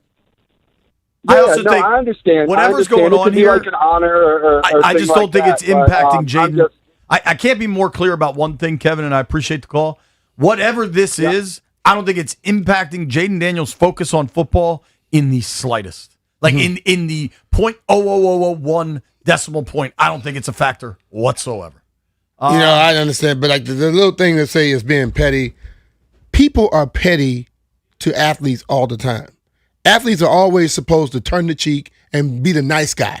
Like what's called Michelle Obama say, when they go low, we go high. Athletes are always supposed to go high. Human beings will always go high. Human beings get pissed off sometimes. Human beings have to. If I have power to control my stuff, I'm going to control it if I see you not respecting me. And I don't see nothing wrong with that. They don't have to always allow you to do what you want to do to them. Let's let Easy E in Rockville chime in. What's up, Easy? Hey, what's going on, B-Miss? What's going on, JP? What's happening, man? Not much. Hey, JP, real quick, what time you get to work this morning? 9:45. No problem. Okay, good, on time. No excuses today. I'm proud of you. Yep. Look, B-Miss, you just said it when the caller said petty, all right? I'm going to ask everybody out there before you call in, and you know about this, JP, you know about this, B-Mitch, and I certainly know about it because we're in the same profession. If a job told you you're going to get a 10% raise, and then all of a sudden, this is all in writing, this is in contract, you signed it, they signed it, there's nobody can go backwards. And then they all of a sudden say, yeah, we can't give you 10% no more. We can only give you 5%. Mm-hmm. No, that's not what the contract says. The contract says you got to give me 10, and that's what you're going to give me on, let's just say, July 1st of 2027. There's something out there we don't know about, and there's something, and B, you just said it, there's something that I believe Jaden and the school had an agreement on, and we're not privy to know that. We don't have to know that. We're not privy to know it. And I believe it's something they told him about that number they weren't going to do, and they did it. Yes, Joe Burrow won a national title. Yes, his defense was a great that year either. No, Jada didn't win a national title. But that has nothing to do with it. In my opinion, how can you not necessarily, and I don't want to say retire Joe Burrow's number, but you're not putting it in circulation, but yet we're going to put Jada's in circulation. Jada had a heck of a year. Both quarterbacks won the Heisman. Let's quit calling players petty. Like, if y'all was told you're going to get something, you don't get it, you're going to turn the cheek and you're going to be petty too. So let's stop calling one individual petty because they make millions of dollars or because you make maybe thousands of dollars or hundreds of thousands of dollars, and it hasn't happened to you yet, doesn't mean it can't, that you won't be petty. I know if somebody told me I was going to get something and it's in writing, you don't give it to me, I know I'm going to have a problem, and I'm probably going to call an attorney too. All right, Thanks Easy. for taking my call. Y'all have a good All right, one. appreciate you, buddy. Let's we'll keep these phone lines going. Lock it up because we got Standing next, right? I don't want to have people on hold. I'm gonna get through these last couple calls. Really? Franco is. I'm trying to be good to the callers. B. Franco is in Northwest. What's up, Frank? Hey man, what's going on, man? What's up, bro? Man, my thing is, hey, what's up, Brian? Jay. Look, my thing is, man, listen, Jay, man, play football, man, because if you notice, man, all these, I look at sports channels, they y'all most of all first. They don't even mention this dude. They, 13, listen, it's all work, man, they work and stay focused because what they're doing, man, listen, play number 5, play the way you play, let that number 5 represent you, man. Don't worry about it because it's like they're working against the young boy. Talking about he's petty. Pettiness is about speaking out for yourself. If it is, we all petty. You have to defend yourself. But, man, Jaden Daniels is a good young man, man. Listen, play the football, man, because it got you 13 on the shot, and people ain't done half the things you've done. So, man, stand tall, Jason. Listen, stay focused like you've always been. Wear number 5 this year. Show them the work that you do in that number 5, and then let that speak for itself. God bless. Appreciate All right, you, man. Franco. Take care, man. I think that's what he's doing. John is in D.C. What's up, John? Hey guys, I think this is a really interesting conversation because I think it's a lot of different conversations. I think B. Mitch, there's absolutely worthy of a race conversation. Burrow's white, Jaden's black. You got to look into it, especially in a place like Louisiana. But other than that, I think it's also it's a financial thing. Jaden is assumedly going to create generational wealth for his family. And in the NIL era, especially, he has all the right in the world to protect his money. And I really think that's why it's unfair to call this petty. So what I'm mostly concerned about as a fan is in the football scheme of things, this is a lot of noise, and it definitely is out of character for the public persona of Jaden that we all know. So I'm just curious to see how he handles this, at camp going forward, because he's definitely going to be asked about that. And I think that's going to say a lot more about his character. Thanks, guys. Appreciate you, John. It is a different era we're living in, man. But I don't think I think lawyers are always going to be around and all lawyers going to speak. I don't question character one bit. Last one, Nick is in. Welcome. Hello, Nick. Man, yeah. I could hear B. Mitch coming out of the seat as soon as I heard the word petty. Oh, man, here we go. I tell you what, in my opinion, it's just an opinion, B. Mitch should have his number, Dexter Manley, Superman, Monty Coleman. But I don't think the kid should because he was in he was there for 2 years. He left Arizona and went there for 2 years. He's like a baseball, a rental quarterback. He came in, he's excellent. I love him. He's my favorite quarterback. But I don't think he wasn't there long enough. He didn't soak into it. I think the Heisman overcomes the length of time. But, Nick, we got to run. We're up against How many years was Joe I appreciate there? the call. I think 3. 2. It was 2? Okay. 2, same thing. People, But they haven't retired Burrow yet either, right? No, but it's not. But it hasn't been worn either. I think 3 years out is absurd. Yeah, that's what I'm saying. It's just let's know what we're talking about before we talk about it. They were both at the same amount of time. Okay, and that's what college ball is about. When you do something exceptional and outstanding, you don't have to be there 4 years to do it. Because if you win the Heisman, you won it in 1 year. You know what I mean? You don't win it in 4 years. You win it in 1 year. So if that's what it's about, that's what it's about. But and going forward, nobody's playing at one place for 4 years. And let's remember with the dude that was trying to say about his character, everybody has a damn lawyer. Ain't got nothing to do with your character. B. Mitch and Finley, we're going to talk actual football next.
This update brought to you by Mervis. Diamond Importers. Nobody pays retail anymore. Why should you? Commanders walking through today, prepping for the Dolphins tomorrow night at Northwest Stadium. That'll kick at 7 p.m. An attorney representing quarterback Jaden Daniels informed LSU that they can no longer use his name, image, and likeness because the contract had expired. Cubs defeated the Nationals 12-6 behind 3 homers from Alex Bregman. Cade Cavalli today at 4:05 p.m. in the series finale. Free agent tight end Darren Waller and the Panthers agree on a 1-year deal. Russell Westbrook, who played 18 NBA seasons with 7 teams, including the Wizards, announces his retirement. 6 NFL preseason games tonight, including the Packers and Steelers. Full NBA schedule is going to be released at 3 p.m. Celebrating her birthday, discover the stunning collection of Takori fine jewelry at Mervis Diamond Importers. From engagement rings and anniversary bands to necklaces and bracelets, at Mervis, you'll find the largest selection of fine quality diamonds and Takori jewelry in D.C. Go to MervisDiamond.com. From the Crop Metcalf Sports Desk, Byron Kerr on the Fan.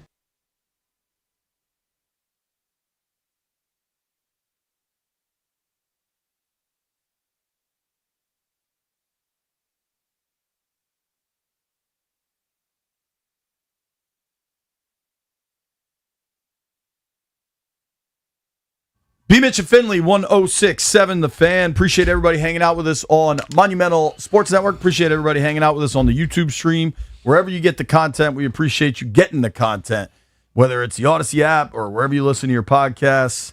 Don't you forget, coming up at 1:45, I believe, we're going to be giving away Jason Aldean and Luke Bryan tickets. Still haven't heard from Wendy if she's got a pair for me, but I'll track that down on my own. We're Gotta give them all away, Jay. We're now going to talk about training camp, Commanders training camp, and all of our Commanders training camp coverage is brought to you by Paul Henry's Window Installation. PaulHenry'sWindows.com, your clear home improvement choice. Joining us now is our friend, Mr. Ben Standig from the Last Man Standing Substack. You can hear him here on 106.7 The Fan and on 980 all the time. What's up, Benny? How you doing? I'm doing great. I was just telling Ryan I'm in air conditioning, so I am thrilled this morning. Rare event. It's so awesome. Yeah, dude. It is nice to get a day off from being out in the tents in Ashburn. Let's start with what we saw yesterday, because I think these 2 joint practices are arguably the most important dates in August, at least for the starters. And I think by and large, you got to be encouraged by Washington. Yeah, no doubt. I mean, obviously the caveats, Miami might be the worst team in the league and all that. They still got NFL players, and you still got to take advantage of it. And Washington did that yesterday. As you know, obviously you got to, with the geography of how the fields are laid out, you got to kind of pick a side. I went mostly with the offense, and the Jaden Daniels was just incredibly effective. The accuracy was very much on point. He was able to hit guys, whether it was Traylon Burks streaking down the field, Van Jefferson pinpointing the sideline, or just knowing when, hey, there's nothing down the field in coverage, let me not force anything. I mean, there was, other than maybe 1 or 2 overthrows, he was pretty on point the whole day. And obviously, again, it's they're not even showing everything that they're going to do in the offense. Same thing with the defense. But I thought that was obviously a really good sign. And then defensively, the front 7 just got after Malik Willis. I mean, that very last series, I think the Dolphins ran 5 plays. There's no actually obviously hitting the quarterback, but the Commanders would have had the equivalent of 3 sacks. Willis was just having to throw the ball away. I think the whole practice ended. The Dolphins were into a 3rd and 20 situation, or 3rd and super long after these hypothetical sacks, and they were just like, yeah, we're just going to call it here. We can just end practice now. So yeah, again, bodes well. The opponent, I don't know how much they're really informing everything, but in terms of what Washington needed to do, they certainly looked the part. Did you think that they are picking up on the new offense, defense relatively okay? Yeah, I think so. I mean, the defense, obviously, it's just so many moving parts at all times, and knowing when to, who's coming after the quarterback, who's going to drop back, and where you need to be. I think all those things look to be in play. I mean, we talked to Leo Chenal after practice, and he was like, yeah, but we're not even close to showing everything yet. We still got to hide a lot of things. And then on the offense, I'm not saying it's just about the quarterback, but obviously, seeing what Jaden Daniels can do in the system, under center, all that, again, I thought he looked more than comfortable. And like there's actual like progression because the first 2 days of camp when they were doing a lot of red zone, it was not that way. The accuracy was off. It looked like they were rusty to say the least, which is okay. You kind of expect, but you actually have seen progression here, and he looked, much more like the guy, we're used to seeing. I thought Jayden on whatever day, Wednesday, looked particularly dialed, and knowing how he is and the type of competitor he is, I'm not even that surprised that the first time there was somebody else. Like, do you remember his rookie season? We went up to New York and he got to practice against the Jets, just how good he looked there in the rain, and it was kind of miserable. I do think there's something about him that takes a step up when it's competition. Mm-hmm. Yeah, obviously he's never going to talk about publicly what he thinks or if he cares about these various lists of quarterback rankings. I'm sure somehow some of these rankings have filtered into his orbit, and I'm sure seeing himself not just even down outside the top 10 in most of these lists, but behind Drake May and Caleb Williams, I'm sure there's got to be some sort of fuel there for him. Again, he maybe not, maybe he won't claim it, but I think we all feel that it's a bit much. Of course, he's the guy that we're watching the most, so we're going to be, more hyper focused for better or for worse on what he does or anybody around here does. But I just find it the best thing that any of those three quarterbacks have done is what Jayden did in the run up in 2024. So unless you just think he's got no chance of ever staying healthy, I just don't know how he's ranked lower than him, and I imagine he feels the same way. Ben, when you look around there's a lot of competition going on this team. What will you be focusing on tomorrow night? What position grouping? Yeah, I mean, I think I think from just the television perspective of it all, I'm curious to see how the receivers look. Mm-hmm. They have got 8 guys. I mean, I'm not even counting like Jacoby Jones or Jaden Bradley, like 2 UDFA types who look interesting, but they may just be more for the practice squad. But all the other guys, we know what Terry McLaurin, Stephon Diggs are going to do. Antonio Williams, his job is relatively secure. But after that, the other guys, I mean, they could all justifiably be viable rotation pieces, or they may not make the team. And I don't know how this is all going to shake out. So just to see the usage and what they can do now, I think it is probably fair to say, based on what we just saw yesterday, I don't know we're going to see, other than the fact that it's a home game and maybe they throw the home crowd a bone, I don't know if we're going to see Jayden at all. I don't even know if we're going to see Marcus Mariota. It may just be a Sam Hartman, Nathan Kaliakmanis show. So in that case, we'll have to see what that means for the passing game in general. But the receivers I'm curious about for sure. And then obviously I think the offensive line. I mean, it's not just, ironically now having thought about it for a couple of days, Brandon Coleman's not one of my bigger concerns. The center position and the overall depth, I think, is more concerning for me. Again, obviously Coleman is not Tunsil, but I mean, I think he'll be fine. Mm-hmm. The rest of it, though, they're like one injury away on the line from really having a problem. So how they get about this, we'll see. Nick Allegretti should be back soon, it sounds like. But even still, like, what happens if he goes down again? The depth across the line, I think that's going to be really interesting to see how they look. Because I think Miami did get some pressure against the backups yesterday, so let's see how that looks in a real game. Yeah, I mean, I think we're talking with our friend Ben Standig here, covers the Commanders. Check out his Substack, Last Man Standig. You can give him a follow at Ben Standig. I think by and large, the Commanders were the better team on Wednesday. And that's what you'd like to see with a team that's expected to be among the worst in the NFL and a clear rebuild in Miami, right? The one concern you could have from that practice was the inability of the starting offense to run the football. And I think one gives some credit to Miami's defensive line. I think Chop Robinson had a really good practice. Local boy, right? Yeah, Quince Orchard. But I also think not having Allegretti out there is going to be a big deal. Seems like he's tracking to be back. Dan Quinn said, could happen Sunday when the team has a walkthrough. We're not out there till Tuesday. You'd certainly like to see Allegretti out there Tuesday, right?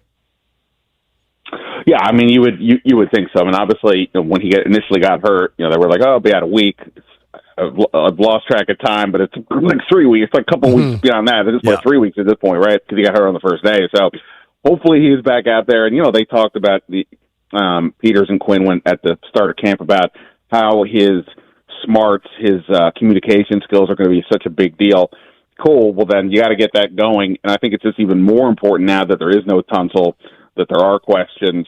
I mean, how does Chris Paul perform without Tunsil? Even with Josh Connor, who I think has been a little uneven here so far in camp, like, he's only his second year. It's not like he's got it all figured out either. So, if Allegretti's superpower is going to be communication, then let's get it out there and help everybody across the board in that regard. And then again, I just don't know that they even have a backup center on this team right now that they would feel remotely good about. So, yeah, he needs to get out there, I think, for everybody to start feeling a little bit better about the situation. And the running back position, what's your thoughts on that? Yeah, so, I mean, obviously, look, I think Bill's looked pretty good to me so far. I mean, he put on some muscle, some upper body strength, and it looks like it's paid off. He's really been physical as much as you can be in these types of scenarios without tackling. Rashad White was giving them that third down back element. I think that Bill has looked good also as a pass blocker. I mean, good at least. He had a hell of a block yesterday on a deep throw from Jaden was able to take. Yeah, and I think that's a huge deal, right? Because if he's able to do that, then they can leave him on the field more often. And that's especially true now without Tunsil. So if he can stay out there, I think that raises the ceiling of what this offense can do from an explosive perspective. Obviously, Jeremy McNichols has been out a few days. We'll see what that means. I'm sort of curious about Kaytron Allen. I'm going to be honest, and maybe you guys thought, it's not that he didn't do anything yesterday, but I didn't notice it, which is, there's 100 things happening, but I was like, oh, wait, did he do anything yesterday? So I'm kind of curious to see him also in this game, just to, obviously a running, he's going to get a lot of work, you would think. Mm-hmm. So what does he do? Because, it's just been a little bit quieter, it feels like, than maybe I was expecting. I think Kaytron may be a guy where they have to be going full go for you to see the best of what he could be. Yeah. Because he's I think what they might want to see is him inside the tackles. How does he break tackles and get those extra yards? Because I don't know if he's that, space out on the edge type guy. He's that grind them out type guy. I think tomorrow night's a big opportunity for Kaytron, honestly, because maybe we see Bill and Rashad for a series. I won't be shocked if we don't. The Jeremy McNichols absence over the last 3 or 4 days is something certainly to monitor. I can't expect him to play tomorrow night. So, all of a sudden, you're talking about a lot of possible work for Fat Man and for Robert Henry, and I think you'd really like to see him look good. Still. Ford and Robert Henry. You got those three. Yeah, you're right. But yeah, I'm with you with Fat Man. I think it's a big opportunity for him tomorrow night. Ben, I did want to ask you this. We've watched every day at camp so far, and in seeing it, you see the installation of both a new defense and a new offense, and they're both pretty radically different than what we saw last season. And they're both far more mentally taxing for these players. There's a lot more motion, a lot more shifts on both sides of the ball. For Blau and Jones, Dan Quinn has a job to get them ready for week 1, right, against the Eagles. Mm-hmm. For Blau and Jones, do you think it's imperative that they see some of their starters on the field tomorrow? No, it's a great point because this is their preseason debut as coordinators, right? This is their first opportunity to call the plays and get settled. So, yes, you would like to think in theory have some of those guys out there. That said, I think that's what Dan Quinn's going to say, hey, that's why we have practice. You can do it there. A lot of the guys, a lot of the obvious names were sat out of Tuesday's, lighter practice ahead of this, and I won't be surprised if that's the case. I mean, obviously some guys will probably be out there. I could imagine much of the offensive line, other than maybe Sam Cosmi, and I don't imagine we'll see Terry McLaurin or Stephon Diggs, especially if Jaden's not out there for even a series.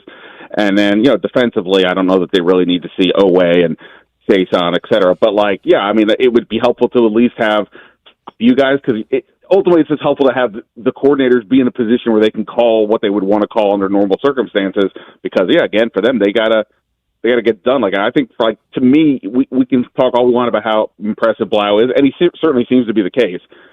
But when it's 3rd and 8, you need to pick up a first down to get in field goal range, and you're down 2 with a minute to go. What are you calling, and how is it going, right? I mean, until you get into some of these circumstances, you can have all the beautiful plays you want, but you got to do it when it's in real time. So any real-time opportunities, whether it is with Jaden Daniels or Sam Hartman, I think you got to, give the coordinator the best chance he has to execute. Yeah, it's going to be interesting, man. I I kind of feel for fans if the only action these starters get is on the road in Detroit. You know what I mean? And It might be that. I kind of think it's gonna be. See, we discussed yesterday about how they feel they can control situations. Right. What Dan has talked about all training camp is they are calling specific things, putting them in situations that they may be in. I think they're handling all the stuff with the starters in our practice. Totally. That dude, in the joint practices yesterday, Jaden and Marcus got a ton of work. You know what I mean? Like Terry and Steph got a ton of work. Standing, how impressed have you been by Diggs, by the way? You know, I think there's some players like you don't always appreciate. It's funny, like Russell Westbrook just retired, and obviously, you know, was a tremendous player. But you know, it was not always my cup of tea. But the year he played here with the Wizards, and I got to see him like all the time, I gained so much more appreciation for what he does out on the court, just how he plays. I feel like that's going to happen here for me with Stephon Diggs. Like I'm not, obviously he's been incredibly productive, but I wasn't one of those people screaming that they had to get him. But watching him in practice, he is just so smooth. He gets open easily. You know, it is, and I think he ultimately. I mean, obviously, getting big plays on third down has been part of his deal. But in a world now without Zach Ertz, without that sort of security blanket for Jaden, you know, in any part of the field, especially the red zone, I think Diggs is going to probably inherit a lot of that role. And yeah, it's been wild. See, I mean, to the point, it's, you know, well, if we did a game of who's going to lead this team in like receptions, oh, man, it's been a Terry Lock for 7 years. I don't know. I think it's at least a conversation just because of how Diggs might be the more volume guy and Terry may be the bigger play guy. What are your thoughts on the young buck, the number 14? You know, he don't give him a name yet. Yeah. Look, I think he's the shiftiness, the speed coming out of route, you know, coming out of turns and routes. You can see all the reasons why you'd be impressed by him. How that's going to translate in terms of his role on game days, that'll be interesting to see. You know, they've been pre-Diggs, they've been largely having Luke McCaffrey as the third receiver with McLaurin and Burks. So essentially him coming out of the slot. Diggs is going to be in the slot a lot. I know they say Williams can play on the outside, but the slot is where he's probably best at. So how much he gets used this first year will be interesting. But, you know, you can see all the reasons why they would fall for him. And, you know, I'm not saying that this is any kind of redshirt season, like, at all. But him getting to watch Stephon Diggs, what he can do, you know, should be such a great learning tool for him so that next year when Diggs, you know, possibly isn't here anymore, that he can really step in. But, yeah, I've liked what I've seen from Williams. I just don't know exactly how big of a role he's going to have, at least at the beginning of the year. All right, man. The answer to this might not be quick, but what did you think of the news this morning with Jaden and LSU? I'm not smart enough to get it. I guess what I don't get is if it's really about NIL, if you're telling me, like, if Florida is still using Tim Tebow, if Texas is still using Vince Young, and, you know, Auburn, go all down the list. Right. Yeah, then I don't understand what we're talking about. I almost wonder if this doesn't open a new door into new back-end NIL deal. Like I just asked White Bryan, who's a proud Auburn alum, they're still selling Cam Newton jerseys at Auburn. Like, in the new world, shouldn't Cam be getting a cut of that? He should be. You wonder what this door may open all over college football. USL, I'm calling you. Ben, we appreciate you, man. Only number one jersey. I need to get some of that. See you, buddy. Yeah. All right, brother. That's our friend Ben Standig. I do want to open the phones, and I want to talk ball. Our poll question of the day: how important is it? Dan Quinn has a job to focus on week one, but David Blau and Durante Jones want to be sure their guys can run their systems in game situations. How important is it to get the starters out there for the coordinator's sake? Nobody go anywhere. It's B. Mitch and Finley.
The Commanders walk through today, prepping for their Dolphins game tomorrow night at Northwest Stadium, game 1 of the preseason. An attorney for Jaden Daniels has informed LSU through a letter that they can no longer use his name, image, and likeness because the contract had expired. Cubs defeated the Nationals 12-6, so the finale is today at 4:05 p.m. with Cade Cavalli going to the bump. Avi Ortiz and Jose Tena homered, and Dalen Lyle had 3 RBI. Nats lefty Jackson Kent allowed 3 runs on 3 hits and 4+, with 5 walks in his major league debut. Freddie Freeman says he's in good spirits after apparently avoiding serious injury when he took a scary tumble down the stairs and into the visitors' dugout while trying to catch a foul pop-up in the 8th inning of the Dodgers' win over the Royals 4-2. The Mystics and Aces again tonight. Mystics trying to bounce back from the loss to the Aces 2 nights ago. The full NBA schedule will be released at 3. 6 NFL preseason games tonight, including the Packers and the Steelers. From the Crop Metcalf Sports Desk, Byron Kerr on The Fan.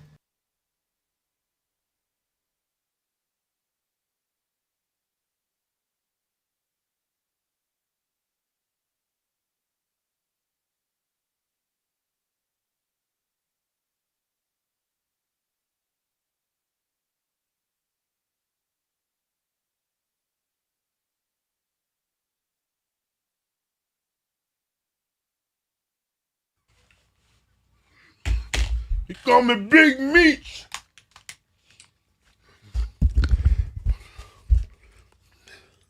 B. Mitch and Finley, 106.7 The Fan. Larry Hoover. I like that song. Poll question of the day. Poll question is brought to you by AAA Commanders membership.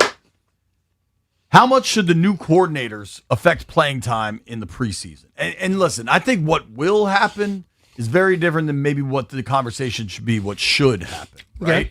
I think what will happen, and we've seen this with the Burgundy and Gold organization, is a significant focus on keeping players healthy and keeping them out of harm's way. Yeah. And I think that's why these joint practices are so important. Very because, you know, those are specific situations we got to see yesterday with specific goals, and I think they feel like they got really good work. But I think we look at the training camp, the joint practices. They look at the fact that they've been doing this since March, April, OTAs. And Ryan, I was just talking to him before I walked out. I was like, look, man, these starters, for the most part, they got this stuff. They want the backups to be up to par now. You get what I'm saying? So they probably feel very comfortable with certain aspects of the starting group. You can't not play some of them. I think some of them will probably get a little play, but you're not going to play a ton of them, I would say. Yeah. I think, like, there's certain guys that are starters that could probably use some playing time. Young guys in new positions, stuff like that, right? Like, but I don't think Jaden Daniels needs to play or should play. And I don't think it has anything to do with him knowing David Blau's system, because him and Blau have been working on that system since December. Yeah. And like, I just, to me, it's all risk reward. And the risk is far greater than the reward, even if it's a series. Like, I think what did we see last year?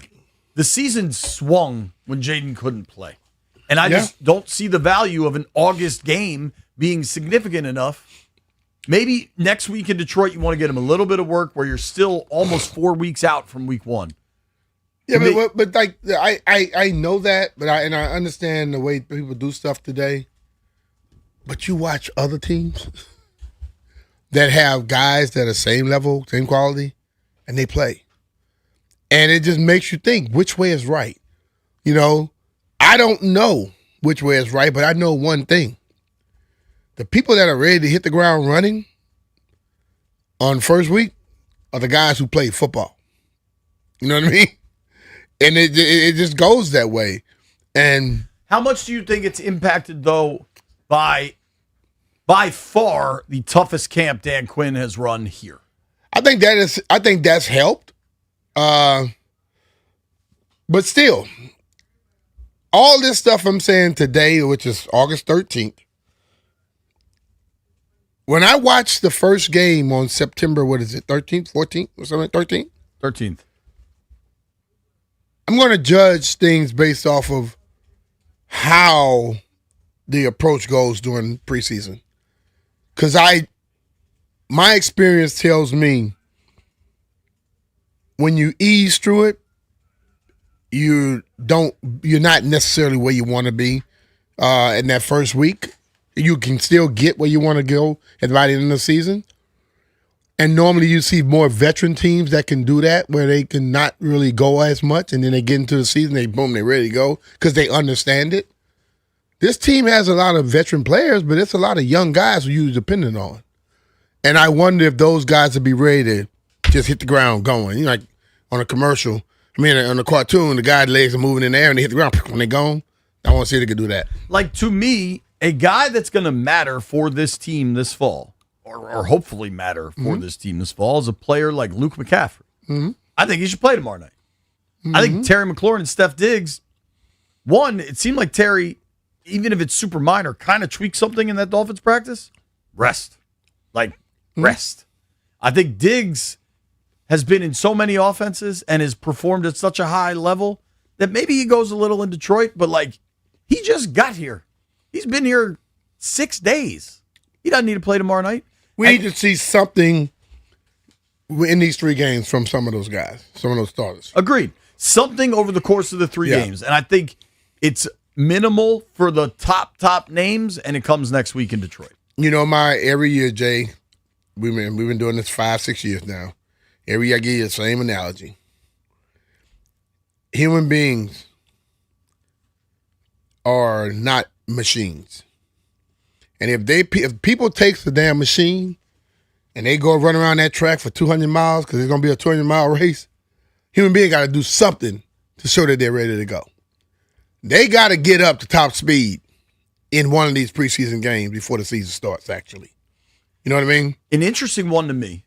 What about a guy like Chig Okonkwo, who's going into his 5th year? He's been in the NFL for some time, but hardly like an established vet, I would say, who is projected to have a significant role with this team. But also maybe you want to see him run the routes in a game setting. Like that to me is a player that's interesting. Well, based off the last 2 years, I'm not expecting many starters to play like I'm not going to say starters. I'm going to say the Major accomplished contributors. persons, people. I'm not expecting those guys to play in the first preseason game.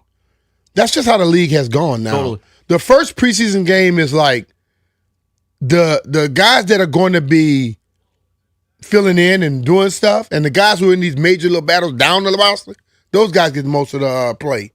And that's what I expect. Like a dude they brought in, Charles Omenihu. I think he's going to play tomorrow night.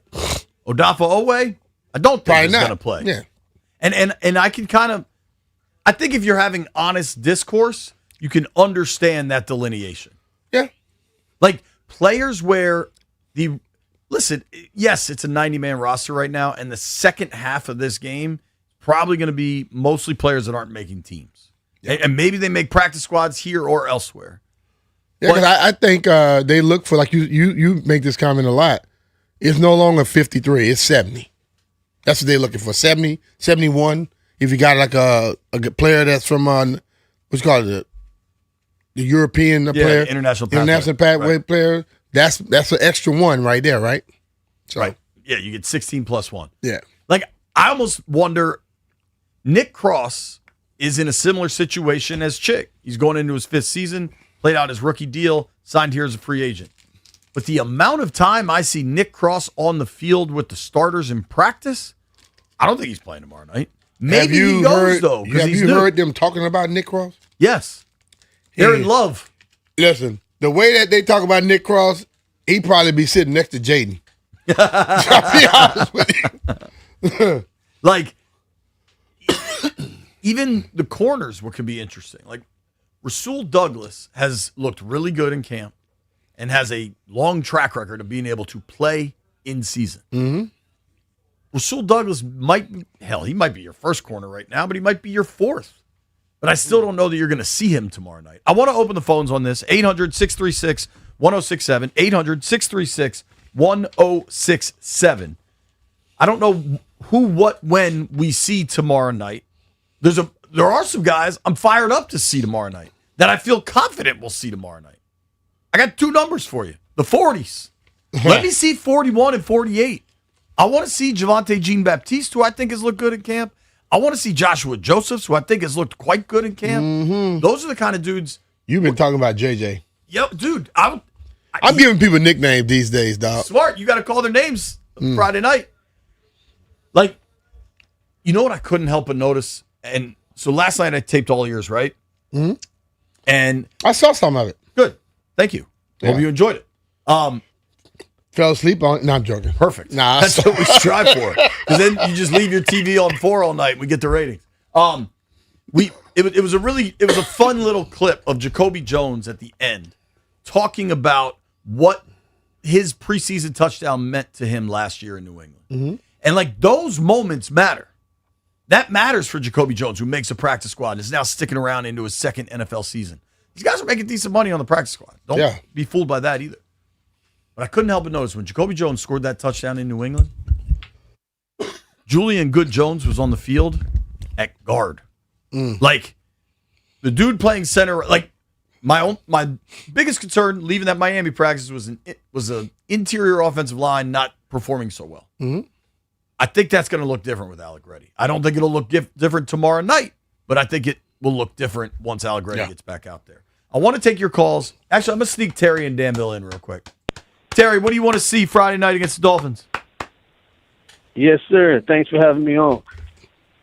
I would love to see them play at least a half. The first string, at least a half. The second game, I would say a half. The third game, I would say at least 1 to 2 series, because I believe doing the same thing over and over again, expecting a different result, it's a sign of insanity, and that's what we've been doing for the last 10 years. It was a blessing in disguise that Larry Tunsil was injured before the preseason. That gives them time to prepare other people. You can't worry about injuries. I could walk into a game to play and be warming up and pull my hamstring, and I'm out for 2 or 3 weeks. So you can't control that. You just got to play football. Thank you.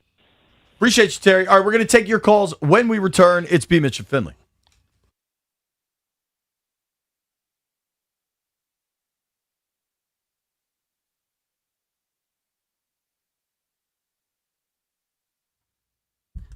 You know,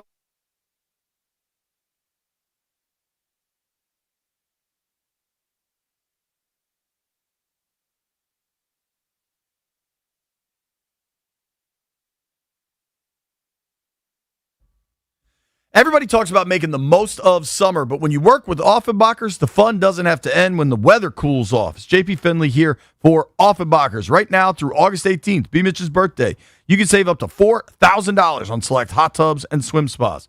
If you've ever thought about adding a swim spa to your home, now is the perfect time. You can swim, exercise, or simply relax year-round no matter what the weather brings. And if you've been thinking about upgrading your outdoor space, don't miss Offenbacher's end-of-season specials on premium patio furniture and umbrellas. You'll find exceptional values on select pieces with limited quantities available. Plus, ask Offenbacher's floor model sauna and swim spa sale for even more outstanding savings. Stop by one of Offenbacher's convenient showrooms in Herndon, Rockville, Gainesville, or Annapolis, or visit Offenbachers.com. But don't wait. These special savings end August 18th.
Joe is in Bowie. Joe, I'm curious, how much do you want the starters to go Friday night, sir?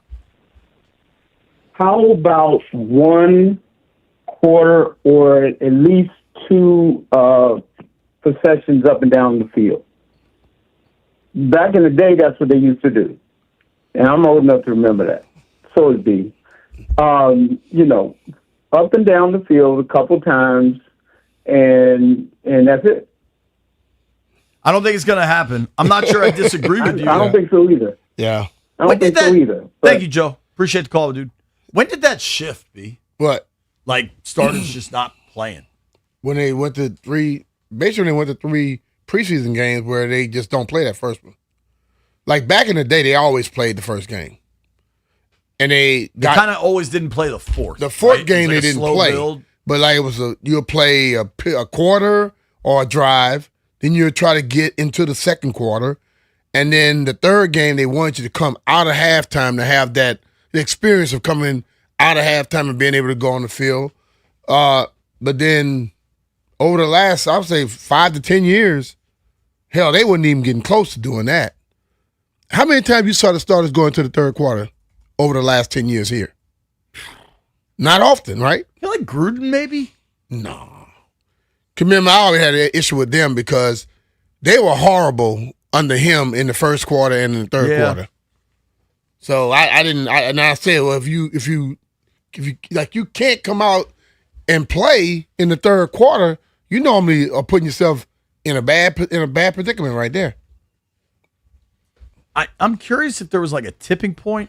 I remember when the salary started going up, the play started going down in preseason. It's just how it goes. Money controls everything. To me, I feel like the tipping point that I remember, if I had to try to identify one, was when Mike Vick broke his leg in preseason. I feel like that's when everybody was like, "Whoa, wait a second," How long because he ago was was coming that? off the preseason win in Green Bay, the playoff win in Green Bay. I think.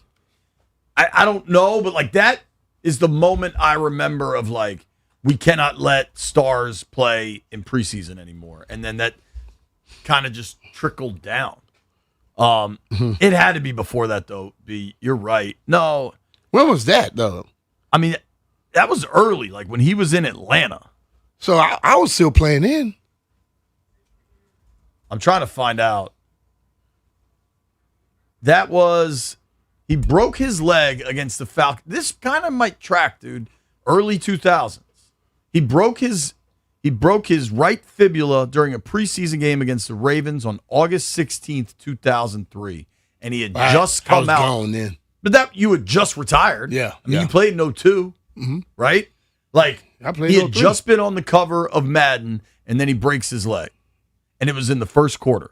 Stop letting Madden put quarterbacks on the damn cover. That might solve everything.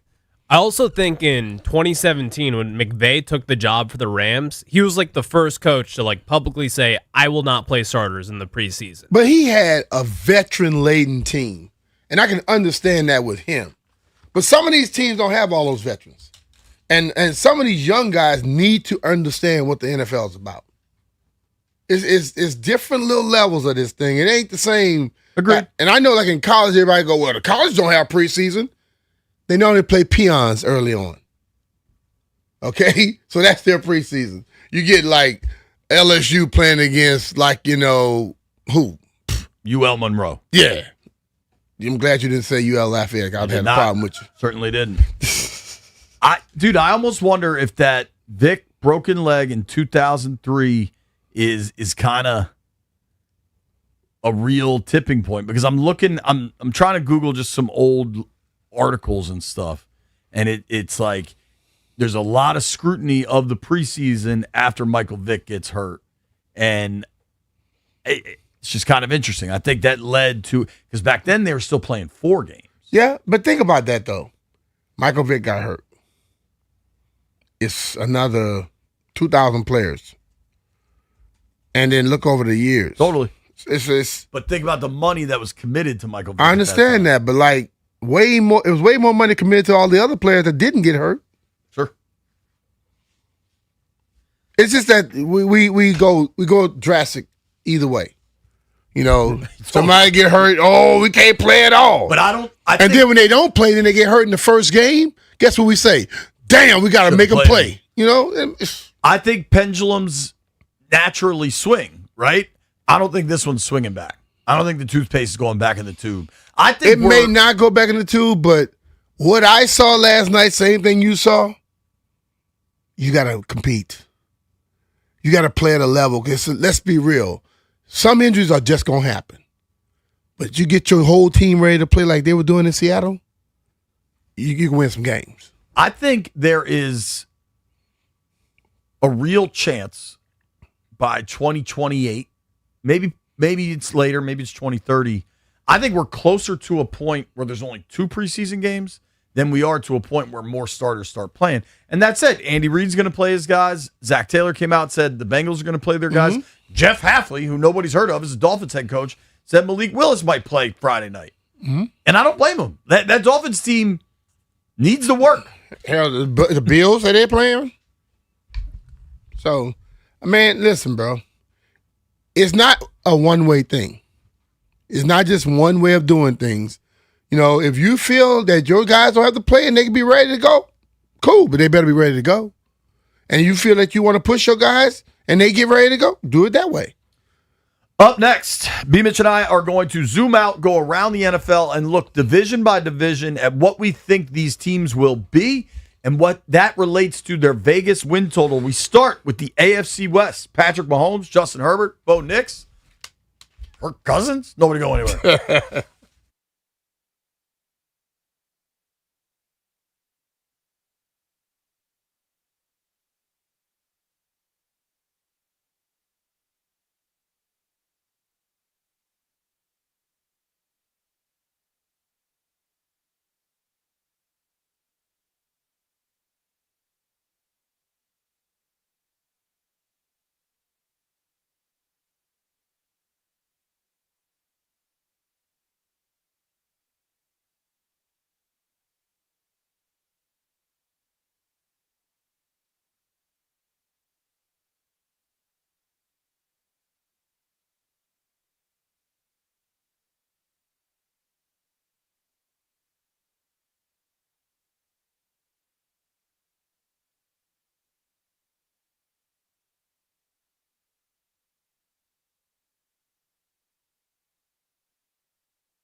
This update brought to you by Reynolds and Power Home Team, Keller Williams Realty. Just a walkthrough today for the Commanders getting ready for tomorrow night's matchup against the Miami Dolphins. That's preseason game number 1. Commanders quarterback Jaden Daniels' attorney has informed LSU that they can no longer use his name, image, and likeness because the contract has expired. Cubs roll the Nationals 12-6 behind 3 homers from Alex Bregman.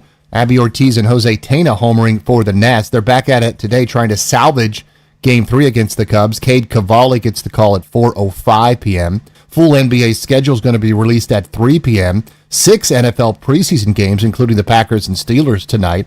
Russell Westbrook, after 18 seasons, has announced his retirement. Of course, one of those teams he played for was the Washington Wizards. Want to hear the fastest way to know what your home would sell for? Reach out to Empower Home Team. Simply text your address to 800-763-3000. No phone call, just text your address to 800-763-3000. That's 800-763-3000. From the Crop Metcalf Sports Desk, Byron Kerr on the Fan.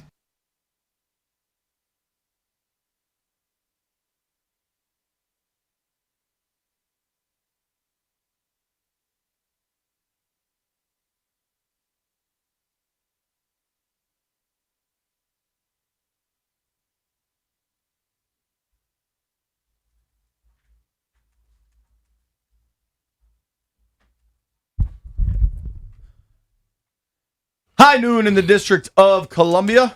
Points along the eastern seaboard. Shout out to Jay-Z. I've been wanting to do this. We'll see how it goes. You know what I love, B? When the boys talk ball. When the people talk ball. Wendy's here. Wendy, you got any tickets for Luke Bryan for me? That was a head nod. We might be in business, B. Yeah. So, B, I wanted to start with the AFC West because I think it's a really, really compelling division. All right. You have obviously what has been a dynasty in the Kansas City Chiefs. Yeah. Right? The Chiefs, when you win 3 Super Bowls over the course of 5 years, go to 3 in a row and lose one. I mean, they had a chance. They had a very real chance to be the first ever team to win 3 Super Bowls in a row. Nobody's ever done that. The best Niners teams, the best Cowboys teams, any of them. Nobody's ever won 3 in a row. The Chiefs made it to a 3rd straight Super Bowl, could not get the job done. They got rolled by the Eagles in that Super Bowl. They did. Then last year, things looked stagnant for the Chiefs. The offense just did not click like it previously had. And then, boom, goes the dynamite. Mahomes gets hurt. Yeah. I believe you remain quite confident in the Kansas City Chiefs. Very much. Tell me why. Because I think Pat Mahomes is going to bounce back. And I believe that team was better than you thought. But their defense is always going to keep them in games.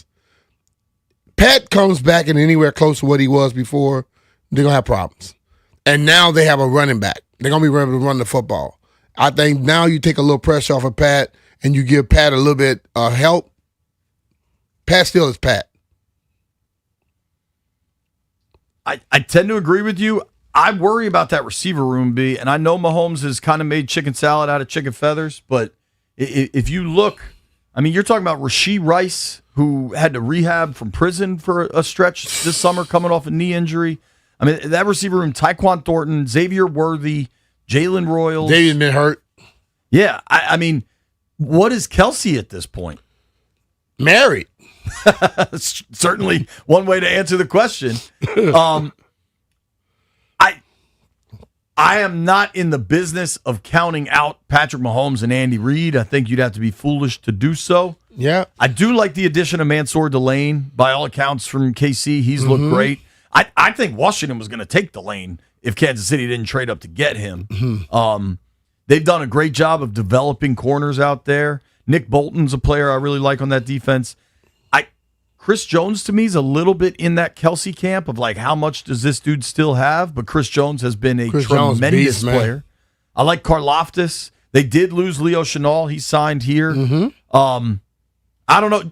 Stallion, how did you want to do this? You want to give us the Chiefs win total now, or do you want to go around and then circle back? Let's go get a win total in here now for the Chiefs. The Chiefs win total. I'm fascinated. Let's each guess what it is. Yeah. So a 17-game season. Mahomes coming back from injury.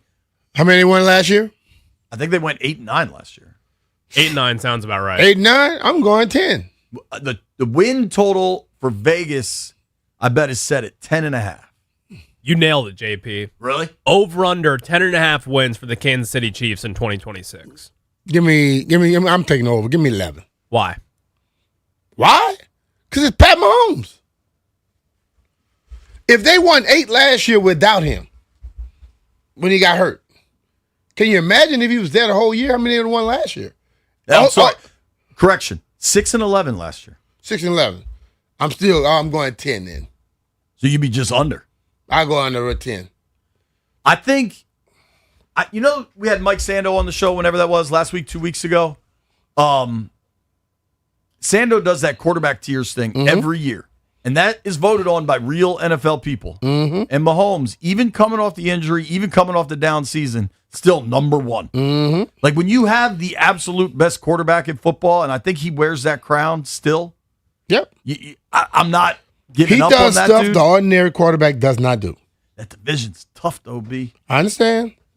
But, I think you and I might both be under. I could see them winning 10 games. Yep. They also get a third-place schedule. When's the I last just time think the if he Chiefs got a stays healthy the third-place whole schedule? year, they going over. All right. We will keep this moving. This is exactly what I wanted, Stallion. Let's just talk football. Let the defending AFC West champions, the Denver Broncos. They're going to have a reset. You think they're going backwards? I think they're going to go backwards. That roster is loaded, man. That roster is loaded. Sean Payton also, that's a Super Bowl winner. That's a Yeah, good but coach. he He's threw a a cocky grenade dude, he but- threw a grenade on his quarterback at the end of the year because his quarterback got hurt. We already know their backup is not going to win for him. Okay? I don't think that their quarterback will have the same season they had last year. And they threw a lot of like a little short stuff to Totally. And I don't think that's going to work 2 years in a row. They run the ball really well out there, and They play good defense. They play really good defense. I would expect the defense to continue. When you look at kind of their roster, obviously, Bo Nix, if you got questions about that, I get it. But his numbers, of all the talk of the 24 QB draft class, Bo Nix is the only one that's been consistently good for 2 years.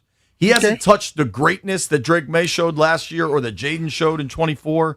He hasn't even touched, really, to me, the like extreme highlight plays that Caleb Williams is capable of. But through 2 years, Nix's numbers are damn good. He's got 54 touchdowns to 23 picks. He helps you on the ground. That team has won a lot of games, completed 65% of his passes. I like that defense a lot, man. I think when you've got, obviously, what's the corner's name? Surtain? Pat. I like Benito, the pass rushing linebacker, the guy Hufanga, the safety, Brandon Jones. Like, they have players. I think they're well coached. Yeah. I don't know who wins the division. No, don't forget, they also added Jalen Waddle. So that's like, Cortland Sutton is a good player. Waddle's a legit deep threat. They still have one of my favorite names in pro football, Lil Jordan Humphrey. I'm dying to know if he has an older brother named Jordan Humphrey, or like if his father. Like how did he become Lil Jordan? Is there a? You got to be a big Jordan somewhere. I'd love to know that if we ever get that opportunity. Maybe we do another B. Mitch and Finley investigation. It's reaped rewards in the Chris Russell investigation. I tell you. All right, Denver last year went 14-3. My guess for the Broncos win total 12.5 games. What's yours? 11. This is the most stunning one of all. 13? 9.5. Wow. They're going back. They're not winning 14 games this year, dog. So what do you guys say? Over under 9.5 wins for the I'll Denver go Broncos? over. They'll probably get about 10. Are there questions about Nix's health? I mean, because no. my understanding, he's good to go. Didn't he get hurt last year? Yeah, but it wasn't like something that's going to impact into this year. What was it? I'm pulling it now. He missed the. I thought he like hurt It his was an ankle. Yeah, it was like an ankle injury, I believe. Bo Nix is currently recovering well from 2 offseason surgeries on his right ankle. Head coach Sean Payton confirmed Nix is on track, but will sit out the Denver Broncos season opener. Damn. So go 14 to 9.5? That's a tough one. Do you Nah, want my man. like crazy? How many teams win 14 games 2 years in a row? But I still think it would be 11.5 or 12. Nah, man. Listen, dog. Go and look at the averages of teams that win 13 or 14 games one year. What they win the next year. See if you can pull that. You know what my crazy gambling brain tells me? What? they want you to bet the over, and that's why it's so low. Because that is low, dude. Like, they added to the team. Is there a significant departure from Denver that we're not thinking of? They had a lot of close games last year. They won too, right? They did. Now, he had the first surgery in January. So he got hurt at the end of their win against the Bills. Mm-hmm. He had the first surgery right after that. Then he had to get a second surgery in April to treat subsequent bone spurs in the same ankle. There's got to be, for that number to be that much lower, there's got to be concern about Knicks. But that's crazy low. So I did find a little research on the 14-win team. Mm-hmm. I believe, and this is according to Reddit, but they're giving me something here. They average about 2 to 4 wins less the following year due to a tougher schedule and normal shifts in close game luck. That tracks. That's still a big jump. That's a big jump. It's what, 5 games, 4.5 games? Not a jump. It's a big fall. And what was KC? 10? 10.5. All right, so let's get to the next team here because it seems like Vegas might have installed the Chargers as the favorite to win the AFC West. Chargers went 11-6 last season. We know what there is to like about the LA Chargers. And I start with their head coach. I think Jim Harbaugh is clearly a maniac. Yeah. And I he is think that. I think if Jim Harbaugh was still in college football, I couldn't call Lane Kiffin the most controversial and polarizing college football coach because I think it was Harbaugh at Michigan. But he's not in college football anymore. He got out before the cavalry showed up to get him in trouble and took the job in L.A. with the Chargers. Smart man. But I think Harbaugh's a winner. Yeah, he Now, is that. You look at their offense, you've got Lad McConkey's back. A lot will swing, and I think it's pretty damn remarkable, whether you like them or not, that the Chargers won 11 games last year with Rashawn Slater and Joe Alt out. Mm-hmm. I assume they expect both those guys back healthy. In turn, I would expect their offensive line to be much better. Keep in mind, too, B, they have Tyler Biadasz as their center. They gobbled him up pretty darn quick. Mm-hmm. Herbert is the star quarterback there. Did you see the video of him like making out with his, is it wife? Fiance? I think it's fiance now. Madison Beer. He's engaged to Madison Beer, and she was at practice, and he was kind of making out with her during practice. Have you ever seen that? During practice or after? Let's get the record straight here. It was I don't know. after practice while he was in pads. After practice, I mean, in pads you on see the your field. girl, you'll give her a kiss, man. What's wrong with that? Stallion said he watched it a lot. That's kind of sus. Stallion, you a little weird, dog. I just watching football players make out with chicks. I know how you feel about Herbert, B, that there's more hype, maybe there's more sizzle than steak. He gets more hype than what he's done. He was excellent as a rookie. Okay. That He was was a rookie how probably many years ago? 5-6 years ago. Okay. I'll pull up Herbert's numbers from last year. What he did last year with a beat to hell offensive line, I give him was credit for pretty last impressive. year. I give him credit for last year. But there have been times where I agree with you. It hasn't been. I've been told for years about what he's gonna take that next step. And he just hasn't even taken it from me. Last year, completed 66% of his passes, 26 touchdowns, 13 picks. The years prior, the touchdown total and the yardage total weren't that significant, but he wasn't throwing many picks. Like in 24, he had 23 touchdowns against 3 picks, didn't quite get to 4,000 yards. Defensively for the Chargers, well, and don't sleep either. I like Amarian Hampton. He dealt with some injuries last year, but he was really good at Carolina. Defensively, you've got Khalil Mack back. You have Derwin James back. I'm going to butcher this name. Tuiaputulu. He was quite good for them. He's good. Kind of that left outside backer gets after the quarterback.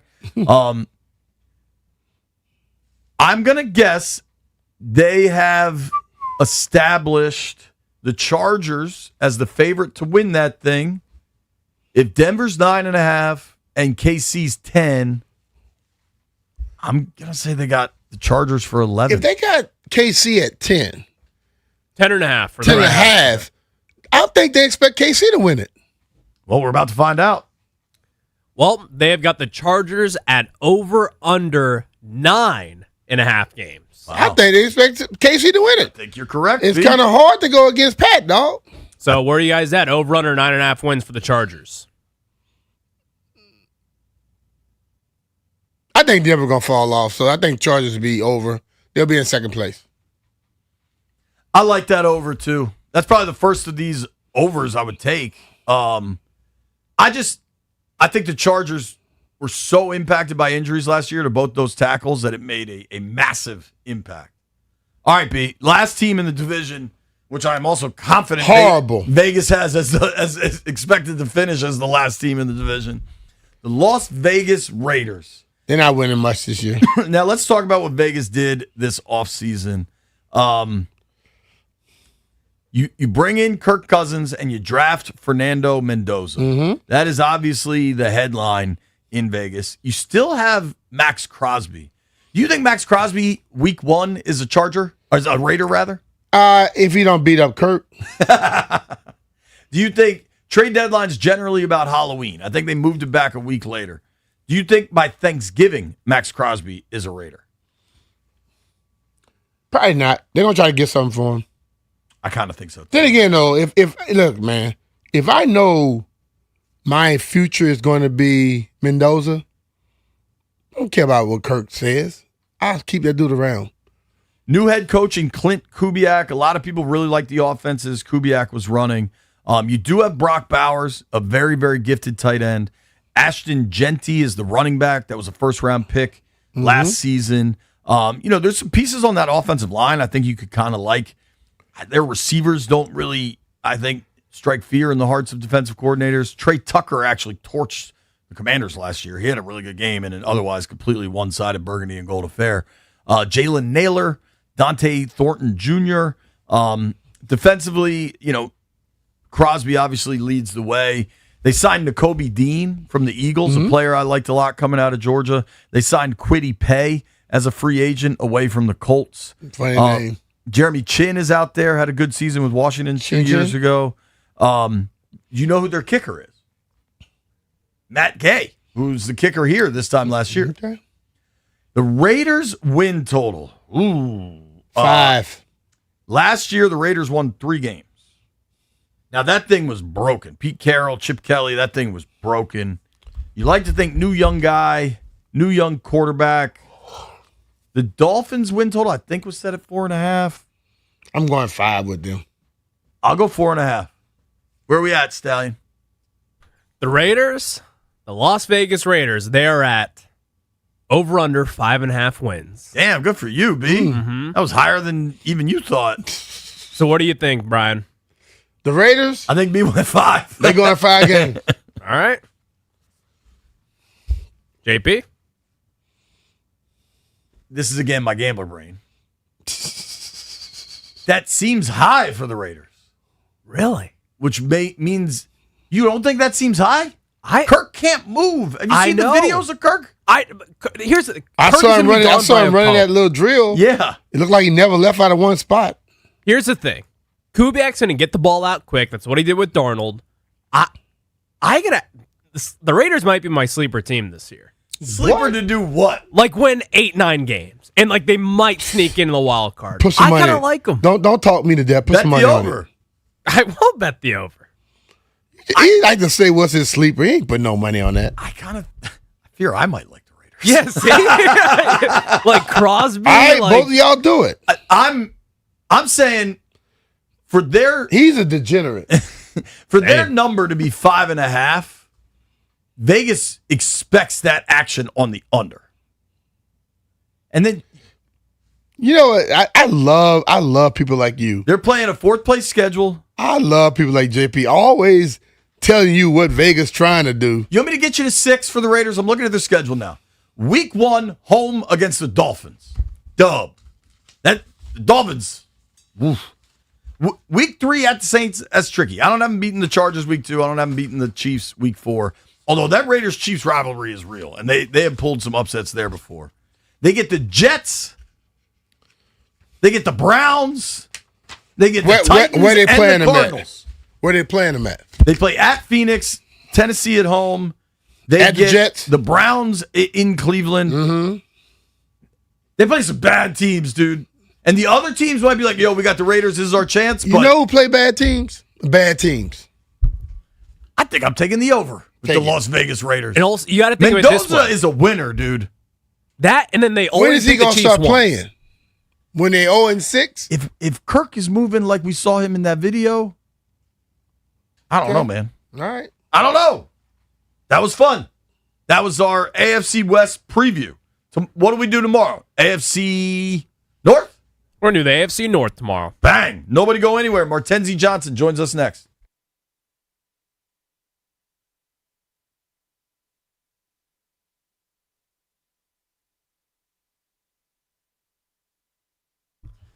Hey, it's B. Mitch and Finley here for our friends over at Paul Henry's Window Installation. Paul has done a ton of work at my house and made it infinitely better. Have you ever seen that sunroom I do hits from for NBC4? Paul built that thing from scratch. Used to be a screened-in porch. Now it's my favorite part of our house.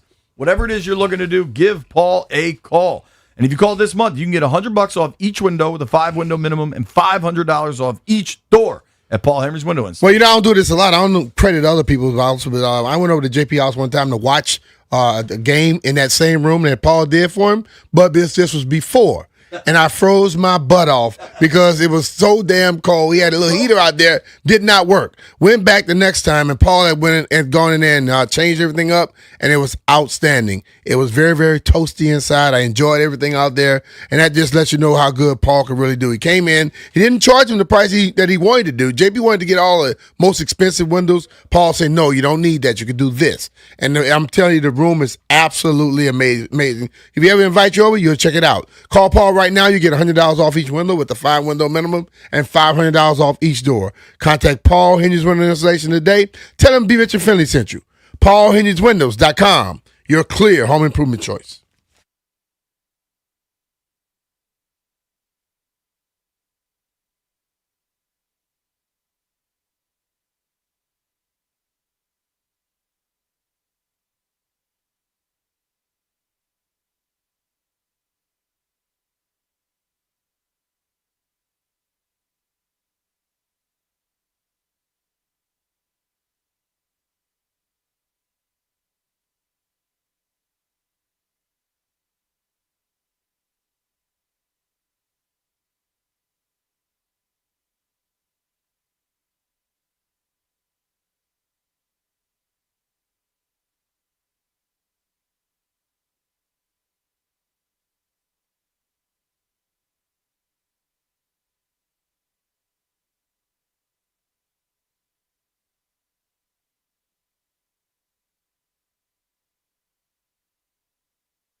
The Commanders with walkthroughs today and a meeting as they get ready for the Dolphins tomorrow night. Quarterback Jaden Daniels' attorney has informed LSU they can no longer use his name, image, and likeness because the contract with the school has expired.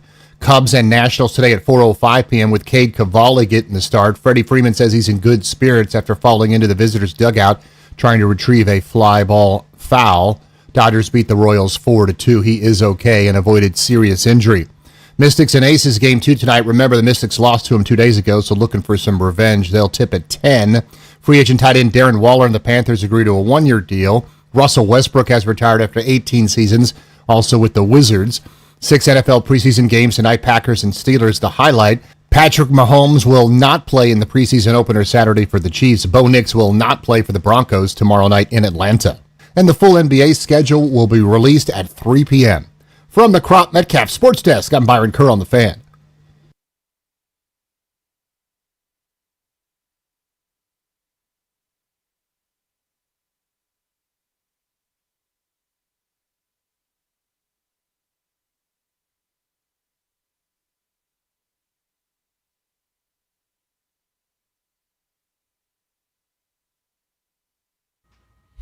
B. Mitch and Finley, 106.7 The Fan. Excited to jump on the Rude guest hotline right now. Rude is the official show sponsor of B. Mitch and Finley. Don't melt this summer. Upgrade to high-efficiency HVAC and enjoy budget-friendly financing options with low monthly payments. Keep your cool. Keep your cash. Find a Rude Pro partner at rude.com. If it ain't rude. It ain't right. Joining us right now is our friend Martenzie Johnson, covers the Commanders for Notice. Martenzie, what's up, man? How you been? I'm good. How y'all doing? You staying out of the sun today? Yeah, dude. I think everybody's happy for air conditioning today. Yeah, it's not air conditioning coming from a tent. Yeah, exactly. We've been out there every day with you, and I want to mostly just talk ball, but I was curious kind of your reaction to the Jaden Daniels cease and desist letter this morning. Yeah, I guess my only thing is it seems like there's some conflicting messages out there. Right. We see that the letter doesn't mention anything about the jersey, but then a spokesperson for Jaden says basically this is all about the jersey number. So I guess we'll have to ask Jaden ourselves next week. But at this point, this is a legal thing, man. This is Drake and Kendrick, man. I'm bored by that. I'd rather talk football, you know? Yeah, dude. And it's also like, this seems so highly technically legal that I just don't know what's going on with it. Like, I wish everyone good luck. Yeah, exactly. We were talking yesterday as you were leaving practice. What stood out to you most watching the Dolphins and the Commanders on the practice fields? Yeah, coming in, my main goal, and I think this applies to tomorrow's preseason game as well, is just looking at the offensive line. When you've got two supposed starters who aren't going to play in Nick Allegretti, at least for the time being, and then Laramie Tunsil for the long term, you want to know what the protection is going to look like, both for Jaden and the running backs. I thought it was decent enough for Jaden. I don't think pass protection, at least right now, is an issue. It's really the interior line, so that would include Julian Good-Jones, who's replacing Allegretti, and then Chris Paul, and then Coleman, but I think it's more so just the interior. Bill, Krusty Merritt, and Rashad White were practically going nowhere most of that joint practice. That could just be we just had to reshuffle things a couple days ago, so we're getting used to it. Or it could be a long-term problem where, again, maybe not the pass protection, but the running game might struggle because the offensive lineman can't, push the defensive lineman backwards. So that was what stood out to me because that's what I went in looking at. But then also the defense, I had such high hopes for the defense. I think we all did. We saw what the pass rush, what the run stuffing could do when the defense was going against the Commanders' offense. And they did it against the Dolphins too, with the caveat of, I don't know how good the Dolphins are, but they do have an offensive line that has two, I think, all pros, right? Or at least Pro Bowlers. So, they went against quality competition there, and I thought the defense just stood out. That 2-minute drill at the end where I think I counted 5 plays that the Dolphins ran, and Malik Willis got sacked on 3 of them. Amik broke up the other pass, and I think they actually got a pass off, which is one of the few passes I saw them got off get off all day. And then Nick Cross was right there and blew that up. So I think the defense is as advertised, but that definitely stood out. Not to mention, Jaden and the receiver. What do you think caused the most problem? Was it the speed of the defense of the Commanders that caused them the problems? Yeah, I mean, Adafe and Calebon coming off the edge is like, Michael Johnson sprinting. Like he was in the backfield quicker than the offensive lineman they were in the backfield quicker than the offensive lineman for the Dolphins were, it seemed like. But then it's just the strength too, like the ability getting around them. It's just the defense is just so capable of, ruining the play before it even starts. We've seen this throughout camp with the Commanders' offense, and it just continued with Miami's on Wednesday. One thing I noticed is when you're watching the same team practice every day for weeks at a time, like we do in training camp, you can kind of get focused or caught up in what you think you're seeing. But once you see them against someone else is when you realize if it's good or not. And I think the most rewarding thing from that practice, if you're Dan Quinn and that coaching staff, is like, all right, this actually does look pretty good. Like, these guys are moving forward in a manner to implement our systems, and I think their systems have some real merit. Yeah, like what do you all call it? Ashburn syndrome or whatever? Yeah. Like you watch, a seventh rounder, take all these reps for 2 or 3 weeks, you're like, oh my God, this guy is a Pro Bowler. And then they go against other competition, you're like, oh no, I was just playing. I was wrong here. But with the defensive front seven, like you said, going against the Commanders' offensive line, which has been banged up, having guys in and out, maybe you start to think maybe they're not as good as I think they are because they're not going up against a unit at full strength. But again, the Dolphins actually have good offensive linemen, and the same thing I've been seeing the last 3 weeks with the Commanders' offensive line, the same thing happened to the Miami offensive line. We might have questions about how well the Commanders' offense will do this year because there's a lot of moving parts. There's a new offensive coordinator, all these sorts of things. I am certain that the Washington defense is going to be like a top 5, top 3 unit. I don't need to see any more. They're just that fast. They get after it. The secondary is still coming along, and I think they're really good. And Sonny Styles, I haven't even mentioned him yet. It's just so many moving parts for that defense where you can write it in stone. They're going to be one of the best defenses in the league. Could it be that defense is so damn good and that offense has to go against them? It makes them a lot better as well in the long run. Look, all I'll say is the Seahawks and the Patriots played in the Super Bowl last year, and I don't think their offenses, save for Jackson Smith and Jigba, were at all that good. And the defense has carried them all the way to the Super Bowl. That's not to say that that's going to happen in Washington, but as you mentioned, B-Mitch, like the defense can make it so much easier for the offense that, like with the Patriots, that snow game against, who was that, the Broncos? I can't remember who. Yeah. It was Stidham out there. Drake May didn't have to do anything. He just had to breathe, and they got all the way to the Super Bowl. So, yeah, I think it will make it so much easier for the offense when the defense is just getting, their opponents off the field with ease. Man, that is it's great to have somebody with new eyes watch that and just not be bogged down by like last year or years past, because they have looked good so far, man. And they are kind of flying to the football. And I think there is a documented track record of like that Brian Flores coaching tree defensively balling out. You know what I mean?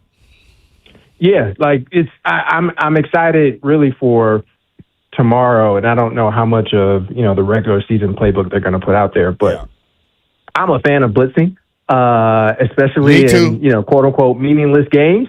So I'm really excited to see the defenders get after it tomorrow if Durante Jones is living up to the Brian Flores coaching tree stuff.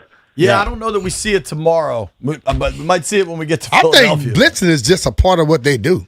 Yeah. Like the lining up and having the guys in all the gaps and, looking like you're about to bring 8 and you 3 people rush and you drop out people. It makes quarterbacks have to think. And sometimes they make the wrong mistake. They may throw that ball straight to a guy that's dropping out instead of coming.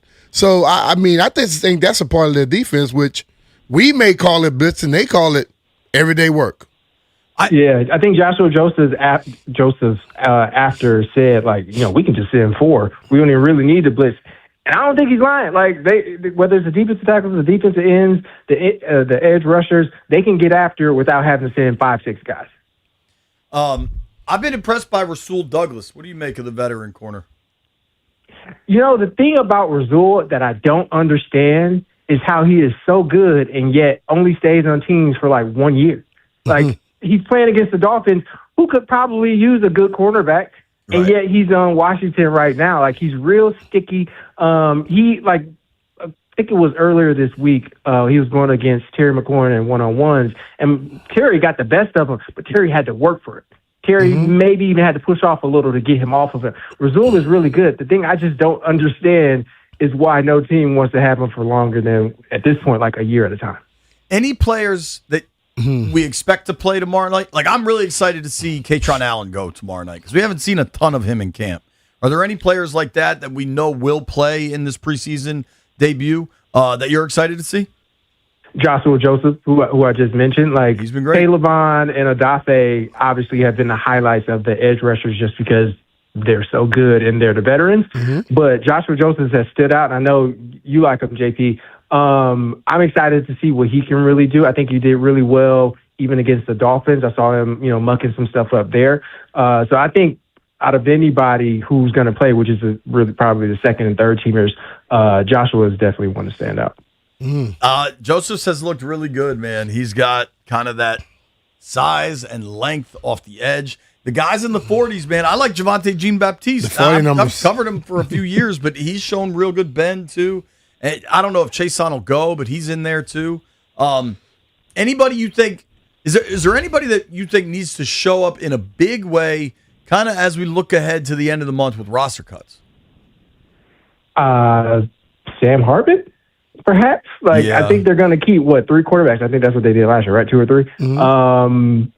I don't think the rookie is going to push him out, but, I think there could be competition with him and Mariota.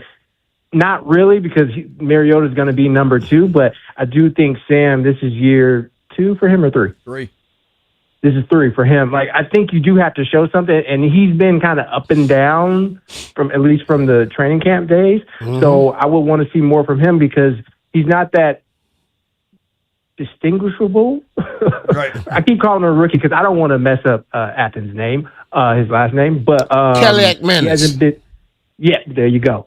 Thank you, B-Mitch. But I would need to see more from Sam to guarantee that he's on the team again because, again, he's had some bright spots, as early, as recently as last week, but it's really been up and down for him in that third quarterback spot. Yeah, we've kind of seen this for a few years now. Frankly, I think if they keep a third quarterback, he's not on the roster right now. But that's why they play the games. We'll see what happens over the next couple of weeks. Martenzi, thank you for the time. Appreciate you, brother. Enjoy it.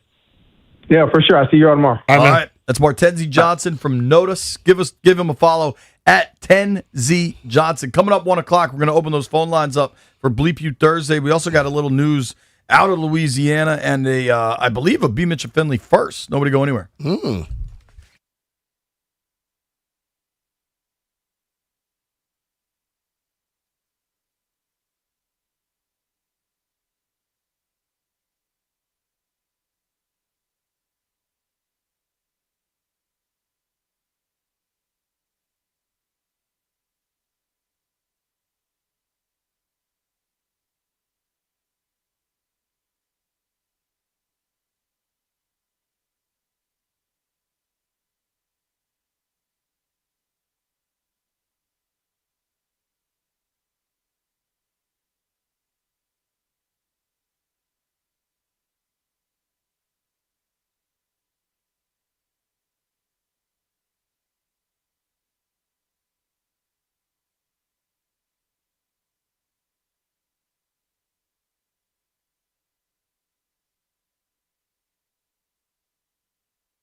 B-Mitch at Finley, 106.7 The Fan. Great conversation there with Martenzie Johnson from Notice, covers the Commanders, does a great job. All of our Commanders training camp coverage brought to you by Paul Henry's Window Installation. PaulHenry'sWindows.com. Your clear home improvement choice. B, there's a lot of things we got to get through over the next couple minutes here. Mm-hmm. How about Martenzie's optimism for this defense? I like it. Did that seem to be too much? No. He said top 5 defense. I mean, that's a suggestion. I mean, I'll take it. We've been bottom 5 a lot, so I would love to see a top 5. If he's right, I would love it.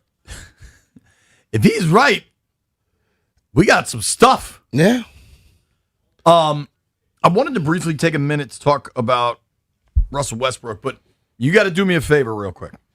I am doing a favor for people that you and I know that are important to you and I. Mm-hmm.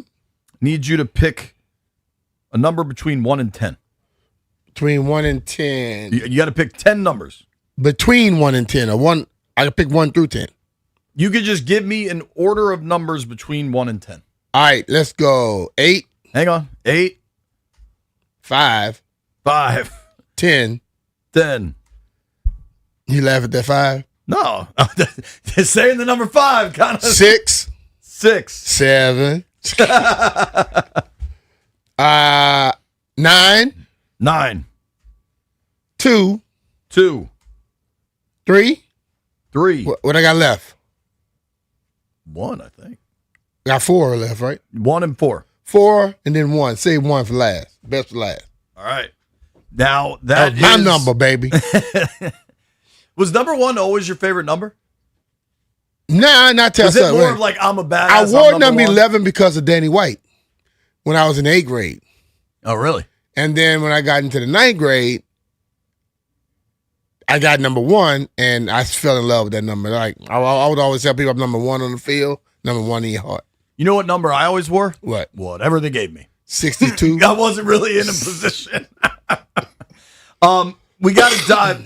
We're gathering more information on this Jaden number situation. There's more reporting. Listen, people up here that aren't aware of the depths of college football craziness in the South, especially in a state like Louisiana, LSU, like think about, I don't know the actual size of Louisiana, population-wise, whatever, right? But like, I know that other states, the state of Mississippi probably has fewer people than Louisiana and has 2 big colleges. State of Alabama probably has fewer people than Louisiana, has 2 big colleges. Florida has way more people than Louisiana, but they have, 3 major colleges and another 3 that probably consider themselves major colleges. Texas, massive, but has like 10 major football colleges. The states I compare LSU with is Ohio State. Like, Ohio is a massive state, and there's one giant school that everybody cares about. Mm-hmm. Louisiana, a big state, and there's one school that everybody cares about. Not that Cincinnati isn't good, not that the Raging Cajuns are good, Tulane, whoever it is, but like it's a different mindset down there. Yeah. And if you think this story was going to come out this morning and there wouldn't be subsequent reporting, there is going to be subsequent reporting. Yeah, it will be. And so we're gathering all that now. We're going to open the phones, but we got to try to, I want to at least try to decipher what I can before we dive into this. Here is the order Brian has selected. Nick, who is Chris Cooley's doppelganger. Nate, Nasty Nate. Simple Ryan. It sounds like our guy, Simple Ryan. GP in the building. Our Ryan is simple. The Honorable Charles A. 6'7" you went. Boring Ben. Number 9 is the Trash Man. Number 2 is Andrew the Commish. Number 3 is Dick Cheney. Number 4, Dick Cheney. Broda Zaffa. Number 1, Eric the Bull. All right. Eric. These are people that matter. There you go. B, I fear this Jaden Daniels number thing with LSU is not going away. We got to read through a bunch of stuff that just kind of came out. It may not go away today, but it'll be gone soon. It'll be out of the public eye once this football season kicks off. You know I like asking you this question. Mm-hmm. You're Dan Quinn. Mm-hmm. I probably won't ask, but he will be asked. Hey, Coach, we've seen this. Dan Quinn has to talk tomorrow night after the preseason opener. Mm-hmm. Hey, Coach, attorneys for Jaden Daniels filed a cease and desist lawsuit with LSU. Curious what comment the team has about it. I don't have a comment because I'm worried about what he's doing here. Has this been a distraction for Jaden? Nope. Never have been, never will be. I agree with both of those. Like, I don't think this is going to be. If you ask me that again, I'll never let you ask me another question. That's what I would add to it. What will be more difficult, so Jaden, I kind of wonder something. Jaden just spoke to the media yesterday, right? Mm-hmm. So he probably won't speak to the media again. If he plays at Detroit, maybe he would speak after that Detroit game. It's going to be a little bit of time.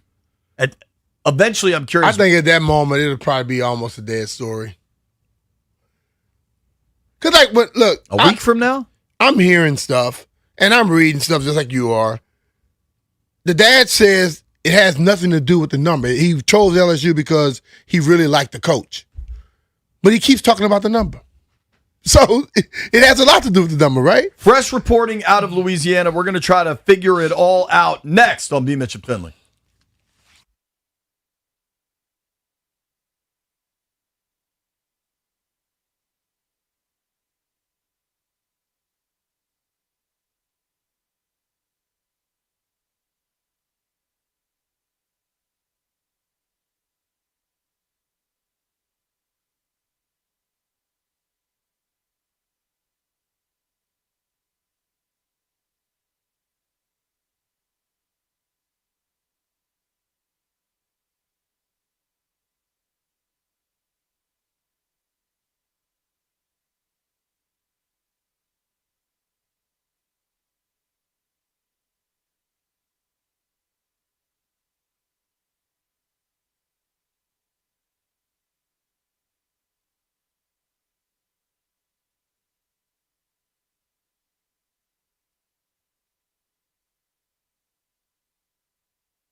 This update brought to you by Copt Defense Properties. 6 NFL preseason games tonight, including the Packers and the Steelers. Patrick Mahomes will not play for the Chiefs Saturday. However, 13 WHAM's Dan Fettis says the Bills will start Josh Allen Saturday in their preseason game. Commanders and the Dolphins tomorrow night in preseason game number 1 at 7 p.m. A walkthrough and meetings today for Washington. Commanders quarterback Jaden Daniels' attorneys have informed LSU that they can no longer use his name, image, and likeness because the contract with the school has expired. Nationals look to salvage game number 3 of the 3-game set against the Chicago Cubs. That's a 4:05 start from Nats Park today on The Fan with Cade Cavalli getting the start. Are you a road technician that is tired of the outdoor service grind? Copt Defense Properties, now hiring building technicians that provide day-to-day property maintenance services, competitive pay, minimum 30-hour weeks, free training and development, and great benefits. Apply today at COPT.com. From the Crop Metcalf Sports Desk, Byron Kerr on The Fan.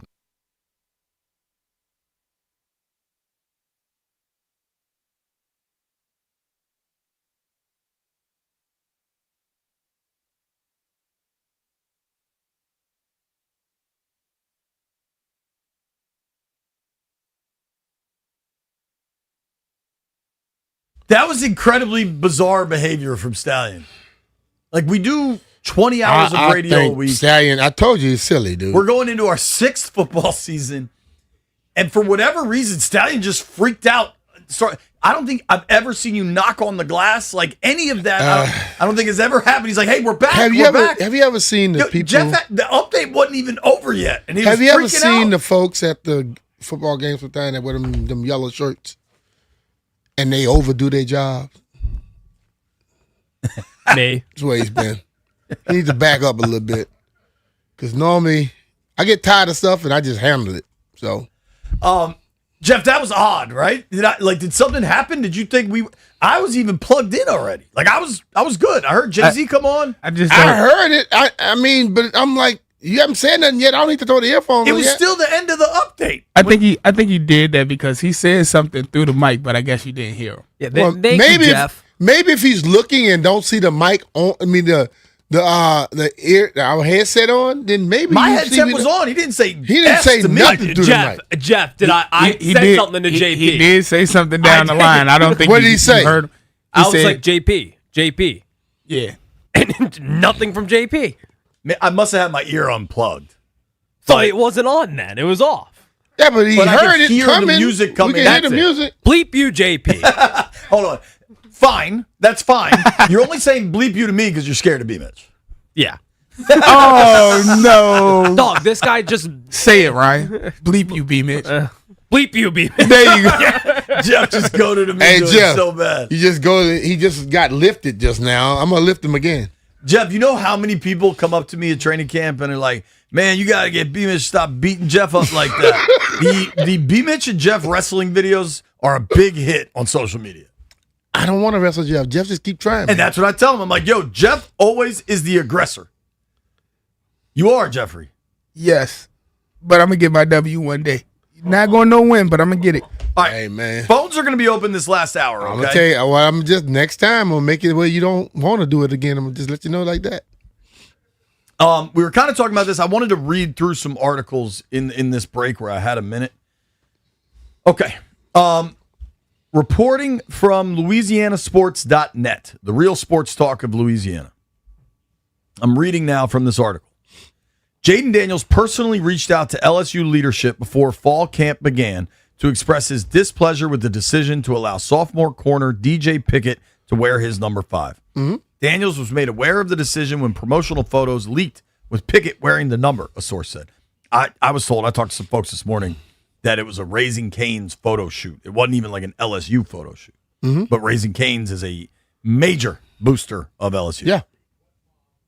ESPN obtained a cease and desist letter from Daniels' representatives to LSU requesting the university stop using his name, image, and likeness for promotional purposes. White Brian, I'm not reading now. White Brian, I need you to go to the official LSU store. I don't know, LSUtigers.com, whatever it is.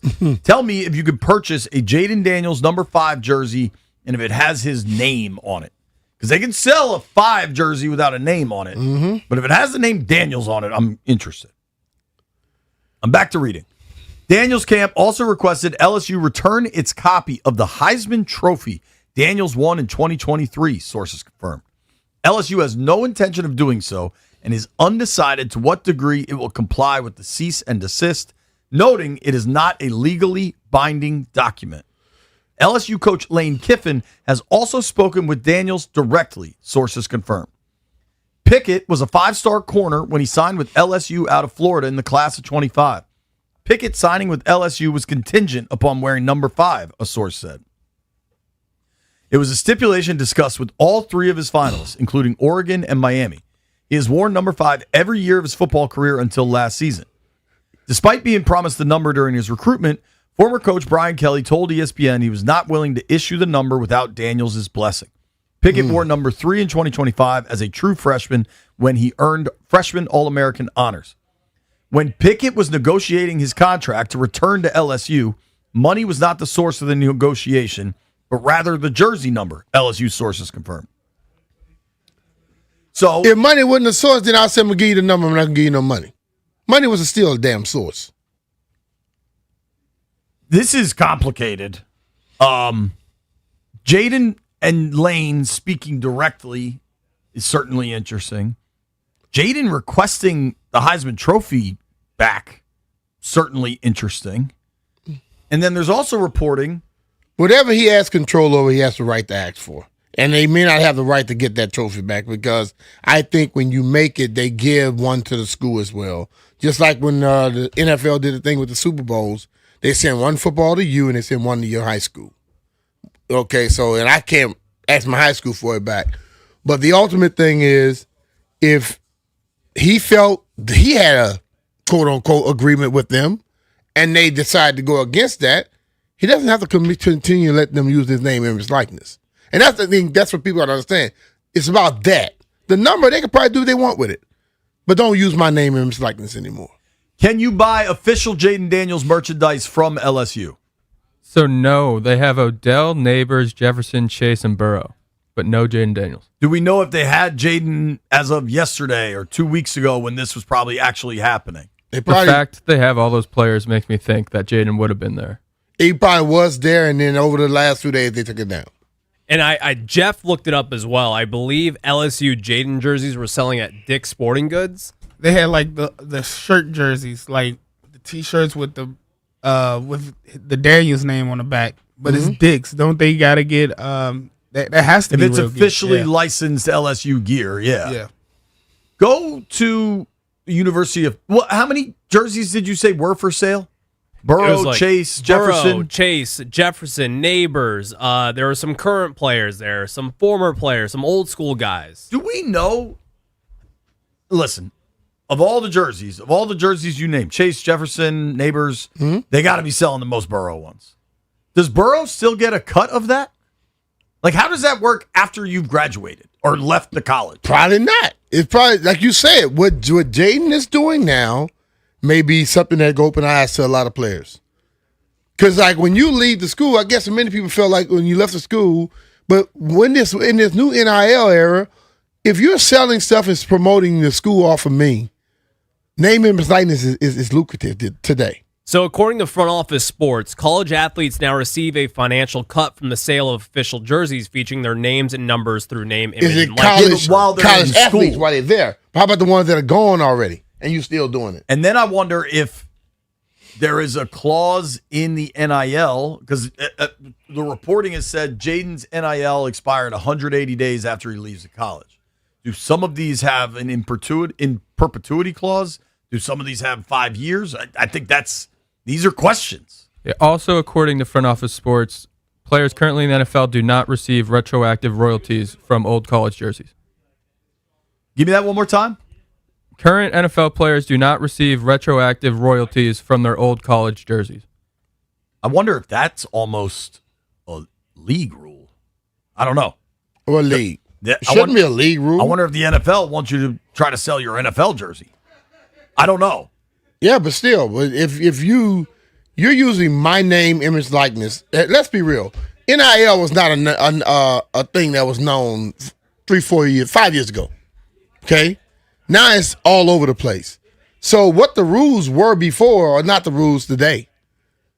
And it's constantly evolving. Yeah, so you can't tell me you have the right to just go sell my stuff with all my name that I have on, and I can't.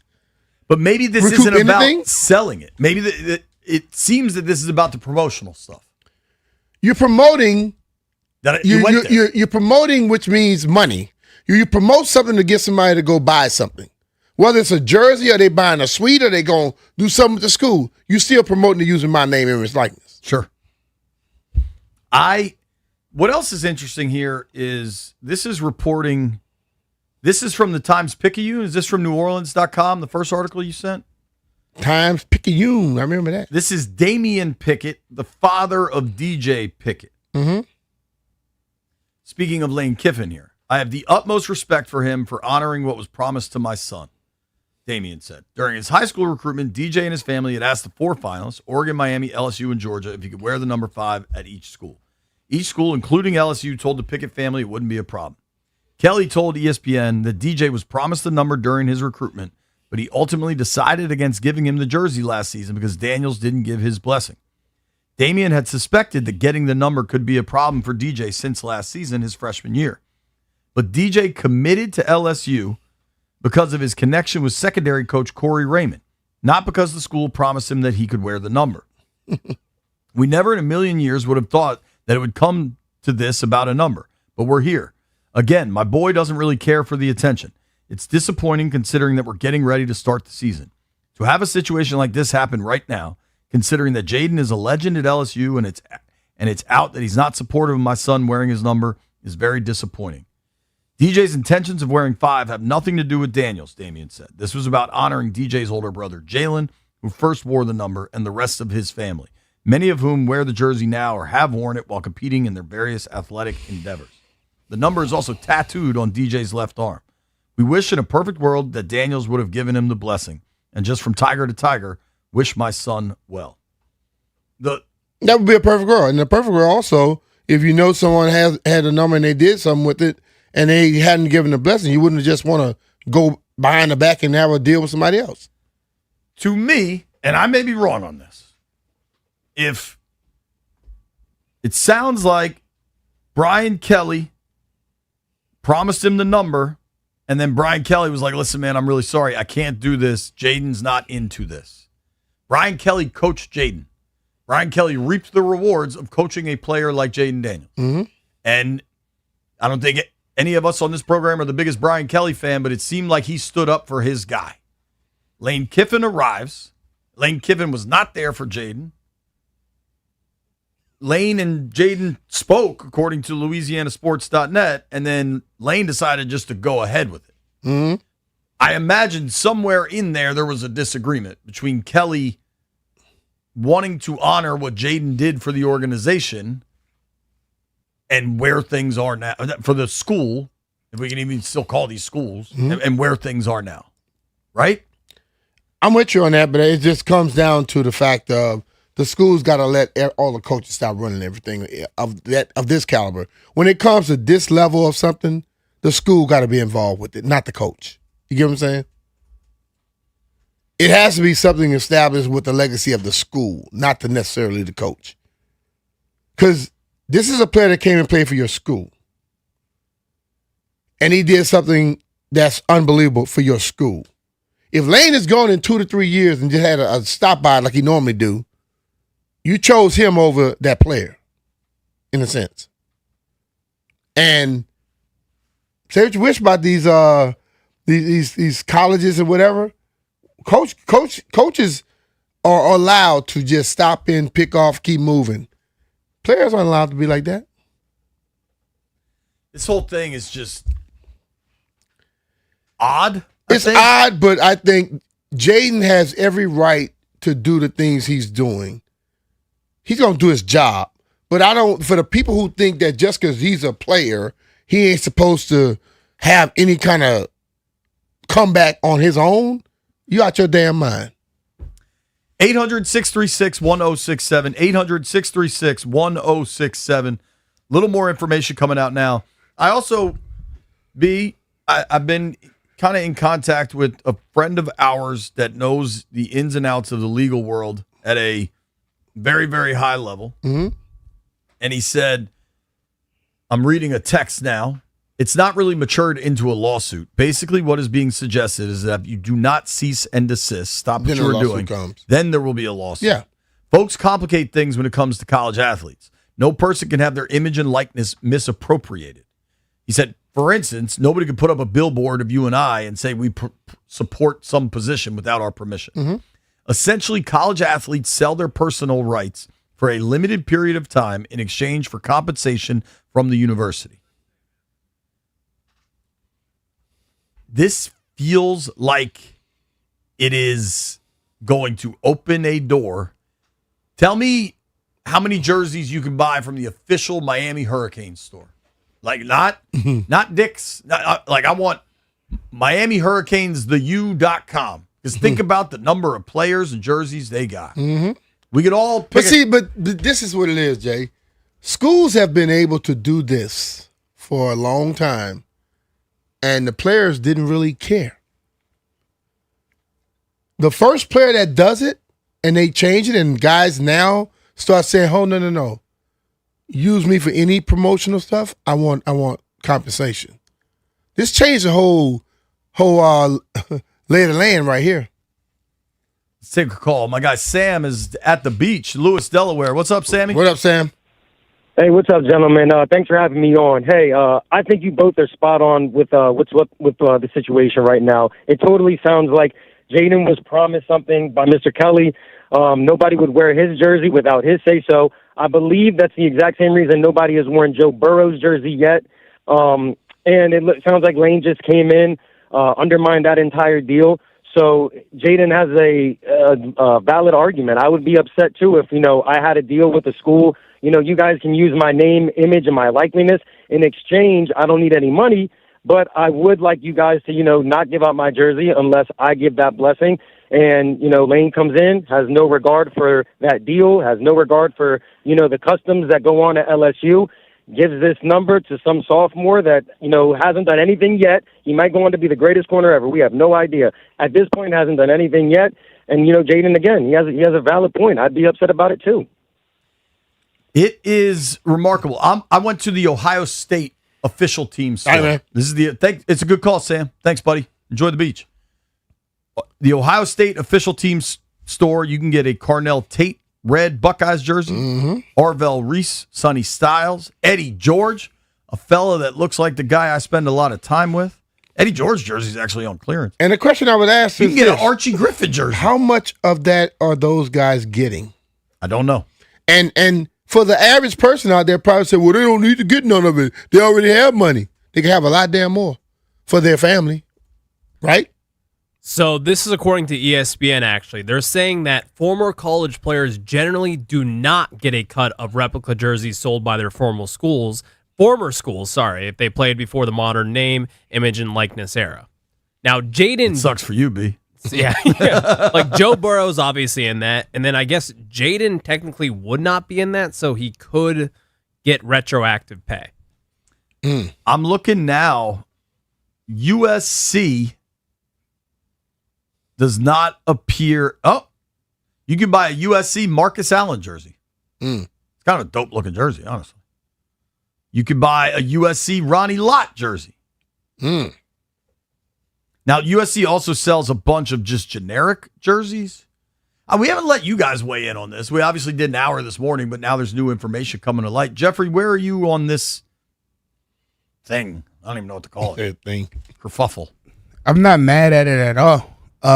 Once you opened up this door of NIL, these players, now it's not just going to school and playing football. It's the basis, but now there's so many things that come with it. And honestly, anyone who either put together a good career at a place, have some type of product, anything that's your intellectual integrity or your physical integrity, you should get paid for it. Because yes, it's the school, but you did everything in that jersey. A lot of these people are looking at your highlights. The Jaden Daniels is attracting people to that place. So I'm not mad if he wants to get paid or if he wants the cease and desist to happen because he's the one who put those numbers up. He's the one who achieved the accomplishments. We can't be mad at a man for wanting his money off of him. Everyone thinks like when you This get doesn't to appear to be a financial thing, though. yeah, This but appears to be a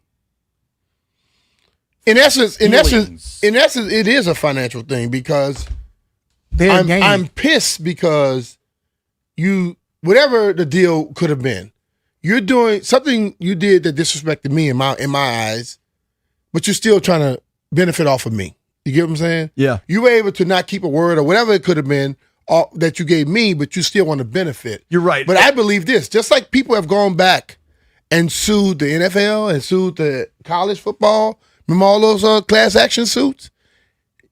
Players could probably get together and go back and sue colleges now that's still using their stuff. I wonder too if it's like the finance piece of this may not be about Jaden getting money, but Jaden may feel wronged, or Jaden's family, as the statement said, may feel wronged to a point that they want to prevent his name, image, likeness from helping LSU obtain more money off his back. Yeah, that's exactly what it is. Yeah, and I don't think fans, because a lot of people just think it's because of the number, and they don't understand it's bigger than this. For years, these schools have been profiting off of these people' name, image, and likeness. And yes, they did bring it, around so the players could get paid, but now they have to be fair about it. If his NIL deal expired 180 days after he left, if you want to keep using it, put another deal in motion. But and pay him for it. I just think it's just wrong to crazy that a be number mad about can it. evolve into this. You know what I mean? That's not necessarily though, but Jay, but you've listened to it for a long time. Anytime a player decided they want to defend and stand up for themselves, people automatically think that the player is completely wrong when he has every right to do exactly what he's doing. I'm not saying he's wrong. I think it's crazy for LSU to do things this fast when the kid was just there 3 years ago. I mean, he played for them 3 years ago. It's Beamish and Finley. Nobody go anywhere.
This update brought to you by PaulHenrysWindows.com, your clear home improvement choice. An attorney representing Commanders QB Jaden Daniels has informed LSU they can no longer use his name, image, and likeness because the contract has expired. Commanders walk through today and some meetings as they get ready for the Miami Dolphins' first preseason game tomorrow night at Northwest Stadium. Abby Ortiz and Jose Tena homers last night. Dalen Lyle, 3 RBI. Nats lefty Jackson Kent, 3 runs, 3 hits, 5 walks in 4+ innings. Major league debut. Cubs took care of the Nationals 12-6. Cubs and Nats today at 4:05. Cade Cavalli gets the call. You can hear live play-by-play here on The Fan. The full NBA schedule is going to be released at 3 p.m. 6 NFL preseason games tonight with the Packers and Steelers, one of the highlights. This August, score $100 off each window with a 5-window minimum and $500 off each door at Paul Henry's Windows Installation. Schedule your no-pressure free estimate today at paulhenryswindows.com, your clear home improvement choice. From the Crop Metcalf Sports Desk, I'm Byron Kerr on The Fan.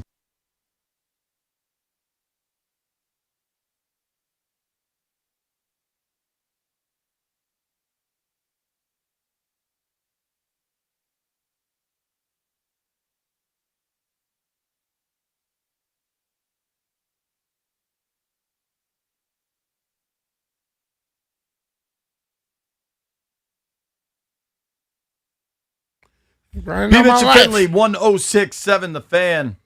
A lot of news happening, transpiring between Jaden Daniels and the LSU Tigers.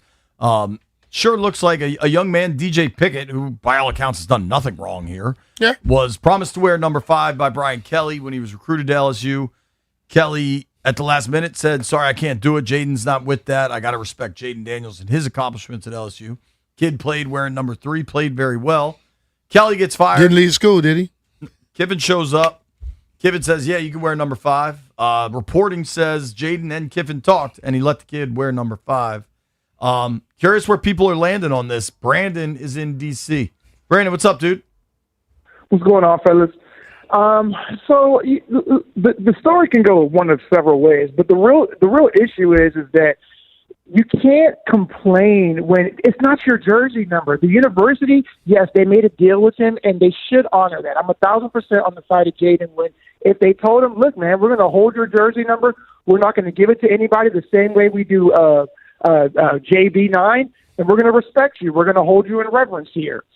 Lane Kiffin is a different cat. Y'all got to remember, Lane Different moves by his own sets of rules. Correct. So if he wanted to give that jersey to that kid so that he could have a better prospect, really, how could we be mad at that? He wants to win a championship. He doesn't really care about the feelings of somebody who he didn't even coach. The kid wasn't even there when Kiffin was there. So whatever deal that JD made with Kelly and the university, you already got to know that deal is out the door the second they bring a new head coach in. Number 2, man, if it's your agent or if it's your mom, JD, you got to stand on your own. You cannot let even if it's just a rumor that your mom is involved, he's got to separate himself as an athlete, as a man, as a superstar. Because in this area, in the D.C. area, he is a superstar. He's a legitimate superstar. But now he's got this issue with people saying, hey, man, is your mama making your decisions for you? We know that she's not. He's a grown-ass man. But see, he shouldn't. He don't have to care about what people think if you know it's not. Why should he care? Because now it's a national story, B-Mitch. Yeah, it's a national story because it's a college football team that's big and a player. If I know my mama's not doing something, I don't give a damn what everybody else says. Say what the hell you want to say. Right. You're right, sir. You don't have to care. But at the same point, at the same time, if I don't want little kids looking up at me saying, hey, man, I want to be like 85 when I get big. And I also want my mama making my decisions for me, too. Hell no. I doubt if any kid is thinking that. 85. Now, see, you're wrong on that one, bro. I'm gonna bounce back on that. You know, I don't think he needs to care about what people think. People gonna think what they want to think anyway. Appreciate the call, man. Let's take one more here. Dave is in Raleigh. What's up, Dave? Hey, guys. I'm just kind of getting annoyed with this conversation now. You guys got me hooked. Listen, I doing what we're supposed to do. I think you're right. The first one's on me, right? Listen, B. Mitch, I like what you said moving forward. I agree. They need to take it out of the coach's hands. You're right about that. They're here today, gone tomorrow. Regarding the situation today, JD, I think you said, I think I agree with you. Once you find out more, if the school is truly not marketing him anymore. You guys just checked on the jersey. Like if they're not doing, they had that number, but if it's not him anymore that they're promoting, they take down his pictures, then he has, I don't know, if this is him and or his mom, if he's just mad about a jersey number, that is weak. I find it hard to believe that he would care about what happened in his college years. He doesn't seem that kind of a guy. I would be shocked if he really cares about this. I would be kind of sad about it, actually. I don't think people really understand how important numbers and stuff like that is in athletics to people. And I think everyone wants to make a joke out of everything when it comes down to his mom. And I think really that's where you're disrespecting the person by just automatically assuming that the little dumbass rumors you hear are so true. I said I don't know. I don't know. I'm just saying. That's what I'm saying. But the whole thing about it is, if just like that other kid was told something, he could have been told something. And that's why I think the colleges got to run stuff and not let the coach run it. Point blank. To me, it's hard to see this any other way. And I'm not the young man DJ Pickett was told he gets to wear number 5, and that's a part of why he committed to LSU. Apparently, we now understand he's close with the defensive backs coach. I also imagine there was a giant bag of money involved. Mm-hmm. And at some point, you're entering into a financial transaction. And to me, it seems pretty clear Kelly did not go to the finish line on giving this kid the number. Then Kiffin did. Mm-hmm. And now whatever's happening between the organization and between the school and Jayden Daniels and his camp, obviously a relationship has gone sour. Mm-hmm. And for me, the biggest thing, I think that sucks. Like Jayden Daniels should be an icon in Baton Rouge forever. Or you wonder, I think the flip side here is, who was it, the O'Bannon brothers? The UCLA basketball players that eventually started what became the NIL movement? Like you wonder if 100%. You wonder if there is something going to continue from this. And this is just like I hope so. We stumbled into this. Dude, I've gone down this rabbit hole of checking big college football teams, like jerseys you can get. Penn State, college football program of but they almost have names on their jerseys, do they? No. Yeah. Which is even more interesting, though, because you can buy jerseys with names on them. And the first one I came across, I find this stunning. You can get a Drew Aller unisex game day jersey. Where's Drew Aller was like a 5th-round pick to the Jets or something? Does that sound right? Steelers. Okay. There are 2 other my research here has been relatively brief, but there's 2 other jerseys you can buy from the official Penn State shop. Mm-hmm. You want to guess who they are? LeVar? No. Damn. Far more recent. Oh, the running back? That just Saquon Barkley. Saquon, and how about the other dude? I don't see a Fat Man jersey. Maybe they exist somewhere, but not on the official shop I'm on. So you can. Here's what doesn't make any sense to me. You can buy a Saquon Barkley jersey, number 26. It actually looks nice and clean, that Penn State blue. It's $130. Mm-hmm. It's the alumni game jersey. The other jersey you could buy, Micah Parsons. Same. Alumni blue, clean looking jersey, number 11. Saquon's jersey is $130. Mm-hmm. Parsons' jersey is on clearance for $32. Did I miss something? Well, did things go crazy with Parsons at Penn State? Saquon is still playing in Pennsylvania. True. And that's very close to Philadelphia, which keeps that name out there. Micah went to Dallas. And although you were he's in Green Bay now. Yeah, but still. But the Penn State people, I understand. I just find that odd. But it's just like that Penn State thing and that Eagle thing is very, very tight-knit. Yeah, true. A lot of odd things revolving with college football jerseys right now. I said this to be in the break, and I do think it bears repeating. For the folks out there that want to question the business acumen of Jayden Daniels, Inc., what I can say, consider his biggest endorsements that we've seen. The Campbell's soup commercials are about as big as it gets in the NFL. Hell yeah. being a Gatorade athlete is about as big as it gets in sports. And being a Nike athlete is as big as it gets in sports. So, like, I don't know what's happening here with LSU and Jaden. I do not know. To me, it sure seems like a lot of it has to do with a coaching change and a new coach installed that has a pretty long track record of at least saying one thing and doing another. Mm-hmm. But like the Daniels business approach has landed him in the big leagues. This is no disrespect to local commercials or guys that do endorsement deals in their local markets, but that's not what Jaden's doing, man. Yeah. So I agree. I think you at least got to tip your cap and give him credit. Let's not try to make everything is not a joke to try to bash his mom because that's why she's doing a damn good job at what she does. That's why I'm pointing out Nike, Gatorade, and the Campbell Soup commercial. Exactly. Like they're making some solid decisions. So maybe this is a emotionally filled thing that isn't about money. Maybe there's a bigger picture that we're not seeing. I don't know what the heck's going on here. But like the business acumen has been proven to pretty be strong. working. Yeah.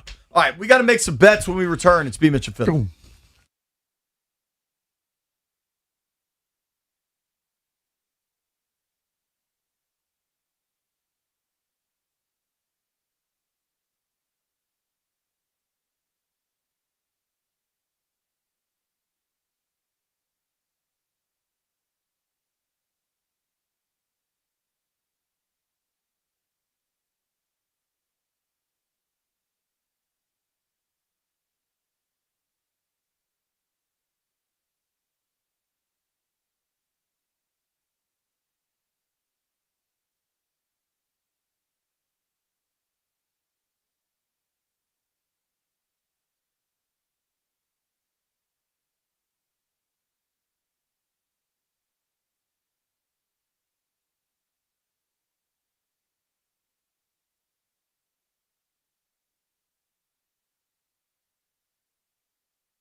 Luda.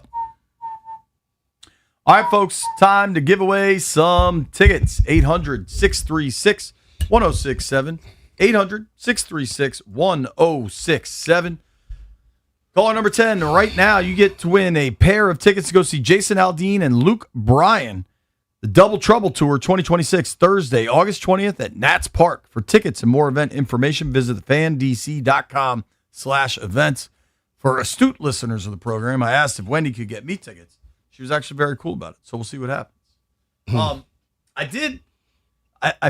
have a feeling there's an argument coming here in a few minutes. About? Nothing. We'll get to that. But before we get to that, I am close to a proclamation, Brian. Okay. The GW Parkway seems operational again. Is it done? I took it this morning and experienced the only little bits of traffic I experienced were the normal little bits of traffic. Kind of like I took it from the Beltway down towards DC, and I hit a little bit of traffic at the Key Bridge where it kind of backs up to get on the bridge, and then a little bit of traffic at the 14th Street Bridge, which is customary. So it was like, because the thing with the GW Parkway, when it's operational, it's a vital artery in our area's roadways. It seems close. I could be wrong. Maybe I just hit it on a good day. A lot of people are on vacation. You're just lucky. I don't know. It feels like a step forward for our area. All right, write it. Give me a day next week, like a Wednesday or Thursday, and come back in and tell us. Thursday morning. Well, school will be back in next week. Give me the same thing. Yo, one school started yesterday. Yeah, they need to be in school. All up. Where is Frederick County, Virginia? I know where Frederick County, Maryland is. Frederick County, Virginia is Winchester. Yeah, that's right down 50 from my crib. I didn't know this. It's the northernmost county in the Commonwealth of Virginia. They should be in school. It gets to a certain point. It's August 13th. Who cares? It gets to a certain point in the summer, dude, where kids need to be in school. Hey, man, you ain't lying. I'm cool with that. Also, to call that right down 50 from your house, that's pretty damn far from your house, B. No, that's it. I called it right down 50. It's about, 37, 40 miles from my crib? I'm guessing that's an hour. No. 50's got lights and everything. It don't take an hour to get there. Or I just take 66 and go the back way, and I'm rolling at 85, 90. Shout out to Frederick County, Virginia. I hope the kids are enjoying being back at school. I think Louisiana might be in school, too. Down south starts early. Yeah, they used to wait till after Labor Day up here. Pfft, man, we probably been in school by Labor Day coming around. My kids start the 25th, I believe. 25th? Yeah, so we're inside of 2 weeks. We are, I don't know, 5 days, 10, 12 days out. I'm cool with the kids going back to school. Well, you complain every time they're out of school, so you may as well be happy for them to go to school. They get out of school for rain, Brian. Hey, JP. Shouldn't get out of school for Still, rain. it's school. All right, let's make some bets. This might get contentious. Heard it here first.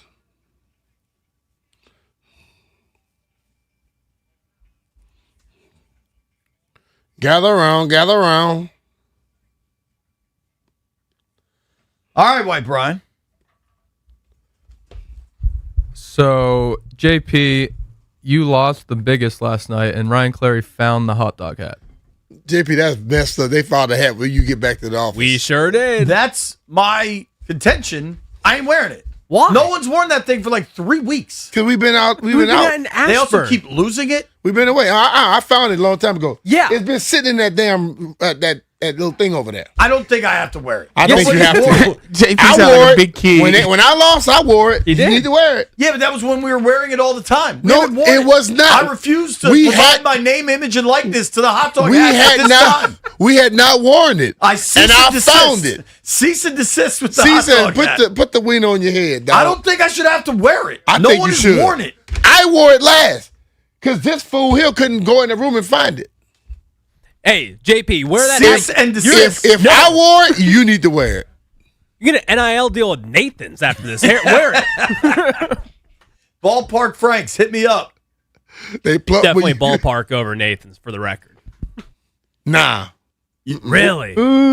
Nathan's your go-to? Oh, bro, them things. I They're like the good. beef ones. They're good. Yeah. I'll take Ballpark.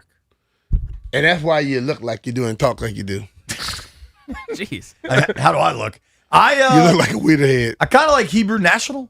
I eat those too. Those are good. Yeah, that was good. Those and Nathan's are very close. The best hot dogs, if you can get them, when you get a box of Omaha steaks, they usually like throw in like 4 burgers and a hot dog package. Those are legit. I look like an idiot in this. Your head, your ears are sticking out so far right now, dog. I think, for the record, I'm participating because that's what I do. This is absolute junk. No one has worn this thing in weeks. I wore it last when I'm telling you, I lost it. They told me I had to wear it and I put it on. When? July? It was about probably right then. July. Yeah, because that's the last time we were here. Somebody's wearing this thing tomorrow. It's not gonna be me. I cease and desist. So who lost? Who else? Anybody won yesterday, bro? I won. Yeah, Ryan and B-Mitch, you won. Okay. So what does it count for the week? I Jeff mean, lost. why didn't you say that? Ryan has the most wins. He's 2-2. I've won twice. No, you didn't. I think I have. 2-1. I'm 2-1 this week. I know that for a fact. I'm 2-1 as well. He said you're 2-2. Jeff is 0-3. Jeff is 0-3. Owen Walker. No way. Yes, you are, Jeff. When you won? I won Monday night going into Tuesday. You know you weren't here. You lost. You picked the Orioles. All right, you might be right. There's football tonight, boys. I tell you, Jeff be trying to cheat on something we must spend no money on. We got games tonight. Packers, Steelers, Lions, Bengals, Colts, Pats, Chargers, Texans, Cardinals, Raiders, Titans, Niners. All right, football in the house, baby. What do you like? The Packers Steelers game is going to be on national. Ooh, he's not going to play, but there's a little juice there because it's Aaron Rodgers. I'm going to take Cavalli over 15.5 This outs. dude is a baseball I guru. told you he's a weirdo. It's Give me the football. Colts. 7 straight starts of 6+ innings for Cavalli. Okay, well, give me the Lions plus 6.5. I think Burrow and them are going to play. I don't care. Lions plus 6.5. What'd you take the Colts, Jeff? Stallions nerd ass took baseball. What are you taking? He got to take baseball to make people think he really watches. He don't watch no He's damn locked baseball. on. He's locked on the Nationals. Every time he come here, he never been to a game. I'm taking the Chargers. I was about to go with the Chargers too for the parlay. I'm taking the Raiders laying 2.5. I said I'm into the Raiders. Here we go. Who they playing? The Cardinals. I think Mendoza's starting, which could be a terrible thing. But I think you get a Mendoza-Carson Beck battle tonight. You know what I'll be watching tonight? I'm going to be watching the Titans and the 49ers. Oh, you get every channel. I want to see You'll be Kyle. watching whatever you I want. want to see Kyle. See how he look with his arm. Thank you to everybody that listened to the program today. Thank you to Ben Standig and Martenzi Johnson for joining us. Grant and Danny coming your way next.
This update brought to you by PVI Office Furniture. Fast, excellent, affordable business grows with PVI. Another turn in the Jaden Daniels LSU saga. LSU insider Matt Moscona reports on X that sources confirm Daniels camp wants LSU to return its copy of the Heisman Trophy, something LSU has no intention of doing. Daniels contacted LSU leadership before fall camp. Lane Kiffin has spoken to Daniels. Meanwhile, an attorney for Daniels has contacted LSU through a letter that says they can no longer use his name, image, and likeness because the contract has expired. Baseball today between the Cubs and the Nationals starts at 4:05 with Cade Cavalli from Oklahoma on the bump. Strong teams need spaces that keep up. PVI Office Furniture helps businesses create better workspaces with expert guidance, new and used options, fast delivery and installation by PVI's own team. Visit PVI's massive Frederick showroom or go to PVI.com. Come experience the PVI difference today. From the Crop Metcalf Sports Desk, Byron Kerr on The Fan.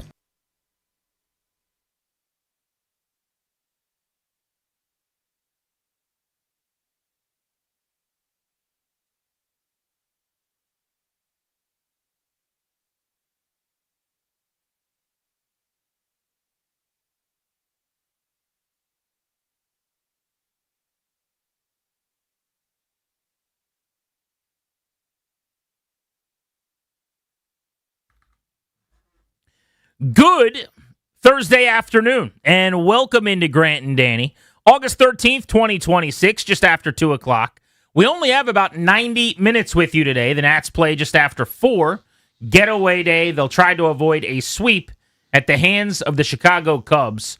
Coming up in 1 hour at 3 o'clock, we'll give away tickets to Luke Bryan and Jason Aldean. You got to be listening to The Fan and to Grant and Danny at that time at 3 if you want those tickets. By the way, we'll talk to Mark Schlabach at that time. He's with ESPN. He's the reporter who broke the story and had all the news last night on Jaden Daniels' dispute, we'll call it, with LSU, which is where we will open the show today. Yeah, let's start there. Last night, late last night, 11-something, midnight, whenever it was, this story dropped. And it's one of those where I subscribe to too many things with notifications on my phone in general. But for whatever reason, the occasional ESPN story about a DC sports team, they know how to push it to me, I guess. And so I get this notification that was clearly actually from ESPN and not some kind of a fake thing. And it, whatever the headline was, Jaden Daniels waging war with LSU or what have you. And I thought, nah, this isn't real.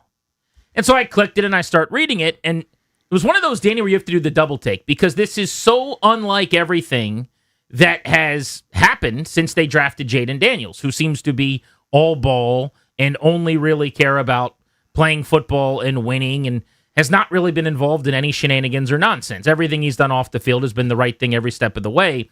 And I just found it so weird and so unlike the person that we think we know, we've gotten to know, that he would be in the middle of this dispute over something so foolish and silly. It would feel so small as to now possibly destroy your reputation within your fan base at LSU over whether or not your jersey is going to be handed out. But as you do a little more digging, you do a little more reading into this story, there's a lot of layers, and this is very much a very serious dispute between him and the school. More details coming out today. This is still the number 2 trending story in America, 16 hours later or whatever. We just found out that apparently he's been on the phone at some point with Lane Kiffin, and that in that conversation, I guess, according to one report, it sounds like the Jaden Daniels camp does not want LSU to show off his Heisman Trophy that they have. So he's got one, the school gets one. That's how the Heisman Trust doles them out.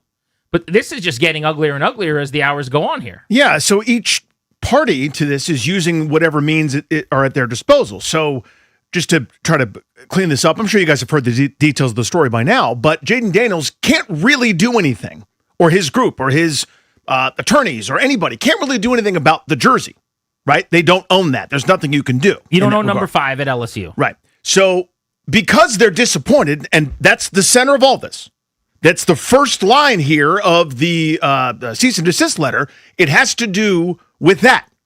At the core of it is this part of it. It's nothing else. Because of this, the disappointment, here's what we're doing. Okay? Because we're disappointed, we're now going to take this action, which really doesn't have that much to do with the number 5.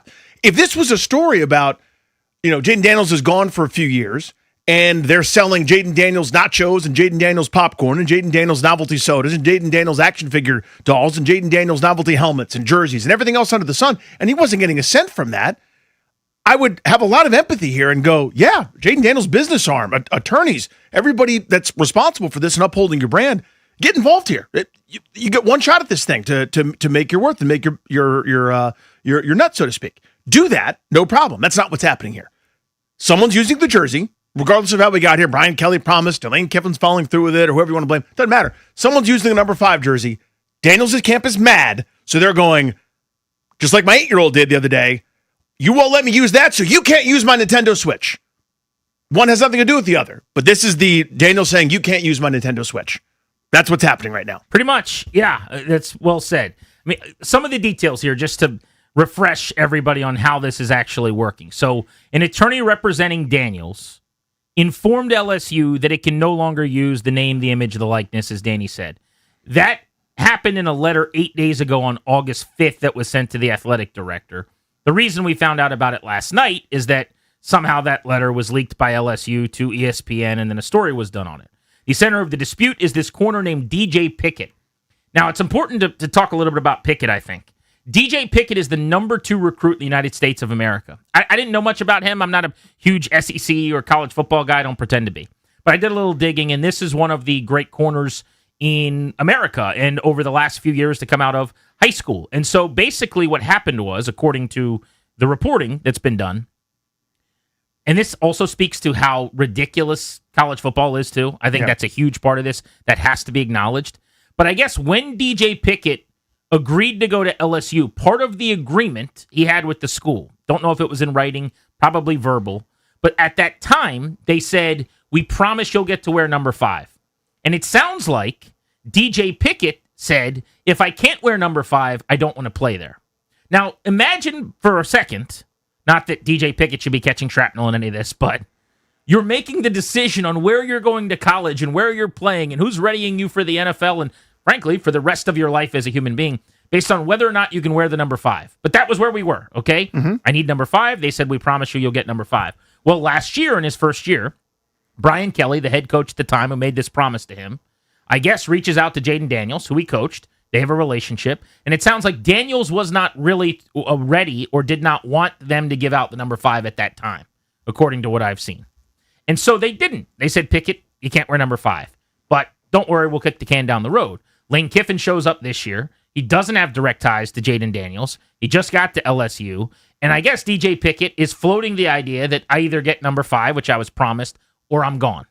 And again, this is now one of the better players on the team that they're counting on to help him win a national championship. And Lane Kiffin, who doesn't have the ties to Jaden Daniels, says, we're going to give out the number 5. So if your argument is as simple as what they did was disrespectful to Jaden Daniels, I think that's a reasonable take, by the way. If you think they should not let this kid wear number 5 because they should honor Jaden Daniels, like they've honored, say, Joe Burrow, whose number 9 is not in use right now, I don't have a problem with that take. I think they probably should honor their recent Heisman Trophy winner for a few years and keep that number out of circulation. But that's not the precedent at LSU, really, which I'll get into in a minute, and certainly around the country, collegiately, where the numbers of all kinds of recent Heisman Trophy winning greats like Lamar Jackson were worn the following year at their schools. But to read from this story, quote, accordingly, this was based on Daniel's frustrations, LSU must immediately cease and desist from any further issue using, displaying, publication, distribution, promotion, commercialization, or other exploitation of Mr. Daniels' NIL in any manner or medium. Any use of Mr. Daniels' NIL occurring after LSU's receipt of this notice will be deemed knowing and willful and will be pursued vigorously through all available legal and equitable remedies without further notice. So this is a litigious attempt. Now you go after them and go, you keep using my NIL, we're coming for you. This just feels to me so unnecessary and so unforced. It feels small and petty and lame. I don't think Jaden Daniels is doing this. Like, he's not yelling at people to go get a lawyer and pick up the phone. But at the same time, your name's on this, and he's a grown-up. He's a grown man. He's 25. So if you don't want this to be what everyone's talking about the day after you lit up the Miami Dolphins in the middle of this incredible training camp that he's having, when you're on the ascent to becoming one of the better quarterbacks in the league, you could pretty easily squash this and say, hey, I'm not going to wage war over the number 5 at LSU right now and possibly ruin my brand and reputation at that school with that fan base where I had so many great times. Let's not do that. My guess is it's people around him. It's folks that are his agent or the lawyer, whoever thinks there's something to be gained by this. I don't know. But based on what we know of Jayden Daniels, doesn't it seem weird that he would care this much about this? It is odd. To me, it looks out of character. And the cease and desist letter itself, legally, again, there is nothing an attorney whom you hired. If I hire an attorney tomorrow because someone's using, no, this would never sell, but my stupid face to sell burritos, and I didn't authorize that, that attorney would have no connection to me if I was trying to yell at GW about issuing my numbers. That makes sense. You can only do the cease and desist for NIL part. So all the people that are going, you guys are missing it. It's just an NIL thing. Wrong. Daniels, spokesperson. A spokesperson from Daniels, okay, says the following. The Daniels family is deeply disappointed and feels profoundly disrespected by LSU's decision to give Jayden's number to another player. The whole game right there. That's it. Anyone that says anything other than that, you're a homer and you're taking the pill and you're trying to you hope that he meets up with you at One Loudon. Wrong. That's the game right there. So the attorney gets to say what they want to say. Yeah. And like the only grounds they've got are, hey, you're violating the NIL agreement. And if that's all this was, this would be to me hey, did you guys see this weird little story where LSU was still using Jayden Daniels NIL 3 years after he's gone, in violation of some agreement that they had. That's weird. Anyway, let's go to the preseason game tomorrow night. That would be the beginning and the end of the story. By the way, this is the story. They're disappointed that someone's using number 5, beginning, middle, end. Every school uses the NIL of the players that are gone, that are superstars. They use it in recruiting, highlight packages. Their pictures are on the wall in the locker room. It is the most normal thing. They nowadays, you're paying millions of dollars to these players, some of them quarterbacks, while they're in your program. So yeah, when they leave, you're going to continue to absolutely use their NIL. Now, this could be a new frontier and probably should be. I think I saw something about 180 days after he left. Maybe there was some agreement where they couldn't use, like if that's written and legal and they can win on those grounds, great. But if it's not a binding contract, there's no winning that, I don't think. There's no precedent for that. But maybe that will happen now. Maybe Daniels can be the face of some player empowerment where after the fact, the school has to pay you to use your NIL. That could come out of this. A la the O'Bannons at UCLA so many years ago and a couple others that have kind of really ushered us into this new era. Whether you like it or not, we're here thanks to kind of some of these trailblazers. Here's another excerpt from the ESPN story. And again, we'll have the reporter on at 3. Jayden made it clear that he did not want his number given to another player, and he believed his wishes would be respected. That's not a contract, by the way. That sounds like a conversation. That sounds like you telling Brian Kelly or whoever, AD, somebody with the program, I don't want anyone to wear 5. By the way, we just had Joe Theismann on the other day. That's what's so interesting about this, too. And I'm asking Joe Theismann, a legend, a Super Bowl champion, the all-time leading passer in franchise history, about whether or not Stephon Diggs should wear his number 7 because he wants his number 7. And Theismann said, that's not up to me. That jersey belongs to the team. He basically said it was an honor to wear the jersey. And here you have a player telling the team he doesn't want anyone to wear the jersey after he was there for 2 seasons. But I digress. His Heisman Trophy winning season and everything he accomplished on and off the field cemented his place in LSU history, which I think is true. To see his number given to another player is incredibly disappointing and feels like a failure to honor the significance of what Jayden accomplished at LSU. Strange to me. By the way, this I've not heard this talked about enough on the station today and just throughout the coverage of this everywhere. There is a item in the bylaws, or however we're going to word this, but basically in writing at LSU, I've screen grabbed it here, but the technicality on jersey retirement is that it's like done as an honor, but players can still actually wear the uniforms at LSU. Does that make sense?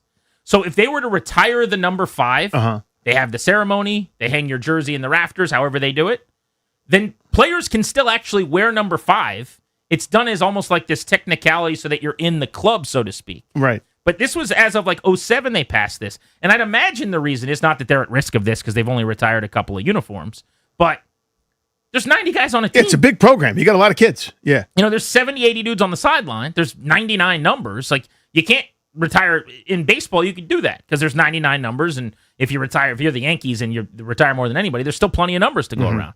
So they even state that if your jersey gets retired, it doesn't mean no one will ever wear it again, which is being forgotten in all of this. Like, to me, that is so important to this. They could both have this kid wear number 5 and also still have a ceremony in week 4 where they retire his uniform, as silly as that sounds. But this whole thing, to me, I guess what I'm most disheartened by and frustrated by, number one, I've got to say, this does not change anything I think about Daniels. Was going to bring that up right now. Because I don't believe this is like his baby. I don't think this is his priority right now. I think he's worried about the Dolphins tomorrow night. Well, he probably isn't because he's not playing, I'd guess. But he's worried about next week and getting back to practice or whatever. But I also think when people say, like, oh, he has no idea what's going on, he probably hasn't even heard about this. A, we know he's been on the phone with Lane Kiffin based on reporting, talking about his number being given away. So he cares a little bit. Sure. And B, he's not 14. You know what I'm saying? Like, He is a grown-up. You know, he is an adult. So if he doesn't want all of this happening, he doesn't want people in his sphere running shop like this, he could just say, hey, let's chill on that. I don't really care that much. Let's not make it the biggest national story in sports while my team's preparing for the start of the season 3 weeks before we play the Eagles. Yeah, so you just stole my thunder a bit on this, but I wanted to say it. No one will hear this part as I'm kind of go through it. We're haters. But it is what it is. Still glad they have Jaden Daniels. Still love Jaden Daniels. Can't wait for the season. I am beyond excited about him and his prospects here, and I hope we're talking about retiring his jersey one day here in Washington. That I wanted them to draft him. I'm still thrilled they did. Yeah, I hope they have this fight in 15 years. Yeah, I would love with that. The Commanders. Yeah, send Josh Harris a cease and desist after 2 Super Bowls. Exactly. Some kid wants to wear 5, and we have to go through this again. But to me, I'm just calling balls and strikes here. Ball. This is, I think you already said it. This is small. This is small potatoes. This is petty stuff. There are a lot of people who had better college careers than Jaden Daniels. Jaden Daniels had a magical season that was incredible, where he's at his second school, and it was one of the great seasons I've ever seen. That's why I wanted him drafted. I loved it. I watched him and go, oh my God, this is awe-inspiring. He didn't have Tim Tebow's career. You can wear that jersey at Florida, but you show up as a freshman. You're Willie the Walk-On. You can wear it. Now, I know different programs do different things, but just by way of example, here's how this comes across. What we did was the mostest specialist that anyone's ever done, and do more for us. That ain't it, as far as I'm concerned. That is, as you said, whiny, small, and this is taking your ball and going home.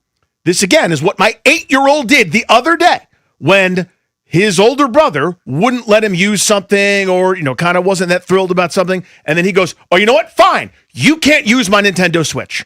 I don't want my quarterback involved in anything like that. I wouldn't want my backup fullback involved in anything like that. If some, the 53rd guy that's barely going to make the team as a special teams ace was involved with this, I'd go, don't do that. That's petty. That's tiny. That's small. Don't be involved in that. Again, everybody's going to conflate it, and they're going to go, well, it's about the NIL fight. It's not. The statement from the spokesperson tells you what the whole game is. Yeah, and Jaden is not the spokesperson. Right. We're mad that someone's wearing his jersey. We don't have a recourse there. We have no legal ground to stand on. We are going to pull every legal lever. If the only part of this fight was an NIL issue, by all means, yep, let's get it done, and let's go get the Dolphins tomorrow. It's not. They told you what the whole thing was about in the opening statement. We're disappointed. We can't believe it. This needs to be more reverential. Do more applaud for us.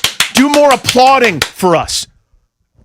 We got bigger fish to fry, bro. We're 3 years out of that school. With all due respect, that is back there, man. There's another coach. There's a whole other thing. Windshield. Oh my God! Look, the Eagles are coming. Yes. There is so much joy on the line for God's sake. And I know he's not sitting there writing the letter with the attorney. I understand he's not sitting down there dictating what he wants said. His name's on it, as you said. But Danny, get away from this. Get away. This doesn't happen. Get away from it. This doesn't happen. Star players don't do this. This is such a small thing to care about. It is so irrelevant. It doesn't really matter that much. In time, you'll get it retired or you won't. But you are bigger than this now. You are better than this now. You've been into an NFC championship game, for God's sakes. You have a chance to go compete in playoff games this year. It's just surprising. I think one of the reasons for the reaction you're seeing from people and how taken aback Commanders fans are is it is in direct contrast to how he has operated and kind of publicly what we have seen from him every step of the way since he was drafted. But when I first read it, I don't know about you, but it was kind of like cringeworthy, and I'm like, this is embarrassing a little bit. This is such a small-looking, awful optics thing. I had to reread that statement. Not the attorney's letter. The attorney doing the cease and desist, that's what attorneys do. They speak to each other that way. The statement that the family doesn't like, that doesn't think he's being honored well enough. The statement from the family, I had to read it 3 times just to make sure that I wasn't missing something. There wasn't an ampersand in there or like a weird semicolon. I found it embarrassing.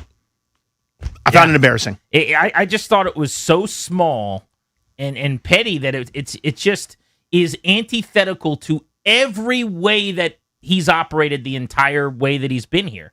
And it's not going to become a significant distraction to him, I don't think, or to the team. Here's what's going to happen. He just spoke yesterday, so he doesn't talk again for a week. Mm-hmm. So it's going to come up. Someone will ask 1 or 2 questions at the start of the press conference.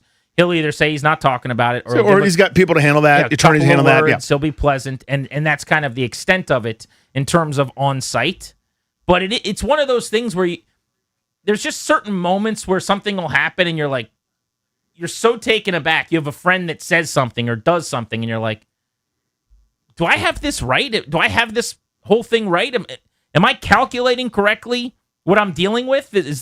And this is one of those moments where I'm just like, man, I really wish this wasn't in the news right now, because this is not how he's operated for multiple years going. I do want to talk about everybody juxtaposing he and Burrow and why I think that's a little bit different. We could talk about a litigation pending over his NIL possibly, and if that were to go to court, what would happen? I had an agent hit me up today that was like, that's unwinnable. There's 0 chance they can win that. Those cases have been lost left, right, and center from players after their career for years. But we could talk about that too. Again, the reporter who had this story is going to join us coming up at 3 o'clock in 40 minutes. Grant and Danny on the Fan.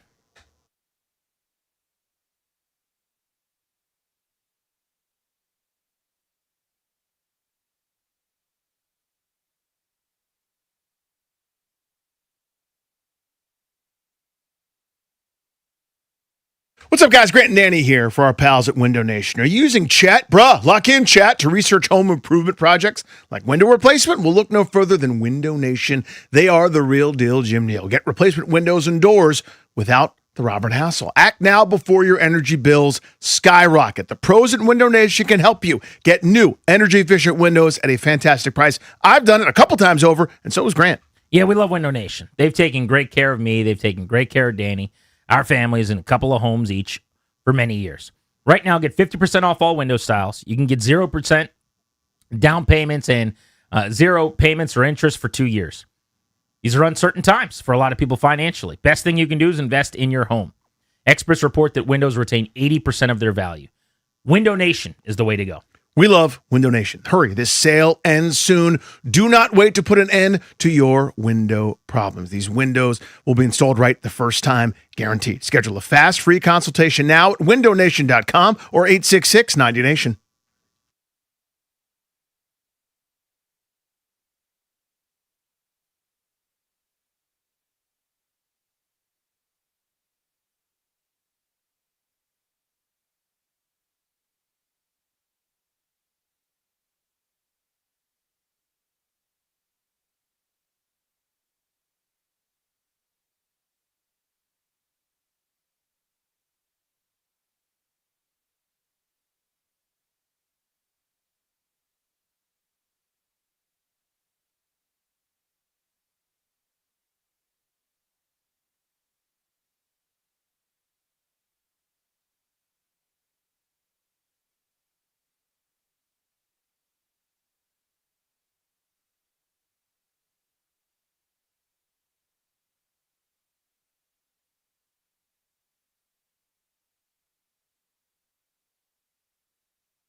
This update is brought to you by Surfside Iced Tea and Lemonade with Vodka. In the NFL, Jaden Daniels and LSU going through a bit of a spat right now. Jaden Daniels sent a cease and desist to LSU for using his name, image, and likeness. Reports suggest that Daniels' family was not happy when his number 5 jersey was given to sophomore corner DJ Pickett. Other reports say that Daniels' camp has asked LSU to return its copy of his Heisman Trophy, although the college has no intention of doing that.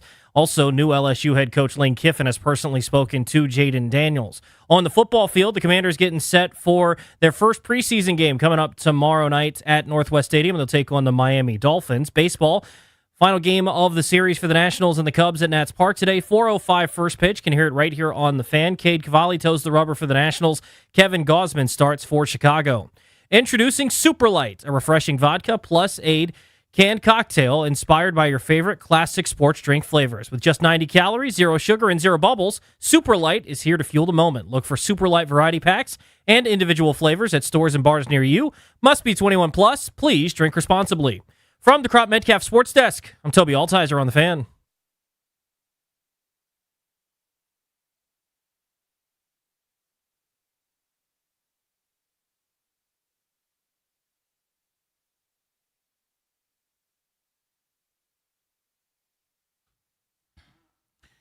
Thank you, James. Welcome back, Grant and Danny on the Fan, hanging out with you for another hour. Nats baseball today at 4:05 as they take on the Cubs. We're discussing this massive national conversation on Jaden Daniels and LSU today. Story broke via ESPN last night. The writer who did the reporting and writing, Mark Schleybaugh, is going to join us coming up at 3 o'clock in a half hour. But the gist is Daniels was reportedly upset that LSU gave out his number 5. Last year, they didn't because he asked them not to, but they had promised a player who was the number 2 recruit in America, a cornerback, that he could wear 5. And it sounds like he told Lane Kiffin, I'm either rolling out or you're giving me 5 because I was promised number 5. And Lane Kiffin said, no problem. So he broke off this agreement, verbal agreement, I'm assuming, with Jaden Daniels that Brian Kelly had made. And Daniels not happy about it, has now sent a cease and desist letter to LSU saying you can't use my name, image, or likeness. And it feels like very Strasburg-esque. The relationship between this legend and the program is up in smoke now. We got the story within an hour or so before we went on air. This was a secondary report, non-ESPN, I'll acknowledge that, but an ESPN radio guy in Baton Rouge says that apparently Daniels has talked to Lane Kiffin, and that part of that conversation was that Daniels' camp does not want LSU showing off his Heisman either, because the Heisman Trust gives the player one and the team one, so they don't want that displayed anywhere. So this is just getting a little messy, and I guess my question is, with this stuff, I always ask, what is to be gained here? Why? Is the juice worth the squeeze? And to me, the answer to this is absolutely not. I feel like you're squeezing really hard for a bunch of hours, and then you're getting just enough juice to notice on your tongue barely, but not a real sip. Like, this is a no-brainer, absolutely, and especially in August, 3 weeks before week 1, the last thing in the world that anyone involving Jaden Daniels should be dealing with. If you and I are playing chess and I send my queen, a rook, 2 knights, and a bishop after your front right pawn, maybe I take it out. Cool. Congrats. What a waste of resources and time and energy. Again, this isn't like any shot at Jaden Daniels' character or anything like that. I still am a huge fan, and no one will ever hear this part, but this is so petty. I cannot believe this. This is, again, the only thing anybody should be addressing is the statement. The Daniels family is deeply disappointed and feels profoundly disrespected by LSU's decision to give Jaden's number to another player. Beginning, middle, end. Anybody else that comes at it from a different angle, you're a homer of some kind, or you can't believe the news or whatever. Address that. Now, if you advocate for that, that's your call. God bless you. That to me seems so tiny. Let's go to Tim in Fort Washington to get us started on the phones. You can call us at 800-636-1067. How are you, Tim? Hey, good afternoon, guys. Thanks for taking my call. Got it, bud. My take on this is that LSU's had 3 Heisman winners, Billy Cannon, Joe Burrow, Jaden Daniels. Their practice has been none of those guys' numbers have been put back in circulation after they left. The recruit that you're talking about came in as a freshman.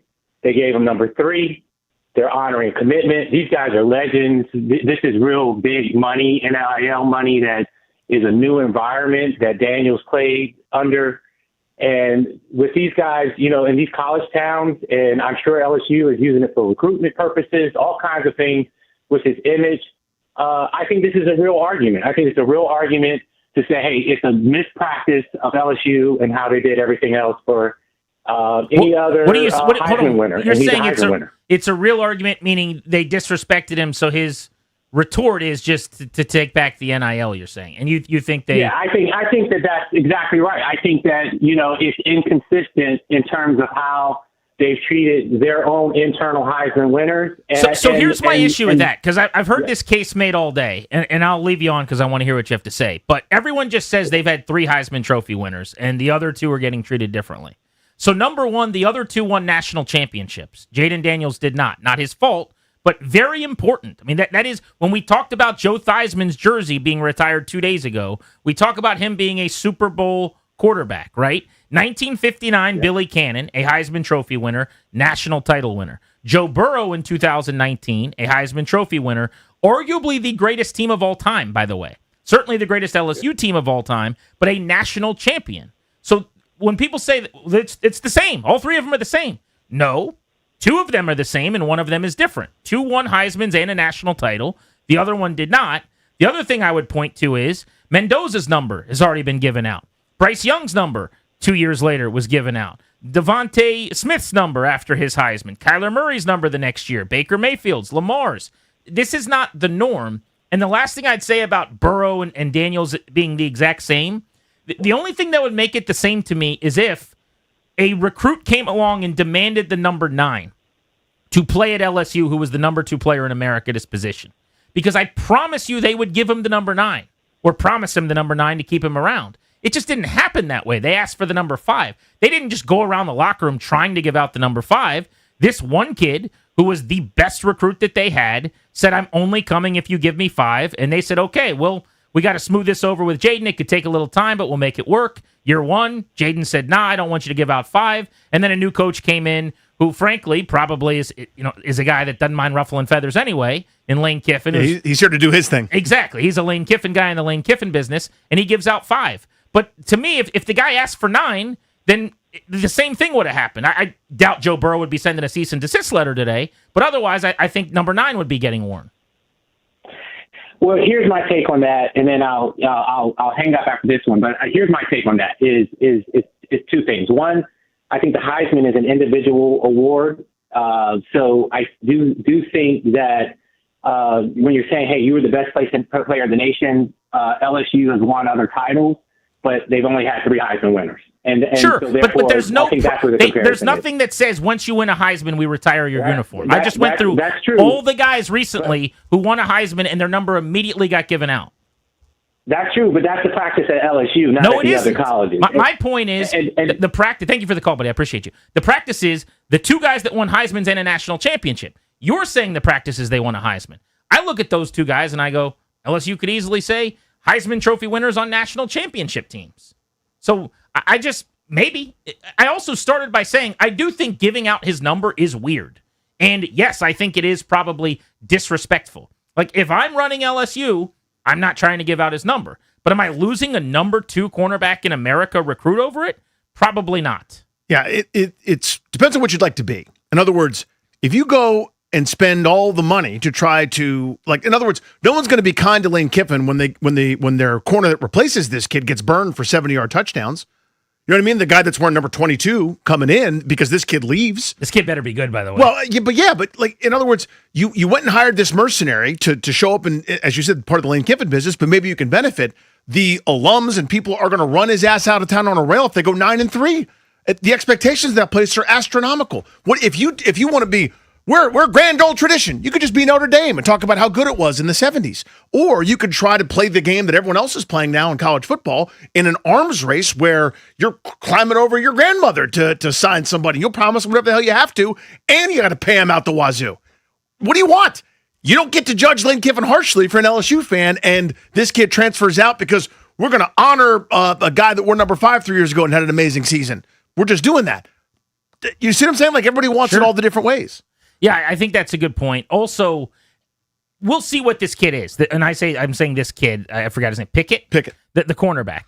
But the way he's talked about is he could be the next Stingley, the next Sauce Gardner. Like, this is a top 5 pick type He's a good player, yeah. Okay? Number 2 player in his class, whatever else. So, like, he could be a top 5 pick.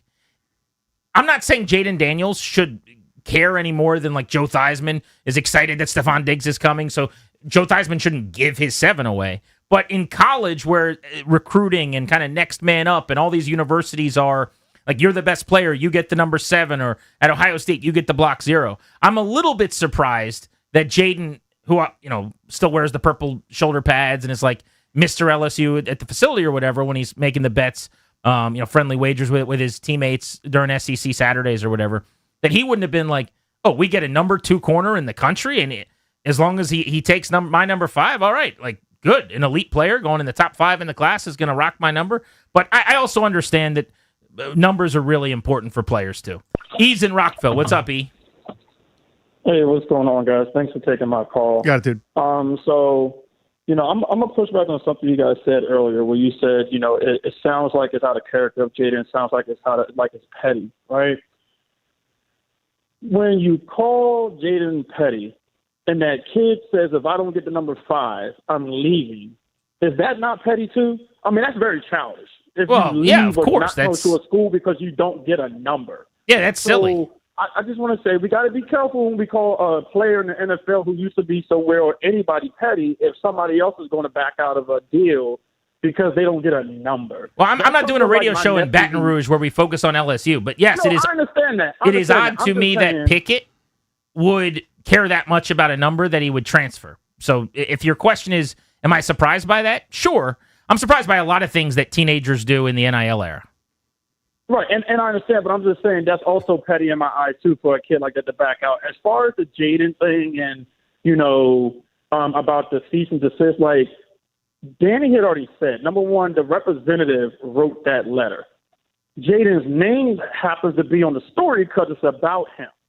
So I feel like the thing of the matter is yes, is it weird that they gave Jaden's number to recruit, which I get it, and you said it too, Grant. The kid better be good because if he's bad, it's going to look very weird for LSU. Oh, no pressure, but you better be the best corner. But in the a lot of pressure. Yeah. But again, so if this is only an NIL situation where an attorney has to get involved and go, hey, but you guys are violating the agreement, this story is over already. And we're talking about the Nats game or the fact they're about to get swept or training camp or the game tomorrow night, how much the starters play, etc.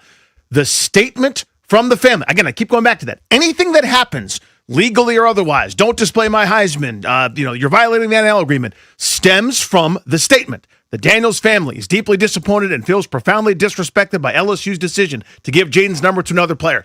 That is the story. That is a petty statement. Anything that happens after that is petty. I'm not calling Jaden Daniels petty. That action is a petty action. It is small. Because it's basically, you're doing something I don't like, so here comes lawfare. Here comes a legal tantrum. Here comes everything I can do to show you how upset I am about this, why I have no recourse. There's nothing you can do about this part, so I'll hold my breath until you turn the car around. Who would have thought Theismann Diggs was the appetizer of Jersey retirement radio this week in D.C.? My goodness. Grant and Danny on the Fan.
Got some audio coming out of Baton Rouge for you from Lane Kiffin on the number 5 being worn and DJ Pickett, the cornerback who's going to wear number 5. But first, a statement from Jayden Daniels himself on Instagram just a few minutes ago. Jayden Daniels saying, I have been locked in on training camp, and that's been my number one focus. I have a lot of gratitude for my time at LSU, and I'm proud of what my teammates and I accomplished there. Says, obviously, there are issues to be worked out between my team and LSU. Hang on, let me mute this. Obviously, there are issues to be worked out between my team and LSU, and my hope is that it will get done privately. My sole personal focus is on Commanders football. I realize the business of football is unique, and I trust this can all be resolved. Love that. As is always the case, excellent. Jayden Daniels comes off very sharp, very eloquent, says the right thing. My point is this entire saga is not that. Mm-hmm. Everything he's done at like a 98% clip since he was drafted has been this statement, where basically it's like you sit down with PR people, you figure out something to say that's perfect, and then you do. He is a PR person's dream. He's very, very good. This saga is just an unforced error. And I wonder, as we sit here now, would they do something different? Whoever came up with this, his camp, him, would they have changed this? Or is it that important to him that he's okay with the backlash in LSU and in Baton Rouge and what have you?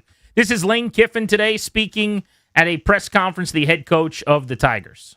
DJ is in 5, and that was a situation that was promised to him in recruiting here for him to sign here. And I've done a lot of research on that with the family and the representatives and the people. And so really I didn't have a decision to make. It was promised to the kid. It wasn't done for whatever. I'm not going to get into that. I'm not going to judge something that I wasn't here of. But when a kid's promised something to come to school, he should wear it. And so at that point, I don't really think that's my decision. You should be honored what he was told. And so that's where I'm at. So that's Lane Kiffin. Let's hear from DJ Pickett, the cornerback, who requested 5 or else he wasn't going to become a Tiger, and I guess threatened to transfer if he didn't get 5, and now he's in the uniform. About the number situation, I wore the number my whole life since I was 4 years old. It's a number I was promised. And I wish Jayden the best. Good player. He did real good here, so that's all. I wish Jayden the best. Good player, did real good here. That's an understatement, I would say. For the I think he was a little bit better than that, but point taken. Heisman Trophy winner with 50 touchdowns. Yeah. But I don't think he was throwing shade or anything. You may want to brush up on his season. Sure, it wasn't that long ago. You probably saw some of those games on television. You might have turned on ESPN at some point while he was lighting it up. Let's go to Brandon and Manassas on G&D. Hey, Brandon, how are you? Hey, guys, how's it going? Good, buddy. Hey, yeah, so I actually totally agree with you guys. I think this is, I love Jayden. I think he's the best. But, man, this isn't happening in May or March. This is 3 weeks out of the first game of the season. And I don't know if someone needs to remind him because I watched every game, and we all did. We won 5 games last year, and it wasn't pretty, okay? So at the very least, even if, Jayden is always going to say the right thing, do the right thing, and hopefully still be focused on football, which I think he is, whoever is in his camp and is talking to him and advising him is giving him some really bad information. It's got his ear that we almost need to be worried about what's going on, because even if his focus is that, he's got people in his camp that's trying to take him away from that. And you're one bad year, another bad year away from we're having some serious questions, because football has got to always be the main thing. And that's just, to me, it's just a joke that doesn't need to happen. Appreciate you, buddy. Let's go to Joe in Rockville on the Fan. Joe, you're on Grant and Danny. Hey, guys. How you doing? Good, buddy. Good. Good. So, look, I'm just flabbergasted. You said you had to read the article twice. I had to turn it into 2 shows. I can't believe we're talking about a number. And then I didn't get all the details, but it's not a question about money with regards to his jersey being sold and him being compensated. If there's not a question about that, we're talking about a number. And then, I can't believe what I'm hearing. Did you say they don't want them, the family doesn't want LSU to show the Heisman Trophy? I mean, I heard that wrong, right? No, you heard that No, correctly. you heard it. You're right. That was the report at about 1:30 today. Is that basically in a conversation with Lane Kiffin, Jaden Daniels has spoken to him, and that at some point it came up that they don't want the Heisman Trophy displayed by the university. That is absolutely crazy. I mean, look, I'm with you guys, but I can't believe we have a professional quarterback that is a superstar in the town he plays, maybe in this whole region on the East Coast, and he's that small. Well, he might be a top 10 quarterback in football by the time this year ends. He could win the MVP award if it goes really well. That's his ceiling. That's not that far-fetched. No. I mean, in 2024, he played at that level, essentially. That's why I'm just borderline stunned that we are here. All right, next, we're going to talk to the reporter and the writer who had this story for ESPN, who did all of the legwork and the reporting, who's got a lot of insight on this, Mark Schlabach. So we'll do that in moments. At the end of that segment, coming up closer to 3:30, we'll give away some tickets on Grant and Danny as well to Luke Bryan and Jason Aldean. You're listening to The Fan.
This update is brought to you by Mervis Diamond Importers. Nobody pays retail anymore. Why should you? The Jaden Daniels and LSU saga continues as Jaden Daniels sent a cease and desist to LSU for using his name, image, and likeness.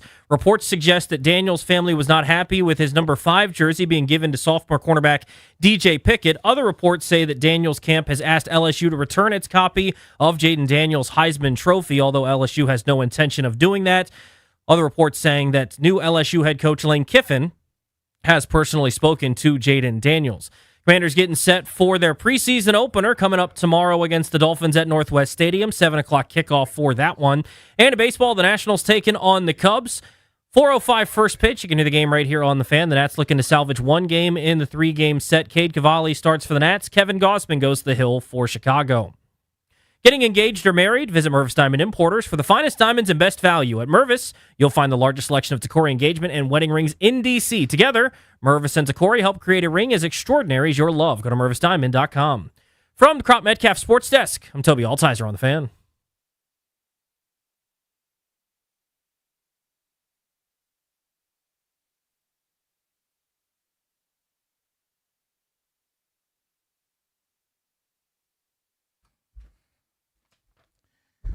The show is brought to you today and every day by the law firm Condori and Murad.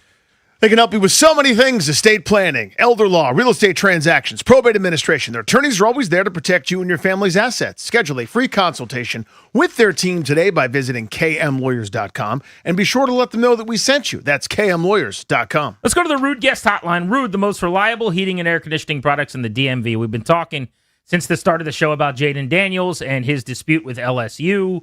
The story broke late last night on ESPN. The reporter, the writer, was Mark Schleybaugh, and he joins us right now on Grant and Danny. Mark, thank you for a few minutes. How are you? Good, guys. How are you? Good. Very well. So I guess before we ask a lot of our probing questions, just give the 1-minute elevator pitch on how long this has been going on and what is going on. Yeah, we got a tip yesterday that there was some sort of a disagreement between Daniels camp and LSU. I guess last week, reporters in Baton Rouge at LSU's practice noticed G.J. Pickett wearing number 5. He wore number 3 last year. I saw Lane Kiffin's comments, and then we got a tip yesterday afternoon that his mother or his attorney may have sent a cease and desist letter to LSU, telling him to take all of his photos and jerseys and everything out of the building. So was able to make some calls and get my hands on the cease and desist letter late last night. So his mom is also his agent. You said it may have been her or the lawyer. You don't know. And no, it was a lawyer. It was a lawyer in South Florida that had ended up sending the cease and desist, and it was sent to Virgil Osbury, the LSU athletic director, I believe, on August 5th. So I guess what I'm curious about is how involved do we think he actually is in all of this and your reporting, and who is in his camp? When we hear the Daniels camp, who is that? So, I mean, like as you mentioned, his mother, Regina, is his manager or agent. There's the attorney in South Florida. There was another attorney I spoke to in Los Angeles who kind of serves as his PR rep, I believe. I don't know how much Jaden Daniels was involved in this decision because I haven't talked to him. I would be surprised if a cease and desist letter was sent on his behalf without his knowledge. According to the statement the family sent to me last night, the rep sent to me last night, he made it clear to LSU that he didn't want anybody else wearing the jersey. And that's at the core of this, right? I mean, that's what began this, whatever you want to call it, dispute, disagreement, et cetera. You don't have any legal recourse there about the jersey, so you're sort of pulling every other lever you can. So there's a statement here in your piece, Mark. The Daniels family is deeply disappointed and feels profoundly disrespected by LSU's decision to give Jaden Daniels number to another player. That, to me, is at the core of all of this, and I just sort of wonder about that process, that part of things, and where that stands. Yeah, I mean, I talked to Brian Kelly, the former LSU coach who was fired midseason last year. He told me that he believes that DJ Pickett, who was one of the top players in the country, the number 2 cornerback in the country, that at some point in his recruitment by LSU, he was promised he could wear number 5 when he got to campus. And I asked Brian why he wasn't allowed to wear it last season when he wore number 3, and he said at the time Jaden wasn't comfortable with another player wearing his number, and that they had respected Joe Burrow's wish that nobody wear number 9, which nobody has worn it since Burrow left LSU in 2019. So he didn't issue it to him, and he said, the situation changed. I'm no longer the coach there. Lane Kiffin is in charge. And Lane said, a promise was made, and we're going to fulfill the promise. So if the jersey's not retired, but it wasn't in circulation, we know a lot about that here because the Redskins for a long time didn't retire jerseys, but you're not supposed to wear 7 and 9 and 44 and all this stuff. I guess what I'm interested in is, did they reach out to Daniels to ask permission to give the 5 to Pickett? And why would they have done that if they felt like it was okay to eventually have him wear the number? And if I guess that was after they'd already promised him 5. Like, take me into that. Also, did you say Burrow has also asked that his number not be used? That is what Brian Kelly told me, and nobody has worn number 9. If you talk to some people at LSU, there's an unwritten rule, quote unquote, that if you win a Heisman Trophy, they unofficially retire your jersey and nobody wears it. Now, the published policy regarding retired jerseys is that since January 1st, 2007, they'll retire a player's jersey, but they will not retire the number, and it will go back into circulation. There's 125 guys on rosters now. There's only 100 numbers. The only jersey that won't ever be worn again by an LSU player is number 20, which was Billy Cannon, the 1959 Heisman Trophy winner, whose jersey was retired decades ago. It's the same thing in basketball with Pete Maravich, Shaquille O'Neal, and a couple other guys. So, there's 3 other jerseys that have been retired in football, and the guys are wearing those numbers. Burt Jones, the former LSU quarterback who played in the NFL, his number 7 jersey has been retired in November, but somebody's going to wear number 7 in the future. So I don't know if Jaden Daniels was promised nobody would wear his jersey at LSU after he won the Heisman and feels like that they're breaking that promise. But officially, his jersey has not been retired. And on top of that, you have to wait 5 years after you leave LSU to even be considered for a nomination. And because of the 2007 change, they can still give the number out anyway if it's retired. Yeah. So doesn't that just mean they could still retire his jersey in 2 years? I mean, what's different between his jersey being retired when it's allowed to be and giving it out now?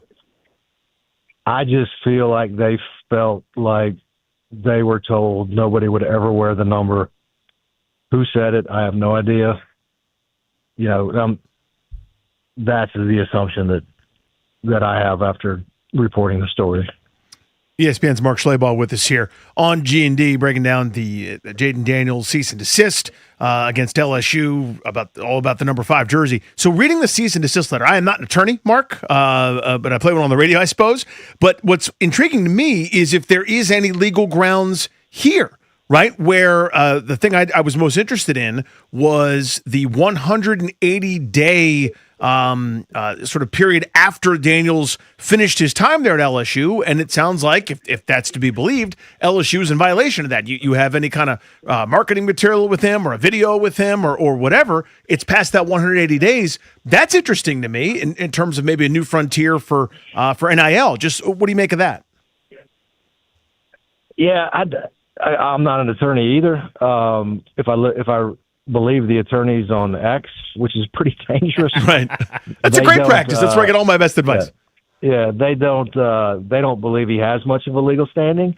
I do know that in the last couple of years, the 1983 NC State basketball team, which famously won the national championship under Jim Valvano, they filed a lawsuit to get damages because NC State and the ACC and the NCAA continued to use images of them and their name and likeness, to promote March Madness, and they weren't compensated for it, and the case was thrown out of court. There have been a couple other challenges in the past, but from what I understand, again, ex-attorneys and a couple of guys I've talked to, you can't go back and erase history. So if LSU has images or videos of Jaden Daniels playing at LSU, they can use it.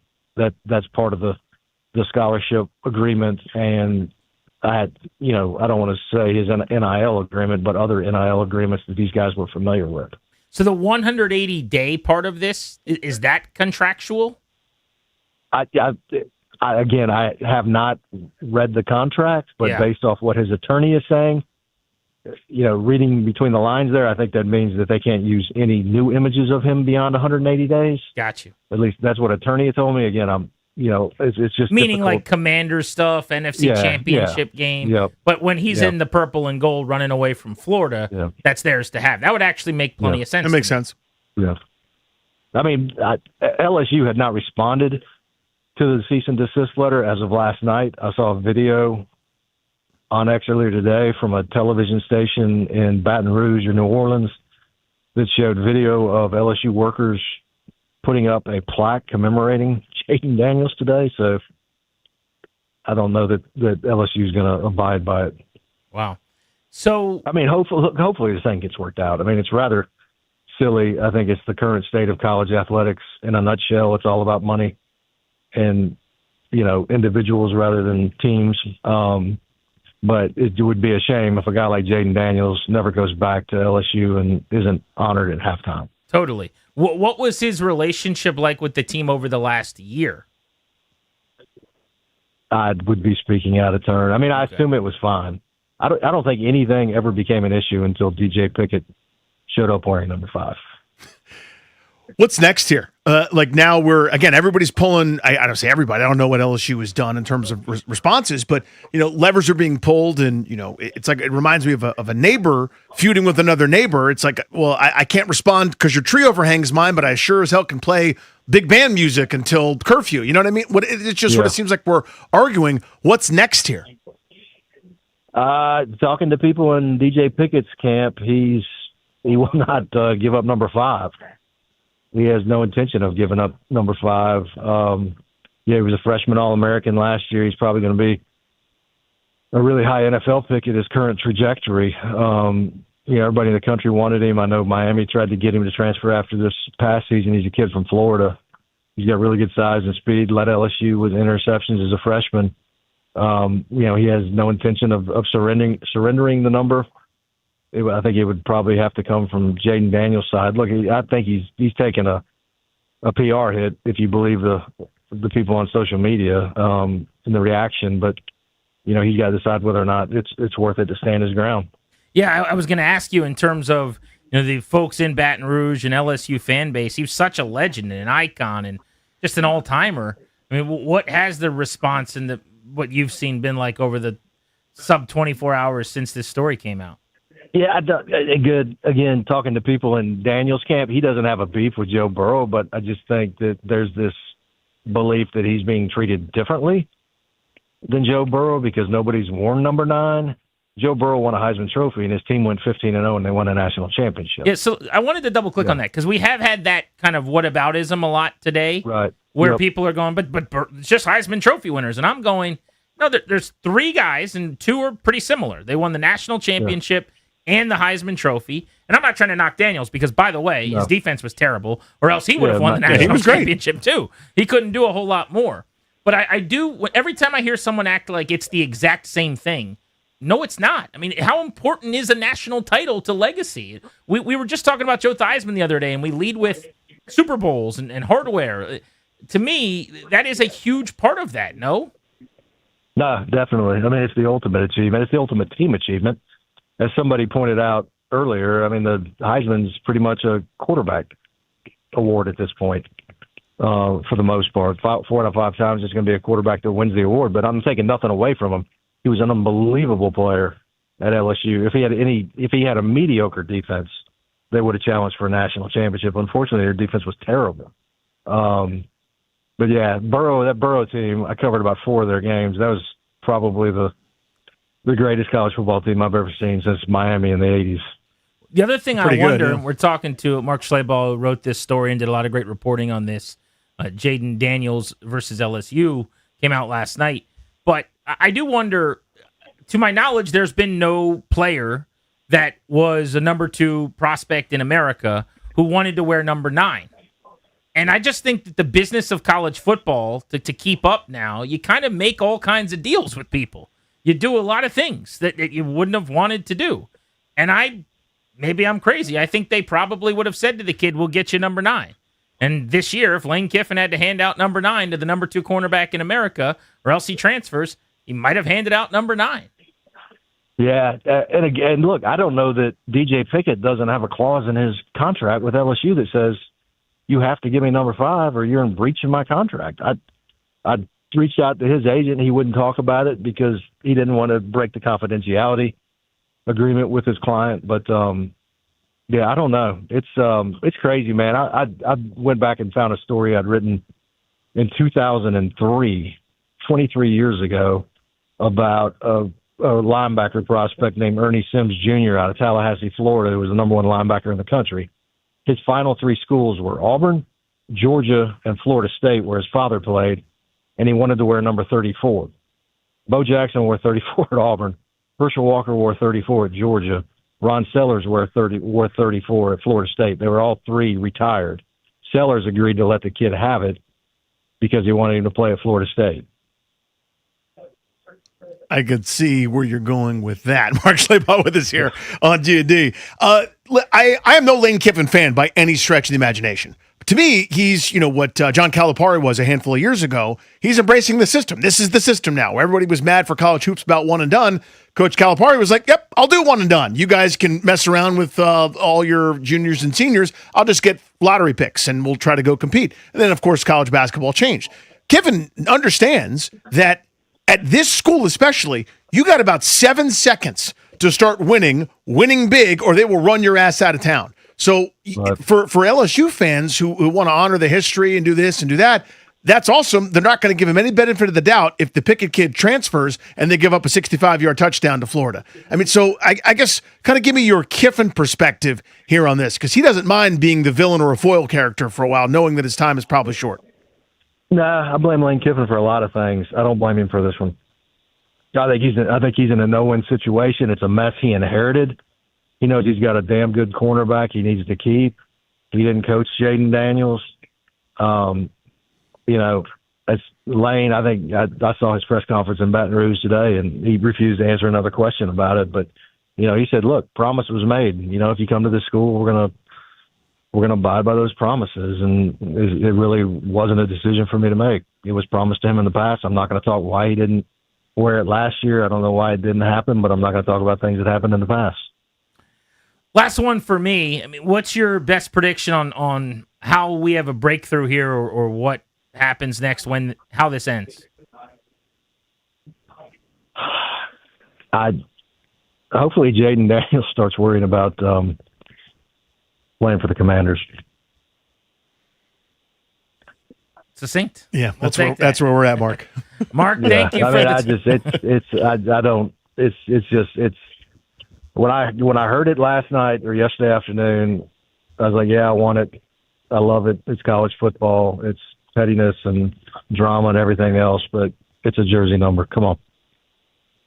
Yeah. On both sides.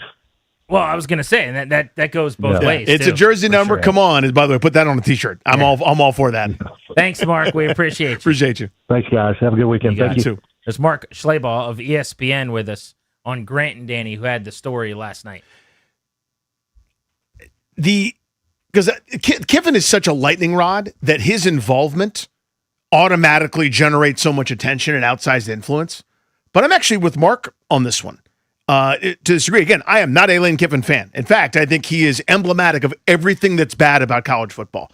The way that his exit out of Ole Miss and everything that goes with it, and he's in the Lane Kiffin business. I mean, he's Bobby Petrino with better PR. I mean, this is who this dude is. But in this case, the guy that's, it's almost like the career criminal who shows up and is an innocent bystander in this one. All he's trying to do is win immediately in a sport where you are 100% rewarded for winning immediately. Honoring the past and all that other kind of stuff, that's great for the alums. What's even better, though, is winning the football games that are coming up on your schedule. And he's got to do whatever he has to re-recruit and make this future lottery pick here in DJ Pickett as happy as a clam for him to have any shot at anything. So to me, he walked into, as Mark said, a bad situation. He's just doing what college coaches do now, to me. Yeah, I don't think Lane Kiffin is the bad guy here. The athletic director, Verge Osbury, has only been there for like 9 months since 25. So that's the other tough thing, is you're now dealing with all new people. The people that struck this deal with you, that were supposed to take care of you, are the people that are gone. And there's new folks in here. It's no different than like if you and CK have some agreement on you're allowed to get here, right before the show or whatever it is, and then we have a new program director. You're going, hey, this is kind of what they told me. And he's like, nah, dude, not anymore. There's a little bit of that here. But I think I would want the AD, not Lane Kiffin. Lane Kiffin's job is not, I think you said this, to preserve the history. Like the athletic director has to have the bigger view. So he should go, one of our principles is going to be looking out for our guys, our historically significant, important, vital players. Jaden Daniels is one of our 3 Heisman Trophy winners, is one of those guys. So we can't give out number 5. And then Lane Kiffin goes, but dude, it's like the head coach versus GM thing. I really need this player. I really need him. And you've got to decide, can you sweeten the pot enough for this player to wear another number and stay? Or do you actually lose this recruit, lose this, in this case, this player who was excellent for them and is going to turn into one of the best corners in America? If you're an LSU fan, I wonder how you feel about this. And I'm curious, actually, if there's some Tigers fans listening, because what would they be thinking? You definitely want to do right by the Heisman Trophy winner who gave you one of the great years in your program's history. What an amazing, exciting thing when he went for 50 touchdowns. But at the same time, this is one of your best football players. And if it really is as simple as odd as it is, he gets 5 or he leaves in some ultimatum or a contractual obligation or whatever, that if you break it, he then transfers to Alabama. Yeah, he'll have suitors. Are you sure you're not going to prioritize the corner this year over honoring the player from the 10-win team? When we keep comparing him to Burrow, like, I haven't gotten to know Daniels personally well. I've interacted with him a few times. He's always been very, very pleasant. I enjoy everything about how I see him interact with people. I think he's the real deal. I think he's a genuine person. Like, we talk about this all the time. Whatever little questions you have about durability or something here or there, none of it has to do with the controllable stuff from him and his work and like the type of person and the character. And I feel the same way today and tomorrow. I'll feel the same way as I always have about him. But I say all that to then say the comparison with Burrow to me isn't apple to apple. When there's a guy that was a part of the best team in the history of the program, who was a 15-0 quarterback that year, 15-0 team, who won the Heisman Trophy and the national championship on number 1 team maybe ever in college football. And then you've got Daniels, who was on a 10-3 team, not his fault, right? But a team that didn't even win the SEC title. And Daniels didn't even play in the bowl. Like, he was like, yeah, I'm getting ready for the draft. I won't play in the ReliaQuest Bowl. Those ends are not the same. And no one seems to care about it. It's just like, Heisman Trophy winner, jersey gets retired. I don't see it that way. But regardless, do I think it was disrespectful to him? Yeah, probably.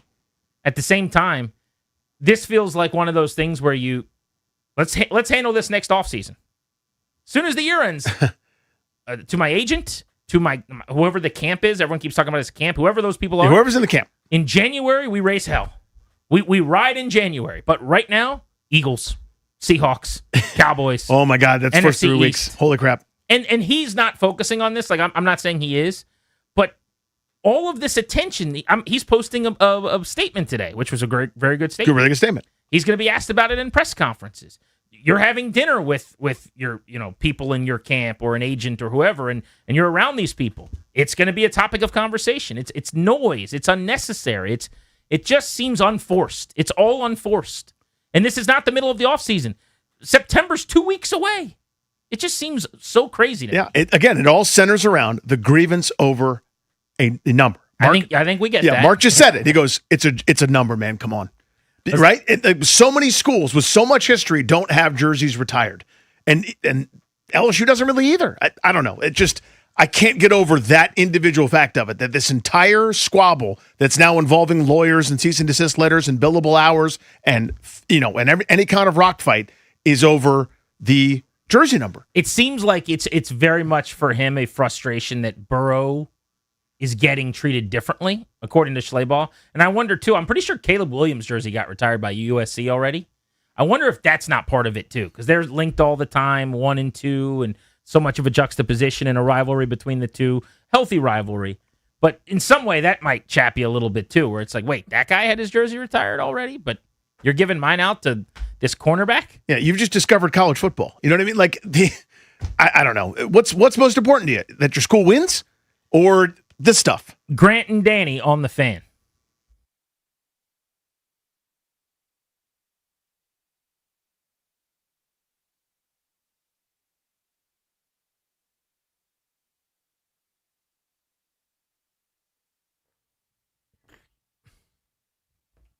Hey guys, it's GP. $30 million in guaranteed prizes. Cash in this football season in Las Vegas with 3 Circa Sports contests. Entry starting at $1,000, all with no rake. Circa Million, 18 weeks of point spread action. This is great. Do this with your buddies. 128 different ways to win. Circa Survivor, I've done this one. Pick a winner each week. Last one standing wins. And Circa Grandissimo with a $100,000 entry. Enter in Nevada. Play from anywhere. $30 million guaranteed. Visit circasports.com for details.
With Danny, I'm Grant. This is The Fan. Nats baseball is coming your way in just a few minutes. Our training camp coverage today, and there wasn't nearly enough of it. Now, was there? Would have been nice to talk about football. Brought to you by Paul Henry's Window Installation, paulhenryswindows.com, your clear home improvement choice. Danny, we got to give away tickets. Luke Bryan, Jason Aldean. They're at Nats Park later this month, August 20th. So let's go caller 10 right now at 800-636-1067. You're going to win those tickets to Aldean and Bryan at Nationals Park. For tickets and more event information, go to thefandc.com/events. Nats trying to avoid a sweep at the hands of the Cubs today. Cubs are good.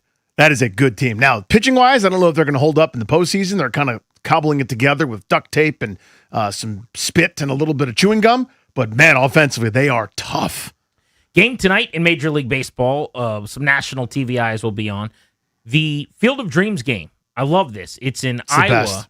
Matchup features the Phillies and the Twins. First pitch tonight's scheduled for 7:30 Eastern on Netflix. But if you guys haven't seen this, they play in Iowa in the cornfield in a setting that is straight out of Field of Dreams. And so basically, like, if you hit a ball over the wall in left or right field, it lands in corn. In the corn. I mean, it's just straight out of Kevin Costner's film. It's absolutely amazing. The bleachers, very small, minor league-like ballpark vibes. I'm looking at an aerial shot of it, are just amazing. There's, like, no parking lot. I don't even know where people park going. I guess in, like, a field off to the side, and they get ridden over in some little, like, hay bale thing from, like, October at a cool little pumpkin patch or something. But the whole thing looks amazing. Major League Baseball, the Iowa Field of Dreams game back tonight. It is really, really cool. And I've always said this, teams and leagues need to make regular season games, especially for ones that are grinds, the 82-game schedule, the 162 of baseball. Find a way to make your regular season more interesting and to have games matter more. Stadium Series for NHL has done that. Some of the special games that the NBA done on Christmas for so many years matters. Major League Baseball taking a page out of that book. I love it. If you missed the Jaden Daniels statement on the story of the day, him being upset with LSU, he says, I've been locked in on training camp. That's been my number one focus. And look, he's playing at a really high level in camp. I was at the joint practice yesterday. He lit it up. So you're not doing that if you're busy sending off letters with your lawyer. Like right. I would imagine he's getting ready for week one, no doubt. Good. He says, I have a lot of gratitude for my time at LSU, and I'm proud of what my teammates and I accomplished there. Obviously, there are issues to be worked out between me and LSU. And he says, my team. My sole purpose, my sole personal focus is on Commanders football. I realize the business of football is unique, and I trust this can all be resolved. Good statement from him, but his spokesperson has been, speaking, and the tone was very different in this ESPN story. So we'll see if they can maybe meet in the middle. I'd like Daniels' statement to trump the previous statement made by the spokesperson. Let Daniels be the spokesperson and go with, let's play some NFL football, please. NFL, bigger fish. Daniels is a good spokesperson for himself. I would love that. He's done a really good job speaking for himself for a year plus now. More of that. Please, and thank you. Grant and Danny back at 2 o'clock tomorrow. Charlie and Dave, Nats Baseball next. Thank you for coming.